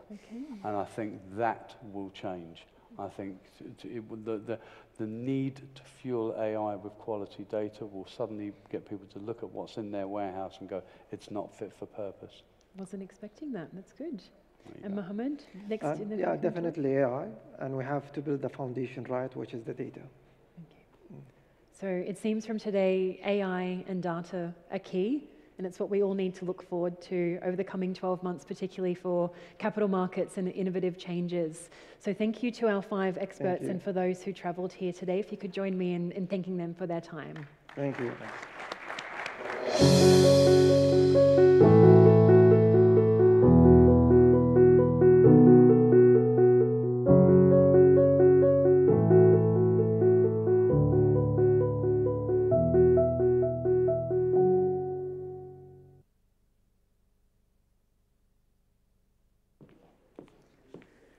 Thank you all for a great session, illuminating the cutting-edge innovations and disruptive technologies that are reshaping the way we envision the financial landscape. Building on the looking forward approach, ladies and gentlemen, let's look into something different and interesting. Banking beyond borders, the future of digital finance in Saudi Arabia. So please join me in welcoming back to the stage the moderator of this session, Dr. Maliha Hashmi, renowned futurist, World Economic Forum Global Future Council expert, and her esteemed panelist, Mr. Philip Derouri, Global Head of Technology and Communications, Banking, Capital Markets and Advisory, Citigroup. And we have also with us Mr. Majid Faqih, General Manager of Corporate Banking, Saudi Investment Bank, and Mr. Nicolas Morrison, Managing Director, Eventi Consulting.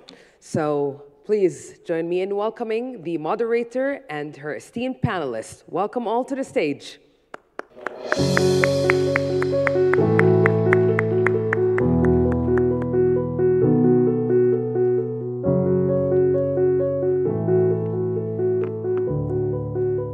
Here you go. I pass the mic to you, Dr. Maliha.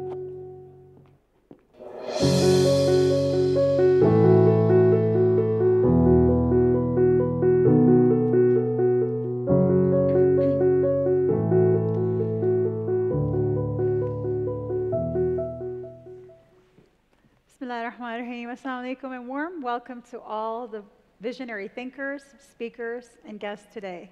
It's a pleasure to have you all today, and what a fitting way to complete the session for this evening on futurism, the future of banking, digital banking, and banking beyond borders. In this era of digital innovation, we can't think of anything but convergence, and Saudi Arabia is in the forefront of that. We have a great list of speakers today, futurists, forward thinkers, who will tell us more about this topic. Let's start with Mr. Majid Faqih. Welcome. Thank you. Hope you're Thank you doing for well having today. me. Thank you. So your question, we'll start with Saudi, of course. How is Saudi Arabia growing? Is Saudi Arabia growing as a market for digital banking? I think definitely yes. If you know the Saudi market, you know it's well set for great growth in digital finance in specific. I would say three main things are fueling this. One is the infrastructure, IT infrastructure in the country that is very well developed. I would say also the regulatory encouragement and all the flexibilities provided to the financial institutions to explore all the new technologies. And lastly, but most importantly, the great, I would say, tech-savvy young nation that we have in Saudi Arabia that is adopting so many technologies, including definitely banking, new technologies. So these three elements, I would say, sets the country for great growth in finance technology. Great, thank you. It's a great point about the youth and their interest in building and growing. And one of the things you mentioned was regulatory environment, how that's evolving. And that will take me to the next question with Mr. Philip Drury and as well as Mr. Nick Morrison as well, is how is the regulatory market, the landscape evolving in Saudi Arabia to support the digital finance market, including fintech startups and digital banking, and where do you see it going? Nick, it's never good to be second, so I'll lead off here. Look, I think the results speak for themselves. Yeah. There are 147 fintechs in operation at the end of 2022, right. And there were 10 in 2018. So what we've come to learn with the Kingdom is that the commitment to Vision 2030 means that transformation happens where there's that commitment, and we're certainly seeing that on the field of fintech. The ambition is high, so there's an ambition for 2025 for 70% of payments to be non-cash. So there's a lot of work still to be done, but the reality is there are a lot more fintechs here today than there were in the past. Regulation is evolving. The sandbox is a great example of that, where fintechs have the ability to experiment, and then there's a feedback loop, and that evolves to positive regulation change. So there's a lot of good things that are happening. We've come a long way, and I think the future continues to be bright, but would love to get Nick's additional thoughts. Oh, thank you. And maybe if I can just begin by saying that I think it's a wonderful privilege to be here and to be supporting this conference this year. It seems to get better year after year. And Peter, to really pick up on the points that you've raised, I would say, actually going back to the first question, I would say that it isn't growing. It's doing even more than that. It's really leaping forward. And the stats that Peter has given with respect to fintechs, I think supports that line of thinking. The government, the monetary authority, the capital markets authority have put regulatory frameworks in place that are designed to really accelerate digital banking and fintech introduction within the region. So is it growing? No, I would say it's leaping forward. I love that. It is. It's leaping forward, and the future is now, so it's happening as we speak. And just going back to what you said, Mr. Philip Drury, what are some of the challenges? You were talking about the opportunities. What are the challenges that these traditional financial institutions will face when they embrace this digital banking? Yeah. What are your thoughts on that? Look, challenge is resistance to change. We're all human. Yes. We're used to our ways, and we're being asked to adapt. We're being asked to evolve. We're being asked to show a greater level of agility. But we're all competitive at the end of the day, and the reality is that the market will advance. Yeah. And it's good that license have been given to fintechs. I think there are 30 digital licenses that have been given to fintech, 3 banking licenses, digital banking licenses. So it's creating competition, and competition will require traditional finance, or TradFi as it's sometimes referred to evolve in order to compete. That's the challenge. The opportunity is a greater TAM, greater addressable market, greater inclusivity, greater opportunity, and with that will come a greater customer experience, more breadth in terms of service, and more business. So, yes, there will be challenges. Yes, change is difficult, but change is worth it when you come through, and the commitment that the regulatory authorities are putting forth will enable that change. I think a key point is coexistence. Yes. So competition is healthy, but coexistence is critical. Yeah. And I would encourage traditional finance to embrace fintechs. And there's a great number of areas where they can coexist and work together. And that coexistence and integration and learning from each other, I think, will be really important here in the development and growth of the kingdom. Absolutely. I love that. Coexistence with healthy competition is definitely a driver. Yes. And Mr. Nick Morrison, same question to you. What are the traditionals, or what are the opportunities and challenges as the traditional side meets the future side? Yeah, absolutely. So I would say that for traditional institutions, they've already made a significant infrastructure investment. They have already established a staff base that sees the world a particular way. The challenge will come because I believe that their customers, their demands are increasing. Their expectations for higher levels of integration, faster turnaround time on service requests, and more personalized services being provided to them are the demands that are coming from their customers. And the challenge is to make the right decisions around capital investment. They need to keep pace with regulatory changes as well, because the regulators are presenting new sets of demands, and those changes are happening with a frequency that they will have to keep pace with.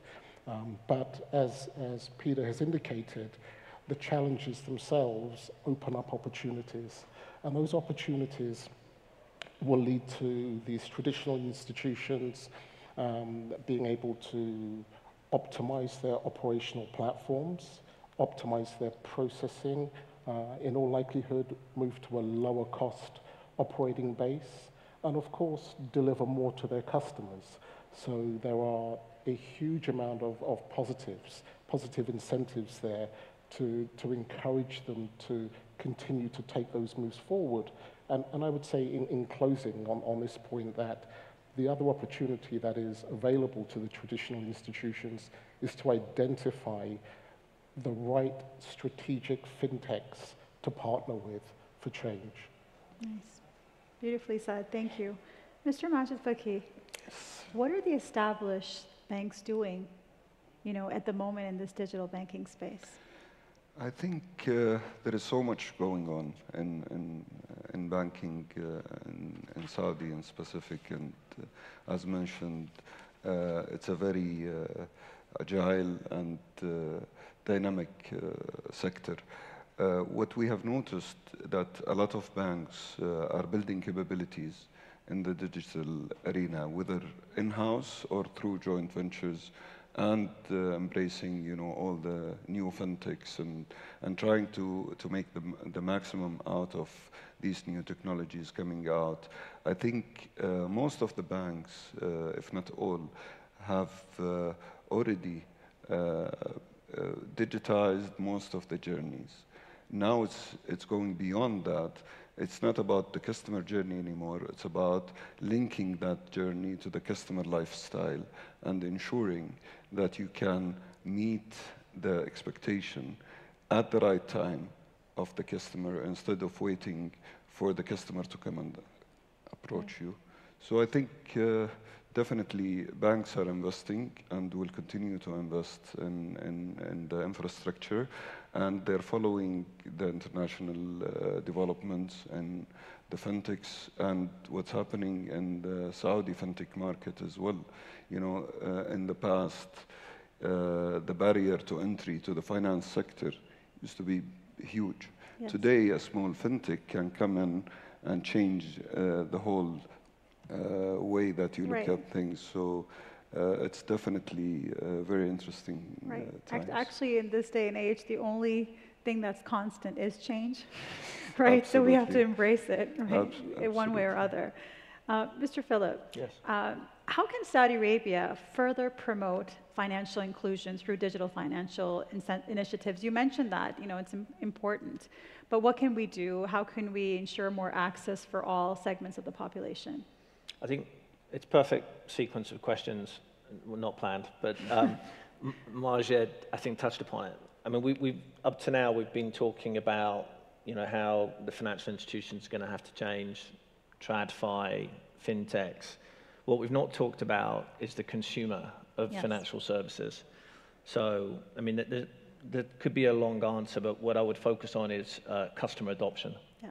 So I think there needs to be an exercise in terms of financial literacy education, because unless the populace is aware of availability of financial services, all the capability that we want, but we're not going to have the adoption.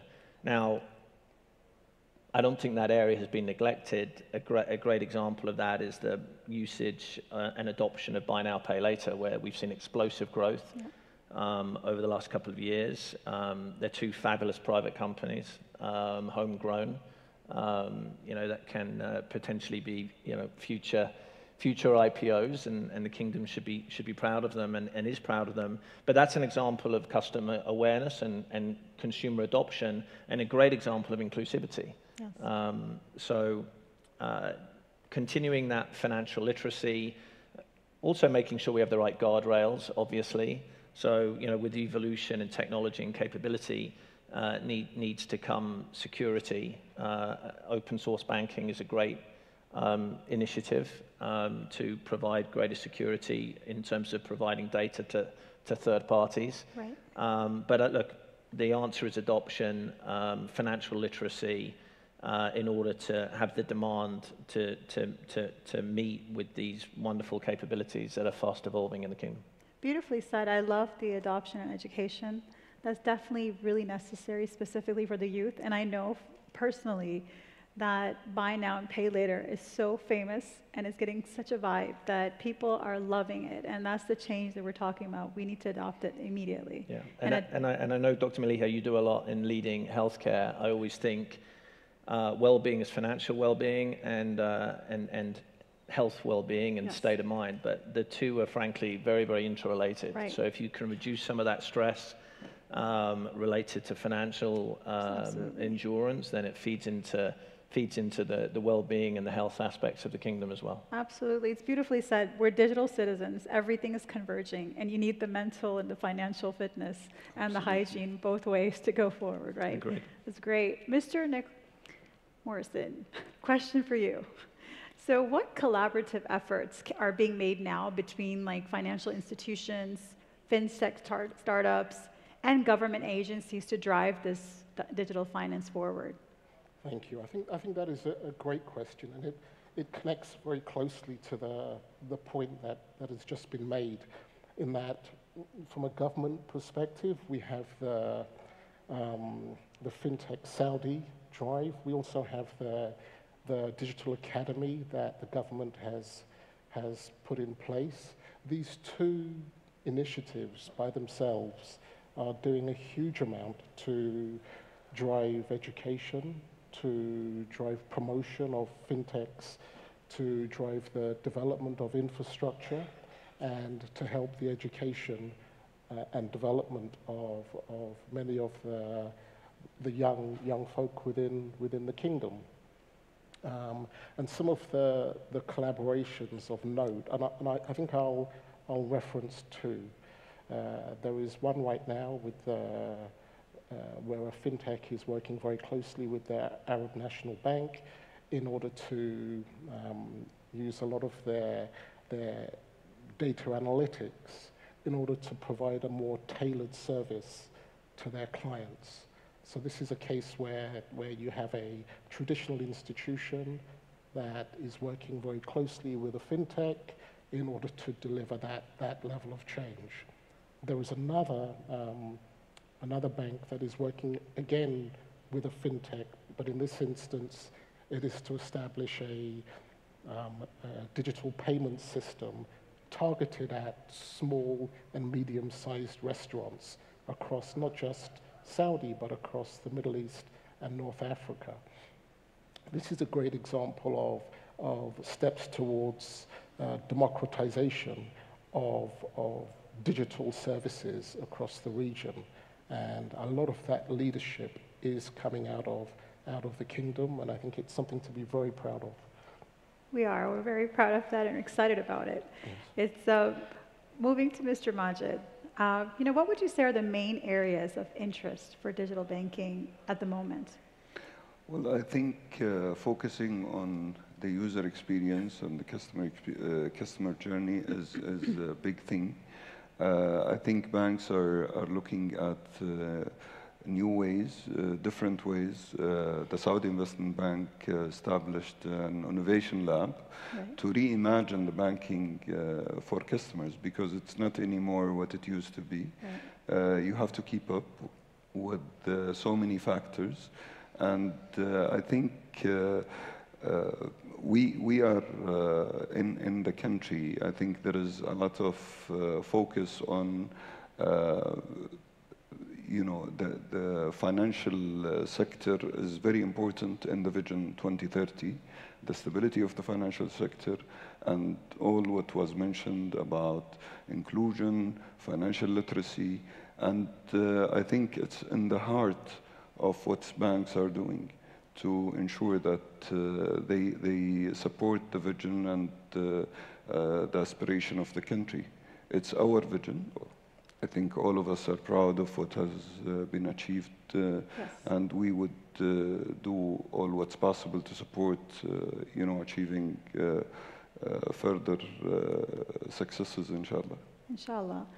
So, as global citizens, as digital citizens, seeing all this convergence, change happening, this is a question to all three speakers as we complete our session, is what is your takeaway message for everyone to know? What do you think is the future of borderless banking? Where are we going? Are we there right now? What's going to be something we need to learn from today's session that you want people to remember?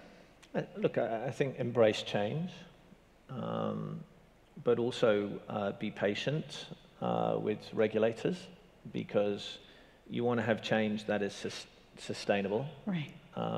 And I think we've seen over the years, as new technologies have been introduced, they've not all been a success. And so I think we want to move forward, but we certainly need to do so in a manner which is safe, which is secure, where the right governance rails are there. But at the heart of it, we all want to embrace change. The only final point I would make is, I think the title was sort of cross-border. I think we have an opportunity in the kingdom to affect change, which actually can be transported across border. So there's no reason, as the kingdom accelerates its transformation to a digital payments, to digital currencies, to digital banking, it really can't be a leader in this field. And I'm excited about that. But when you look at the rate of the pace of change, I think the kingdom has the ability to be a global leader in terms of the future of finance. Couldn't agree more. Embrace change with patience and sustainability. Absolutely. Mr. Majid. I think, nobody can anticipate where we're going to be in 3, 4, 5 years' time from now. The change is very rapid, and it's very difficult to, I would say, to guess where it will be. But you need to be ready. You need to have the capabilities. You need to have the talent. and again, the adaptability and the readiness to change, being agile, and being patient as well. I think you will see a lot of advancement because all the new technologies, the AI, all the data analytics are going to lead us to things that maybe we never imagined that would happen in the banking sector or in finance sector in general. So Well we need said. to be ready for it. Absolutely. Agility, adoption, adaptability, everything is converging. We need that. almost managed to do the entire panel and not say AI, but sorry, Marjet just said it. And final words, Mr. Nick Morrison. Okay, so what I would say, and I think it's a great question. What I'm seeing is a very real convergence. I think it's notable that we have a health services futurist that is moderating this panel today.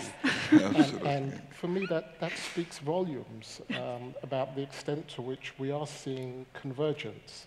And why are we seeing that convergence? It's because to digitalize anything really means that it must become data-driven. That is at the root of all of this. That is what is foundational. And then what sits above that, of course, is you need your technology. You need to understand your content.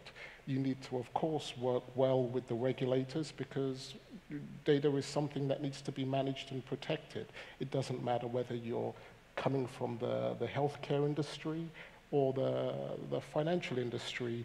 The guiding principles are exactly the same.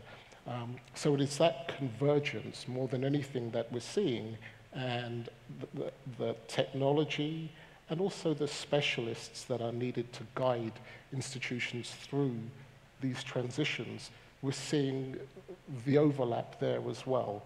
So for a consultancy like Eventi, it's an amazingly exciting time, but I think for the region here in particular, I think it's very exciting as well. Thank you so much. I couldn't have said it better. Convergence on the stage and convergence as we move forward. I've been working with banking laws for telemedicine, and it's lovely to be engaging in a conversation where I am sitting with people of the future and we're discussing this. Thank you so much for joining us today, and I hope you all enjoyed the session. Thank you. Thank you.